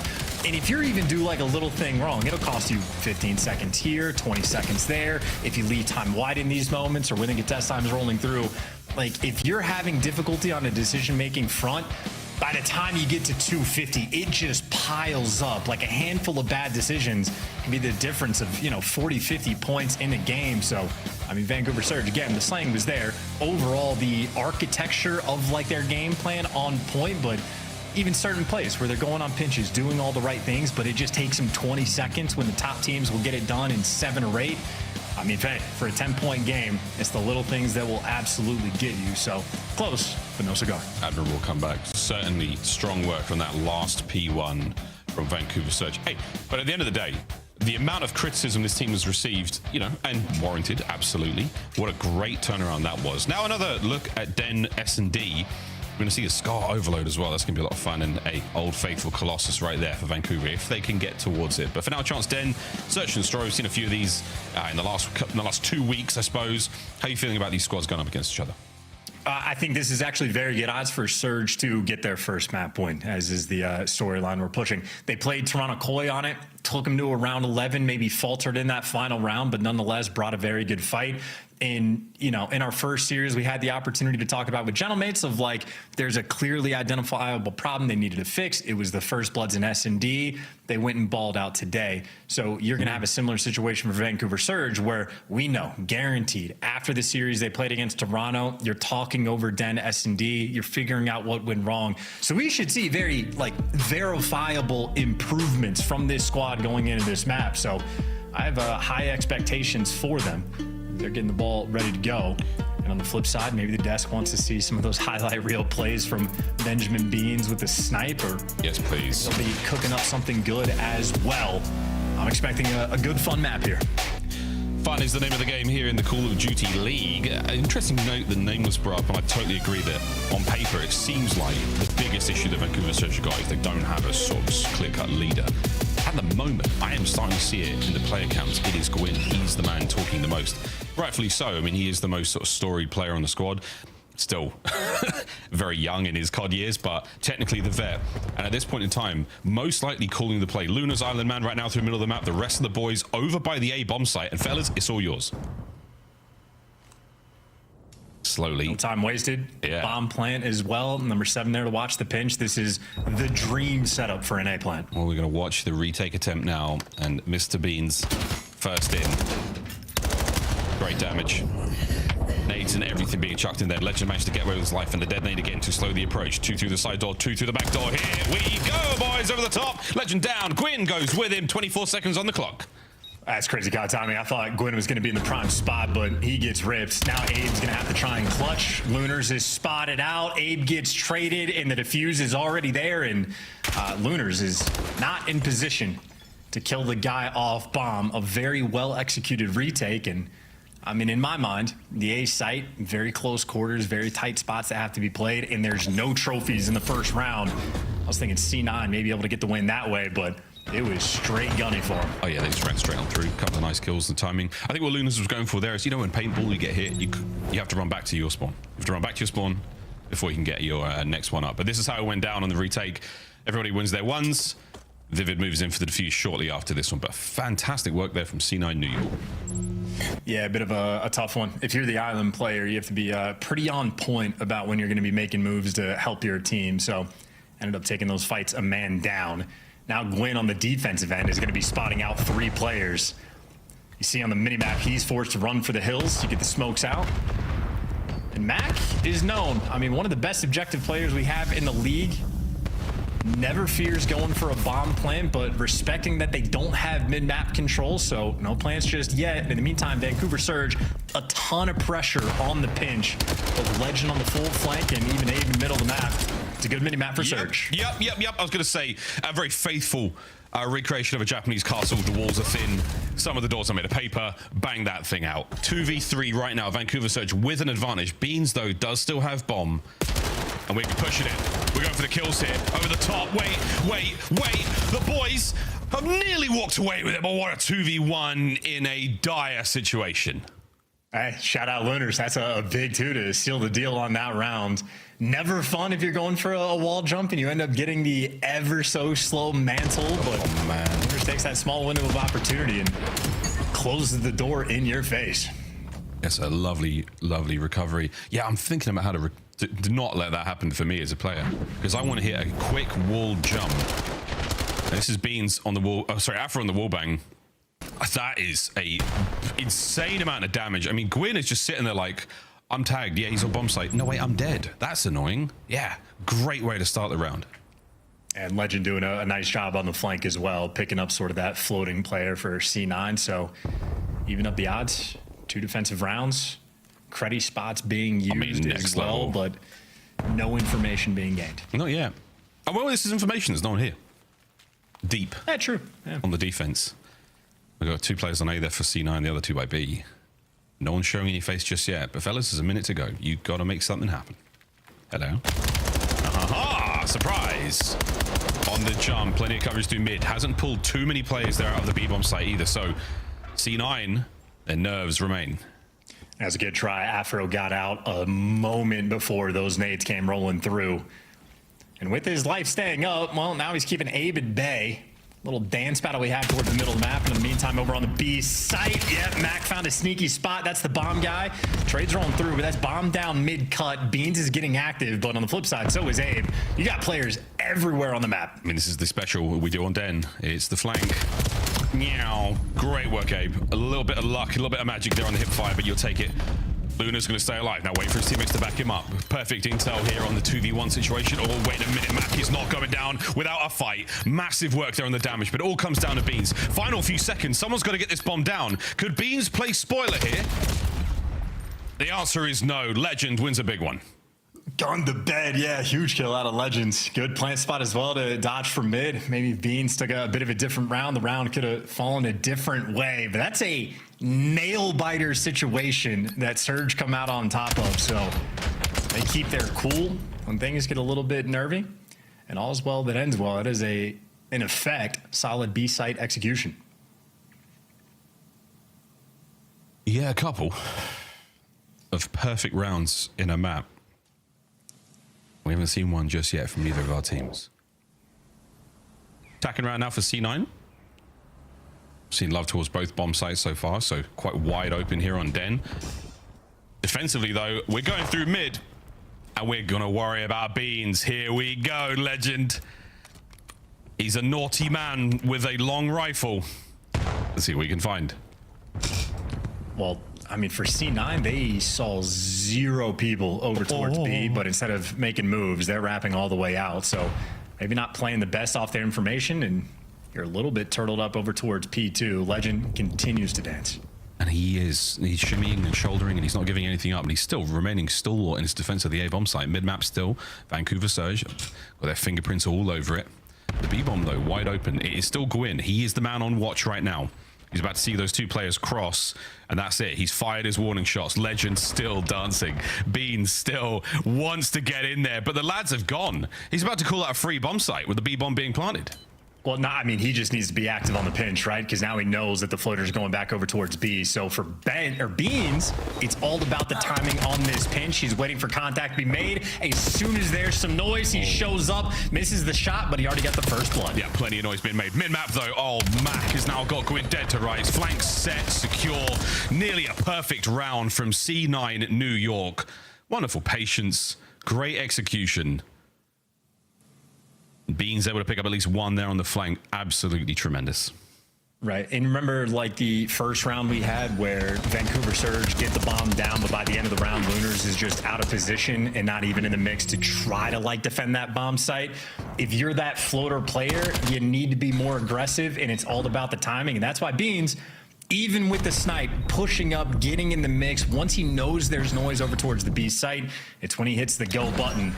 I mean, that is quite literally perfect level of aggression coming out from Beans in that moment to make that impact play. Well, we all wanted the second snipe to hit, but he'd already done the damage. Beautiful stuff. Gwyn now, boomstick in hand. Certainly trying to get it all done for his squad. He was carrying bombs a few rounds ago. Why, hello, Afro. My name's Abe. Pleased to meet you. Bottom mid. Wow, my goodness. One exchange of gunfire from both teams. Not a whole lot of damage dealt or kills. Abe somehow walking away with his life there. Spots out Beans, and he is certainly hitting the damage stat right now. I was told those snipers are OP, and I was told that by a bunch of morons. It's clearly not. Winners with a nice pick. 2v2 now on the map. Well, now it's going to be a 2v1 Legend. Last one standing, and a small window of opportunity for the 1v2, but the teamwork from C9 there, they swarmed them in that round, and that is a quick and clean 3v4 clutch. I mean, they had Afro dead to rights in the middle of the map, but C9 getting active, and their presence everywhere after the fact on point, and Mac there for the final kill. Just have our Mac, a true vet of the scene for now. A long time, having a good time. Championships to his name. Under the very brand he now battles. C9 up by 1. Where are we going, boys? We're taking it to B? Looks like it. A straight 2v2 hit. Oh, Abe's up close and aggressive. Well, noise being made, so they know he's in the corner, but with Gwyn watching over. Whee! Not easy to make the commitment, and there he goes. Turns out Abe cannot fly. Nope. Abe. Okay. Pig in the big city. Splats now on the floors below Den. Luna's now, I mean, I don't say throwing the towel, but I'm like, let's just get it rolling. Next round. That was a tough one there. C9 New York. Definitely blessed a little bit there. Not sure whether that would have been has he got jump assist on, wall jump assist? Because I've killed myself in that position many times. It's that spot. It's a pesky spot. It's gotten like 5 players this year already. Yeah. I definitely turned it off after that one. It was no one's friend. Yeah, this is an unfortunate angle. He full sent on this. Like, I get it, but he went so far away trying to pull out a parachute. Like, that's just... Yeah, very frustrating. It's the close wall he jumps off of and just overcooks it a smidge. That left stick maybe a little too loose. Either way, a great round for C9 to just grab, walk, run away with. And we're on the attack once again. And Gwyn. Square up battle. Yeah, it's a square up, but he's no snipes though, but Beans does. Bombs in. Oh, Mac is skeet shooting him, but Lunas answers back with a 2 of his own, and the battle's far from over. Lunas gets the 3rd, and what an ace this will be. Now it's a 1v1, and that is a highlight reel moment for Lunas. That is looking like Stamino out there. That's a deep cut. Shout out IW from back in the day. One of the quickest aces you're going to see. And yeah, Beans low-key kind of cost it. He was supposed to pick up that outer lane. Lunars come soaring through. 2 players lined up for him. Easy freebie kills. Guns the 3rd guy. Poor Beans just leaves his teammates out to dry. Gets the beat down. And love the confidence on the Chal as well. Even before he heals. Trusting the comms from his teammates. I mean, a beautiful play out of Lunars. Great comms out of Surge. An important round as well, just to keep it close. Great round. 3-1 split here from Vancouver Surge right off rip. Gwyn's going to be going solo towards the B bomb site, and he's now tangling with the bomb carrier. Beans, you going to keep this rifle out? No swaps this time around. And I think there's a 1-up, 1-down situation over by the A bomb site for Vancouver. And they're backed on up. So they're giving up the A push for now. We're going to go back to mid, and there's a slight shuffle. With a minute to go, C9 have burnt the clock. Yeah, I'm uncomfortable on this approach as well because you don't have a ton of information. Finally, you spot 1 player sliding left if you're Beans, but only 2 players here by the B site for C9. I don't know if they're going to try to force this, but you see movement towards the middle of the map. You hear the play call getting made, and funnily enough, on the flip side, Surge are also here in the middle of the map, and they're going to get the first blood. Afro falls again. Yeah, 35 seconds. A bomb site wide open. It's going to take a little bit of time before the lads can get back in there. Can you get into a corner? Abe, wait, finds himself another one. Bean starting to let the big gun rip. No one up close. Abe manages to escape under the smoke. So now it is a 3v2. As the smoke clears, the bomb will be planted, and it will be a retake down a man. C9, Lunas and Gwyn going in, and you have just taken Cloud9 to the cleaners. It is 4-4. That's beautiful work, and that's great timing on the strat call as well in the middle of the round, just to pursue towards mid, because Afro effectively got abandoned by his teammates. There were 2 players on C9 that were pushing through mid. One turns, runs for the hills, goes with his teammates to work the bomb up towards A, but when Afro got isolated, Surge were just all over him. So clean first blood, no clutches coming through, and that is back-to-back rounds for Surge. Looking good here on Den. Absolutely. And again, player cams. It's Gwyn. He is the one calling the shots in between these round moments. Slight conjecture. I'm working with what I've got, chat. But let's get it. We're going away. Beans says, don't worry about mid-map, fellas. Is that enough, though, to send in Beans once again? Gets another no shot.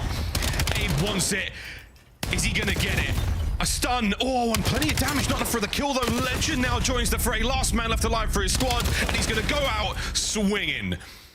C9 bounce back, and Ben Beans finds a pair. Yeah.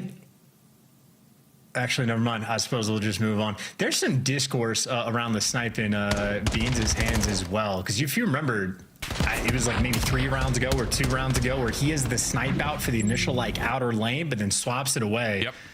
So Beans is being a little bit finicky here, but nonetheless, high impact.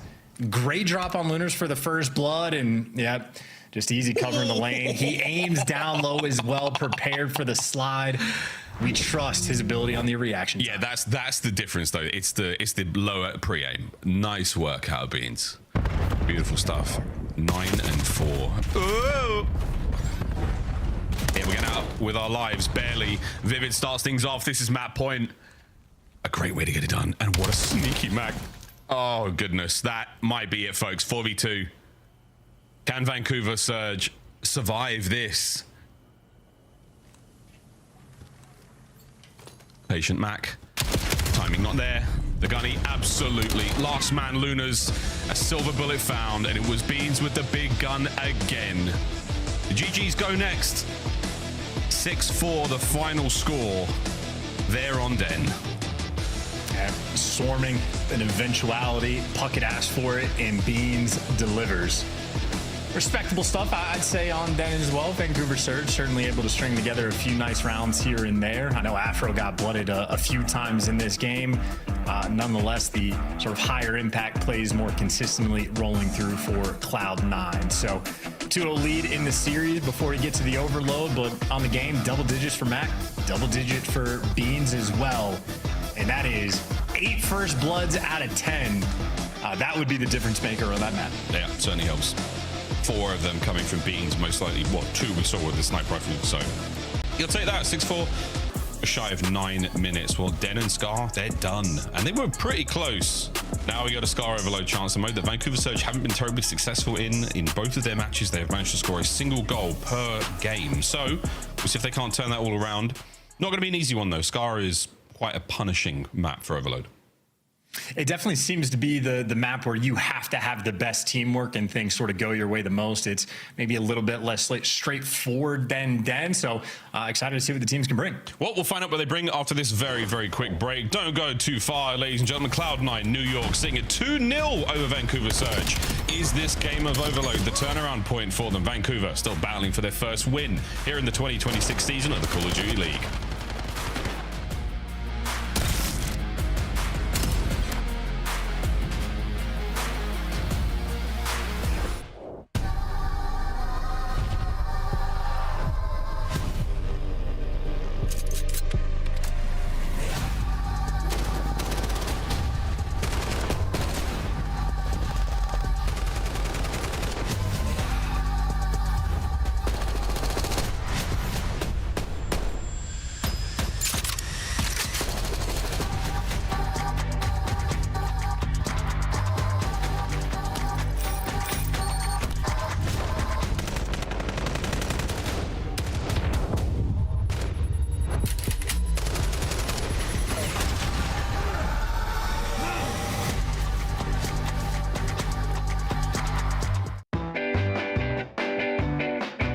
Here at Legend, the newest player transitioned from Halo to the CDL 1 week under your belt, and I just got to know, what are you feeling in the differences between Halo and the CDL? I mean, to be honest, it hasn't really been easy transition because it's a different game, obviously. I mean, CUD is a way faster version of Halo. The fun is pretty much the same, but just goes way faster. So outside of the speed of the game, how much do you feel your Halo skill set translates over to Call of Duty, and what do you think is going to be your biggest challenge matching up with these long-standing CDL pros? I think in terms of like gun skill, I won't struggle. It's more about like reading the game, decision making. In my opinion, like the skill gap on CUD is like whoever can take the decision faster. You know what I'm saying? So I need to work on that a lot. We've had French players in the league before. If you were to pick one French trash talking phrase, what are you pulling out? That's kind of a hard question because I never did it. Tu pues la merde. Your shit. Like your shitter. Outside of your Halo career, now your Call of Duty career, what is one thing outside of gaming that people might find surprising about you? I really like ping pong. Last year, like when I was playing for Optic, we had the ping pong table, you know, at the HQ. After scrim, we would play like every time. I'm not anything crazy at it, but I really enjoy it. We're gonna do a this or that. I'm gonna give you one French item, one American item, and you need to pick between which is the better item. Crepe or pancakes? Crepe for sure. Macaron or donuts? It's equal, same. I can't choose. Both are like amazing. Sit down cafe or Starbucks drive-through? Starbucks. French wrap rap or American hip hop? Wow. I really like both, so I still go French rap. The BR from Halo or the M15 from Black Ops 7? I don't know, I love the M15. It's actually an insane gun. Yeah, the M15. Cafe au lait or a cold brew the size of your head? Cafe au lait. Legend, thanks for joining me. Best of luck this season. We're excited to see you out there. Thank you.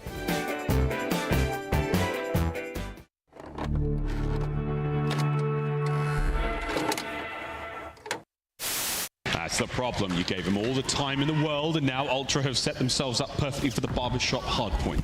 The apartments, the alleyways, all the nooks and crannies are now full of Canadians. And you have a BZ at 9 and 22, and this is only a 20-point game. You're looking at big plays in the final moments, but Envoy takes down 2. Envoy the front line. Insight's not going to see it. Kleenex going to get caught off guard, or is he? He gets one. That's a decent 1-for-1 trade. Insight right back over, looking for a little bit of help from Scrap. 2v3, selling the cross, dealt with by Scrap. Sip also seen on the cross. 22 seconds. Draza trying to work this with Sip. Scrap able to turn this down to a 2v1. Just down to Sip. Not gonna happen. Shut your mouth. Toronto in the grand finals here at home. Monster Energy, the official energy drink of the CDL. Scuff, official controller of the CDL. Start the season strong with the 2026 Call of Duty League Pack. Grab yourself the CDL operator by scanning the QR code on screen or check it out in the Call of Duty store in-game now. Before we load into Overload, a little look at our assault rifle duel so far, and Chance, aside from the damage stat and the SDKDs, not too far apart between Banes and Lunas. I hear what you're saying. I'm salty. You can't pick French rap over US rap. That's not how that works. That's quite literally our invention. So congratulations on being even in kills. Katie's looking nice, but picking that's clinically absurd. Miles, name one French rapper. I don't know. Exactly. This is my entire point. It's a ridiculous thing. Get me an Overload. I'm red now. I'm red from anger. Get the Overload going, man. Get me an Overload.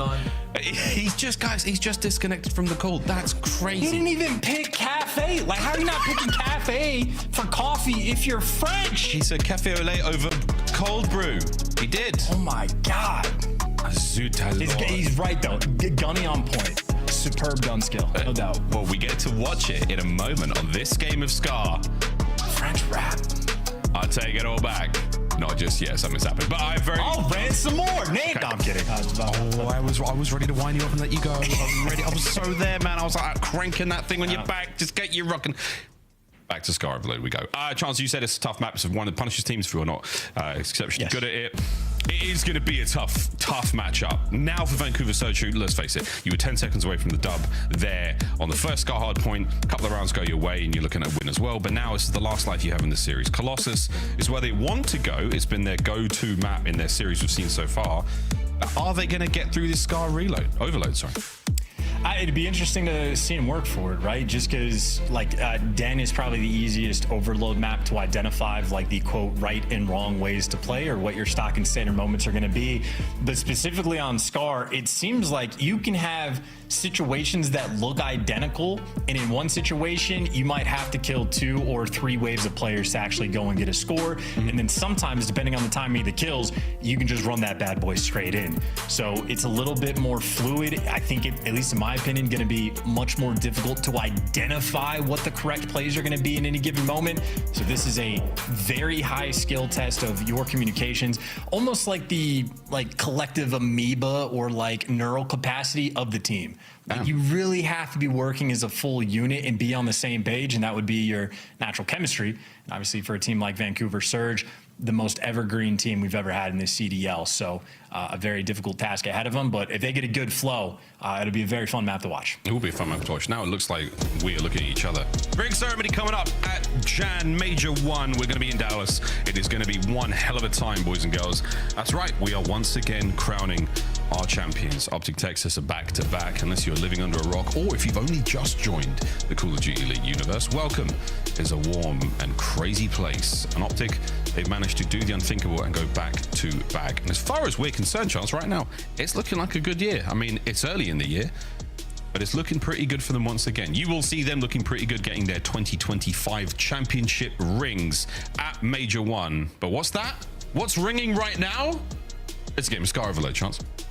Dude, and like, you know, France has a couple powerhouses, right? In the metal scene, they got fantastic Van Gogh. If you're looking at like French pop music, Stromae is an incredible artist. If you like psych rock, Slipped is an incredible French. So the French music scene is incredible. They have amazing stuff, but French rap over you, like, what are we talking about? I mean, Daft Punk. It's not even. It is not remotely comparable. Oh, come on, not the flag. Not the flag. Get him out of it. Come on. Stop feeding him. You're feeding him. Stop feeding him. Go on, Legend, son of a.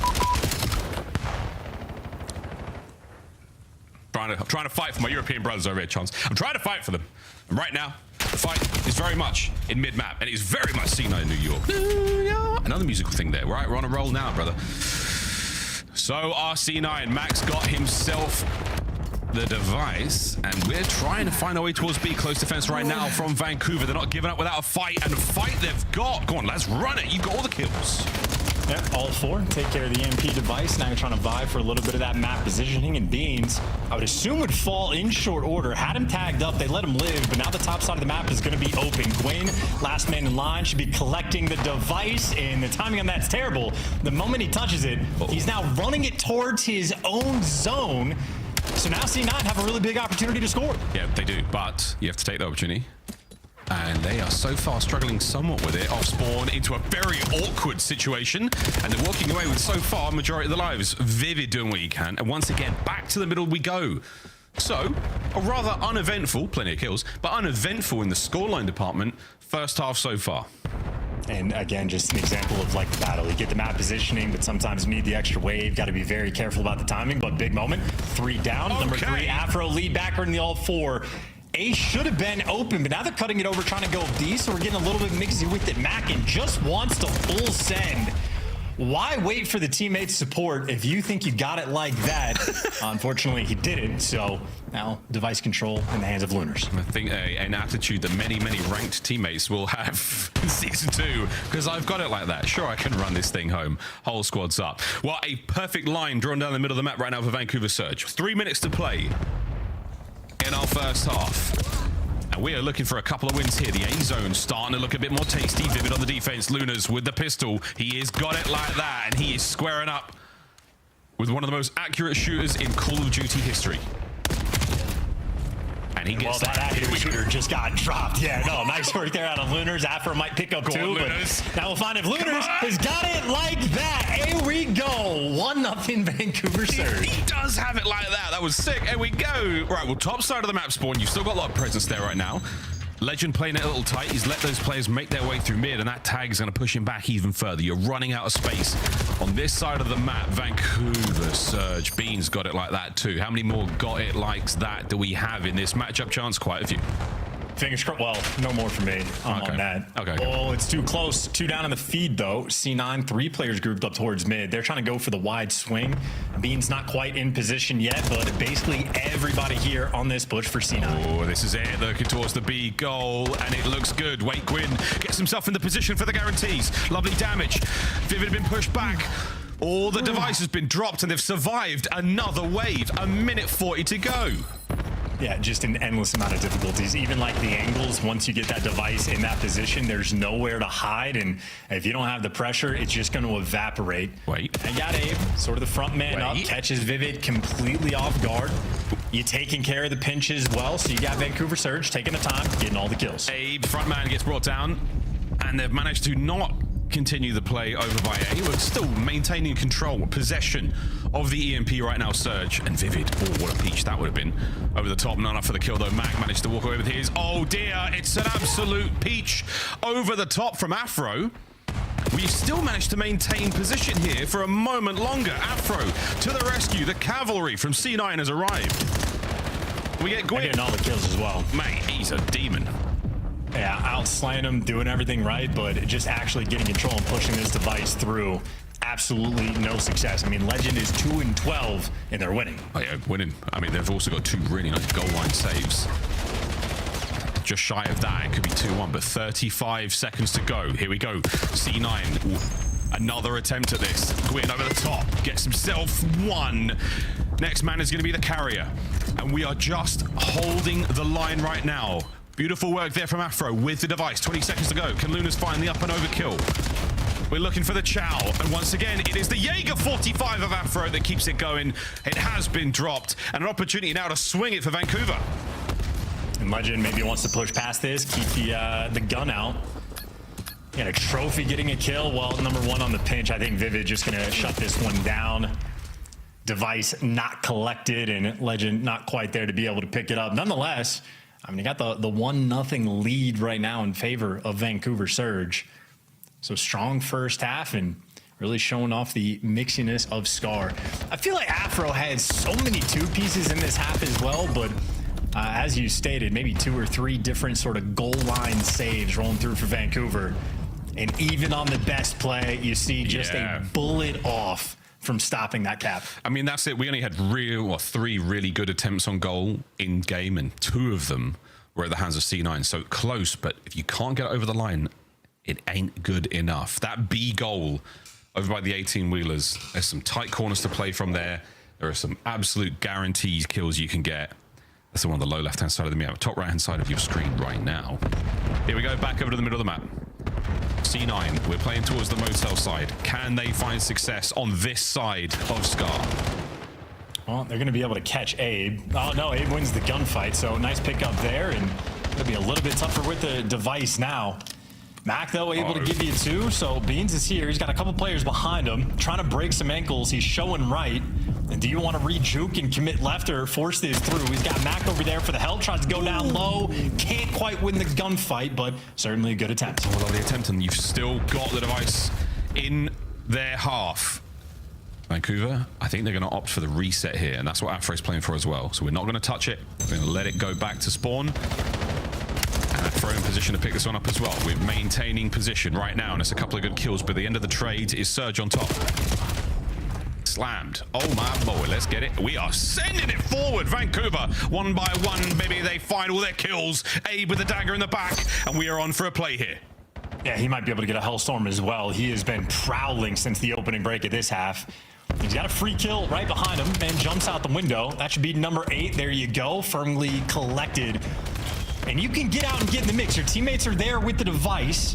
He can't quite make anything happen. You see on the minimap, the device falls. You've got the pressure, but no actual play. Well, we do get the Hellstorm finally, but we're still holding on.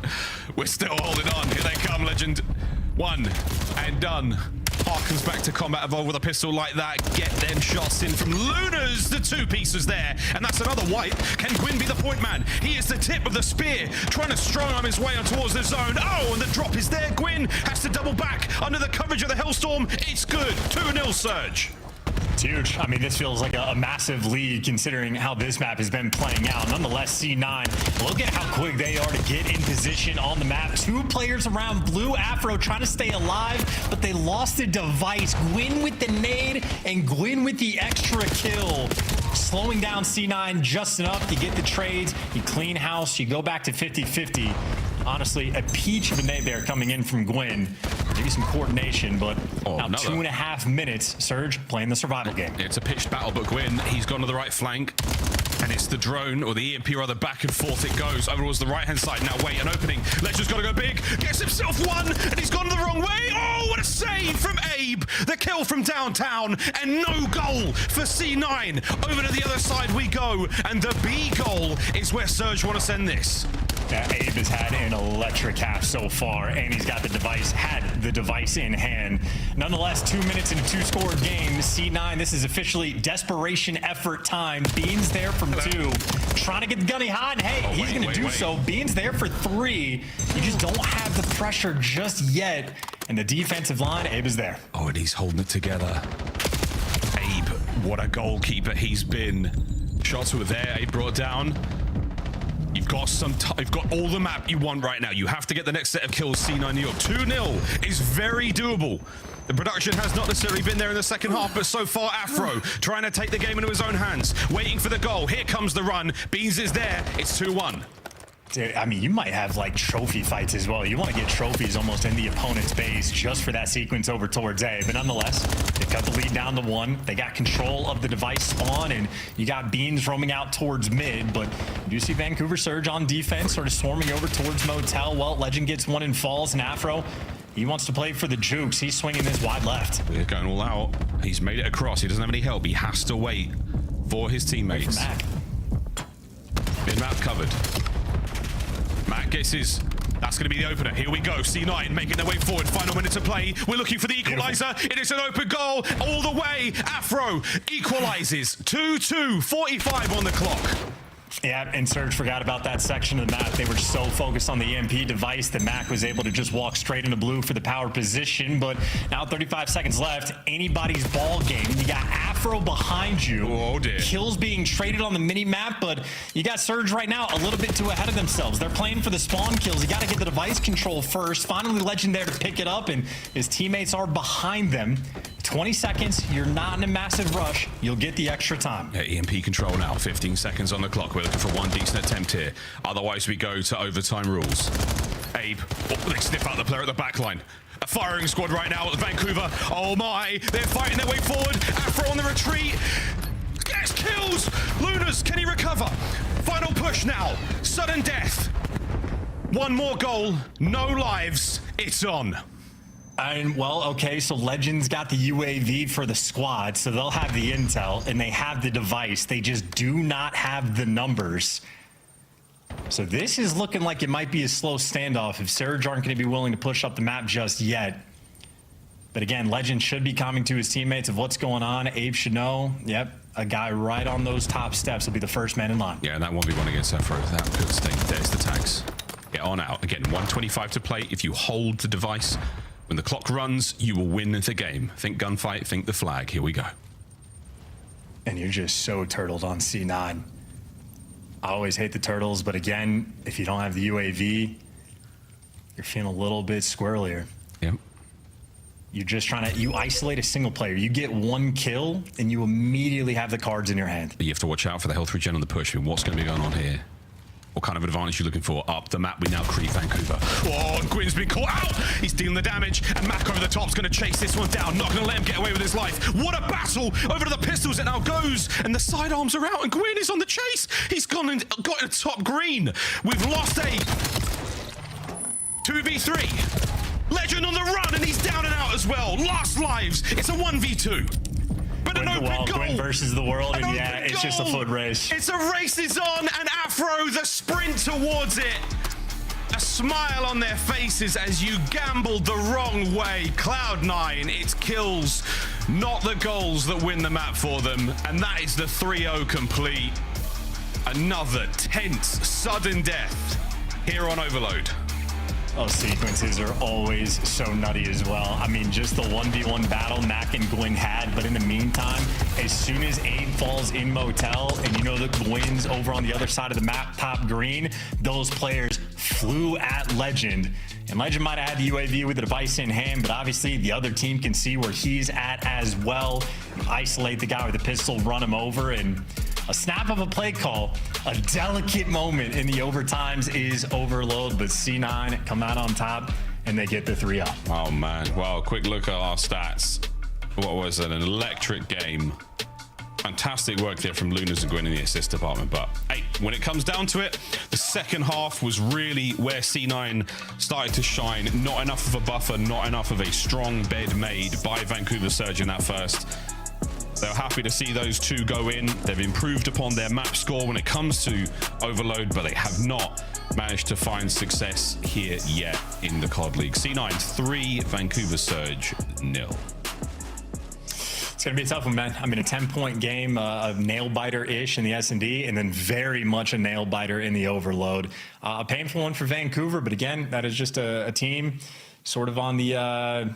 you know, it's a speed race, right? You're trying to learn as much as you possibly can. And Legend, obviously a player that's only had a few weeks. And now we're in these brand new overtime situations where everybody's learning.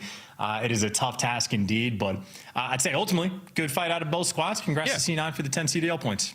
It's a great fight out of both squads. It was a tense one, but not as tense as it is for our desk, who now safely, and the fans, got it all right. Woo!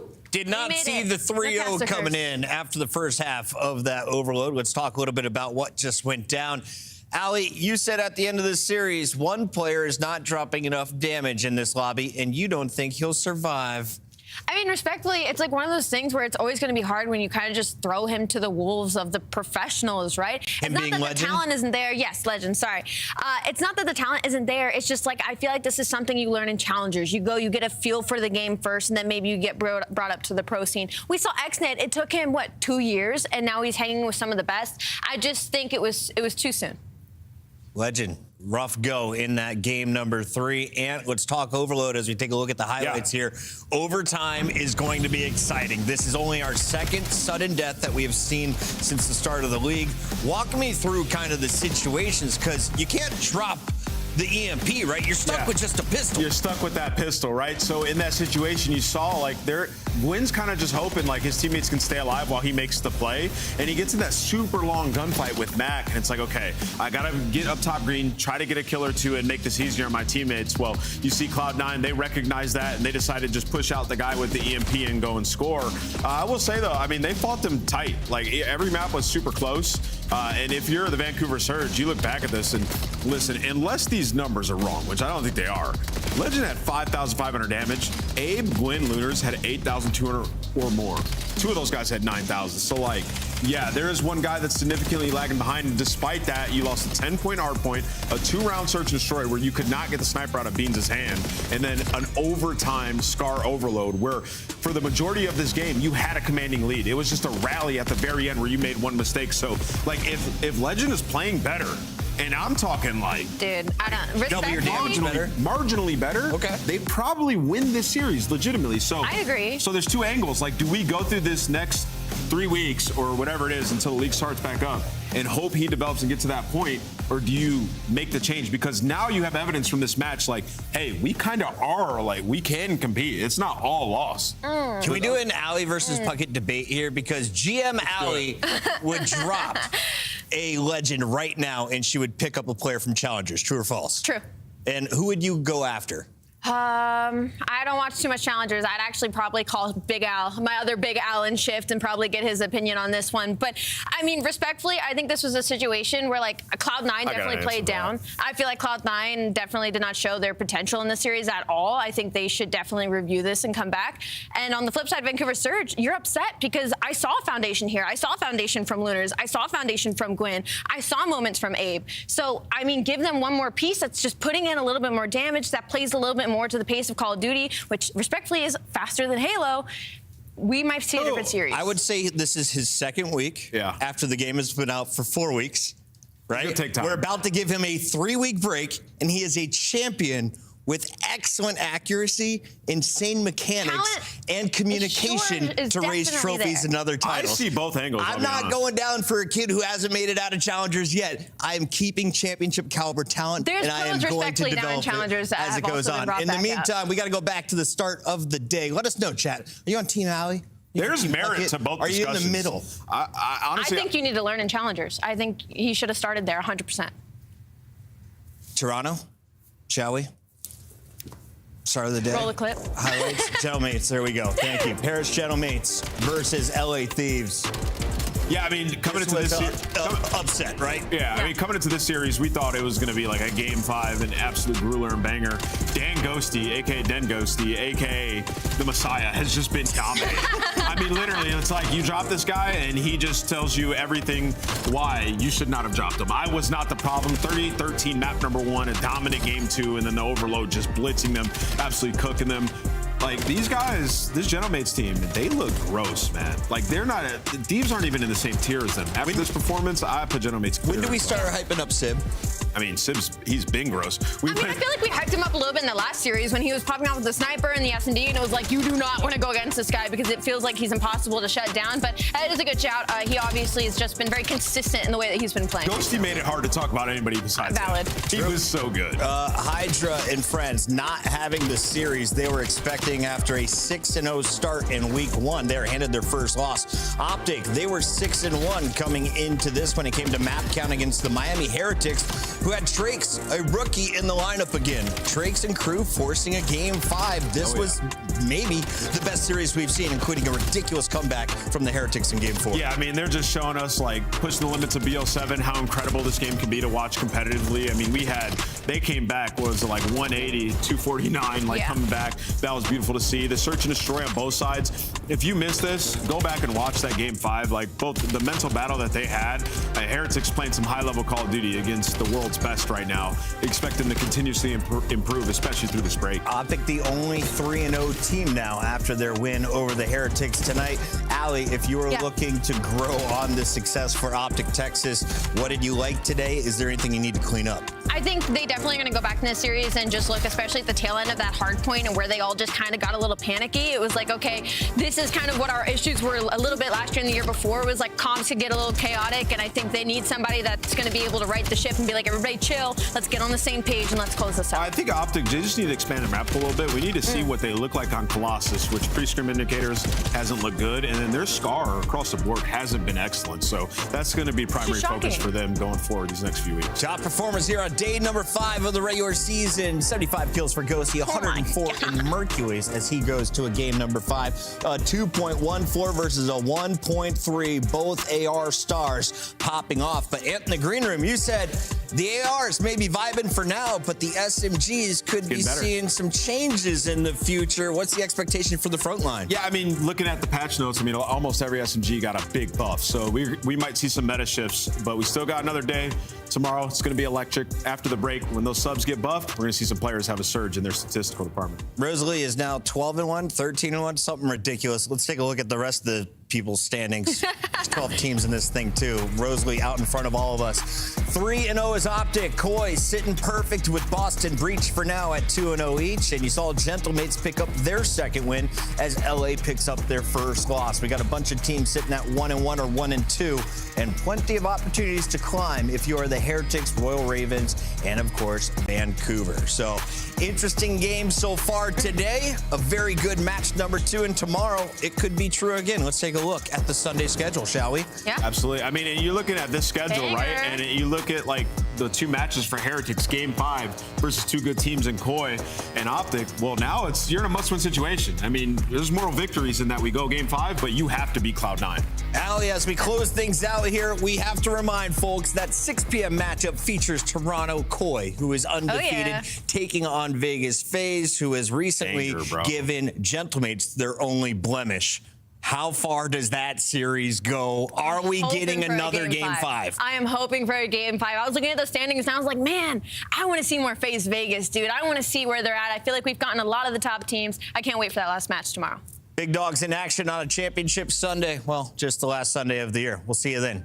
2:45 pregame show. 3 p.m. live with matches. We'll see you.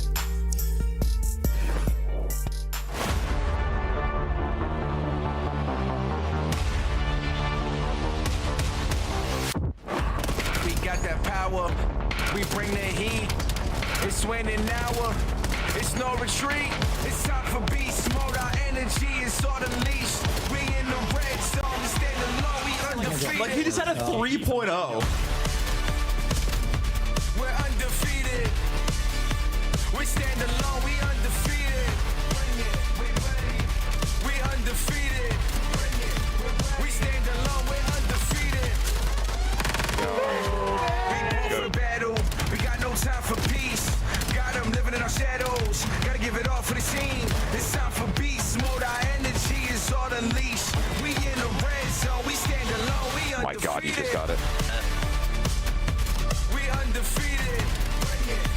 We stand alone. We're undefeated. We're undefeated. We stand alone. We undefeated. We undefeated. We stand alone. We're undefeated.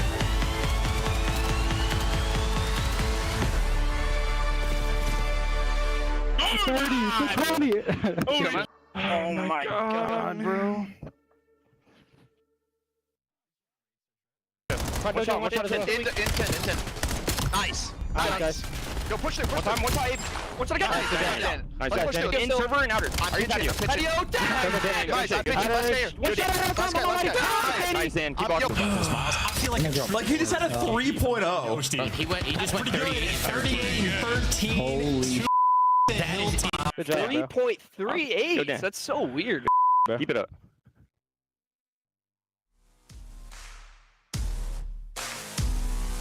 Cut the music, I'ma need my peace and quiet. Catch my breath before I write. This my moment, ain't no try. I'm all in, go ahead and call it. Up in the clouds where I am the pilot. No turbulence, cause I'm at the highest point of the earth where I run the turf. I came from the bottom, so I know my worth. Every time I think that I am the greatest, gotta remember my humble beginnings. God got his hand on me, thought it was prodigy. Really just prodigal, searching for prodigal. Gotta go back home with a new dome. I flip the switch, my lights back on. Now I show up, then I show out. Cause it's Major League and we pro now. Don't stop, show out. This is how we go out. Playing with the pros now. Full speed, we gon' roll out. We can never slow down, see the lights, we gon' show out. Show up, show out, show up, show out. Lights on, we shine, we gone. Show up, show out, show up, show out. Lights on, we shine, we gone. Who gon' light it up? We gon' light it up, so show out. Who gon' light it up? We gon' light it up, so show out. Show up, show out, show up, show out. Lights on, we shine, we gone. Take off, that's off. Used to think we got a problem.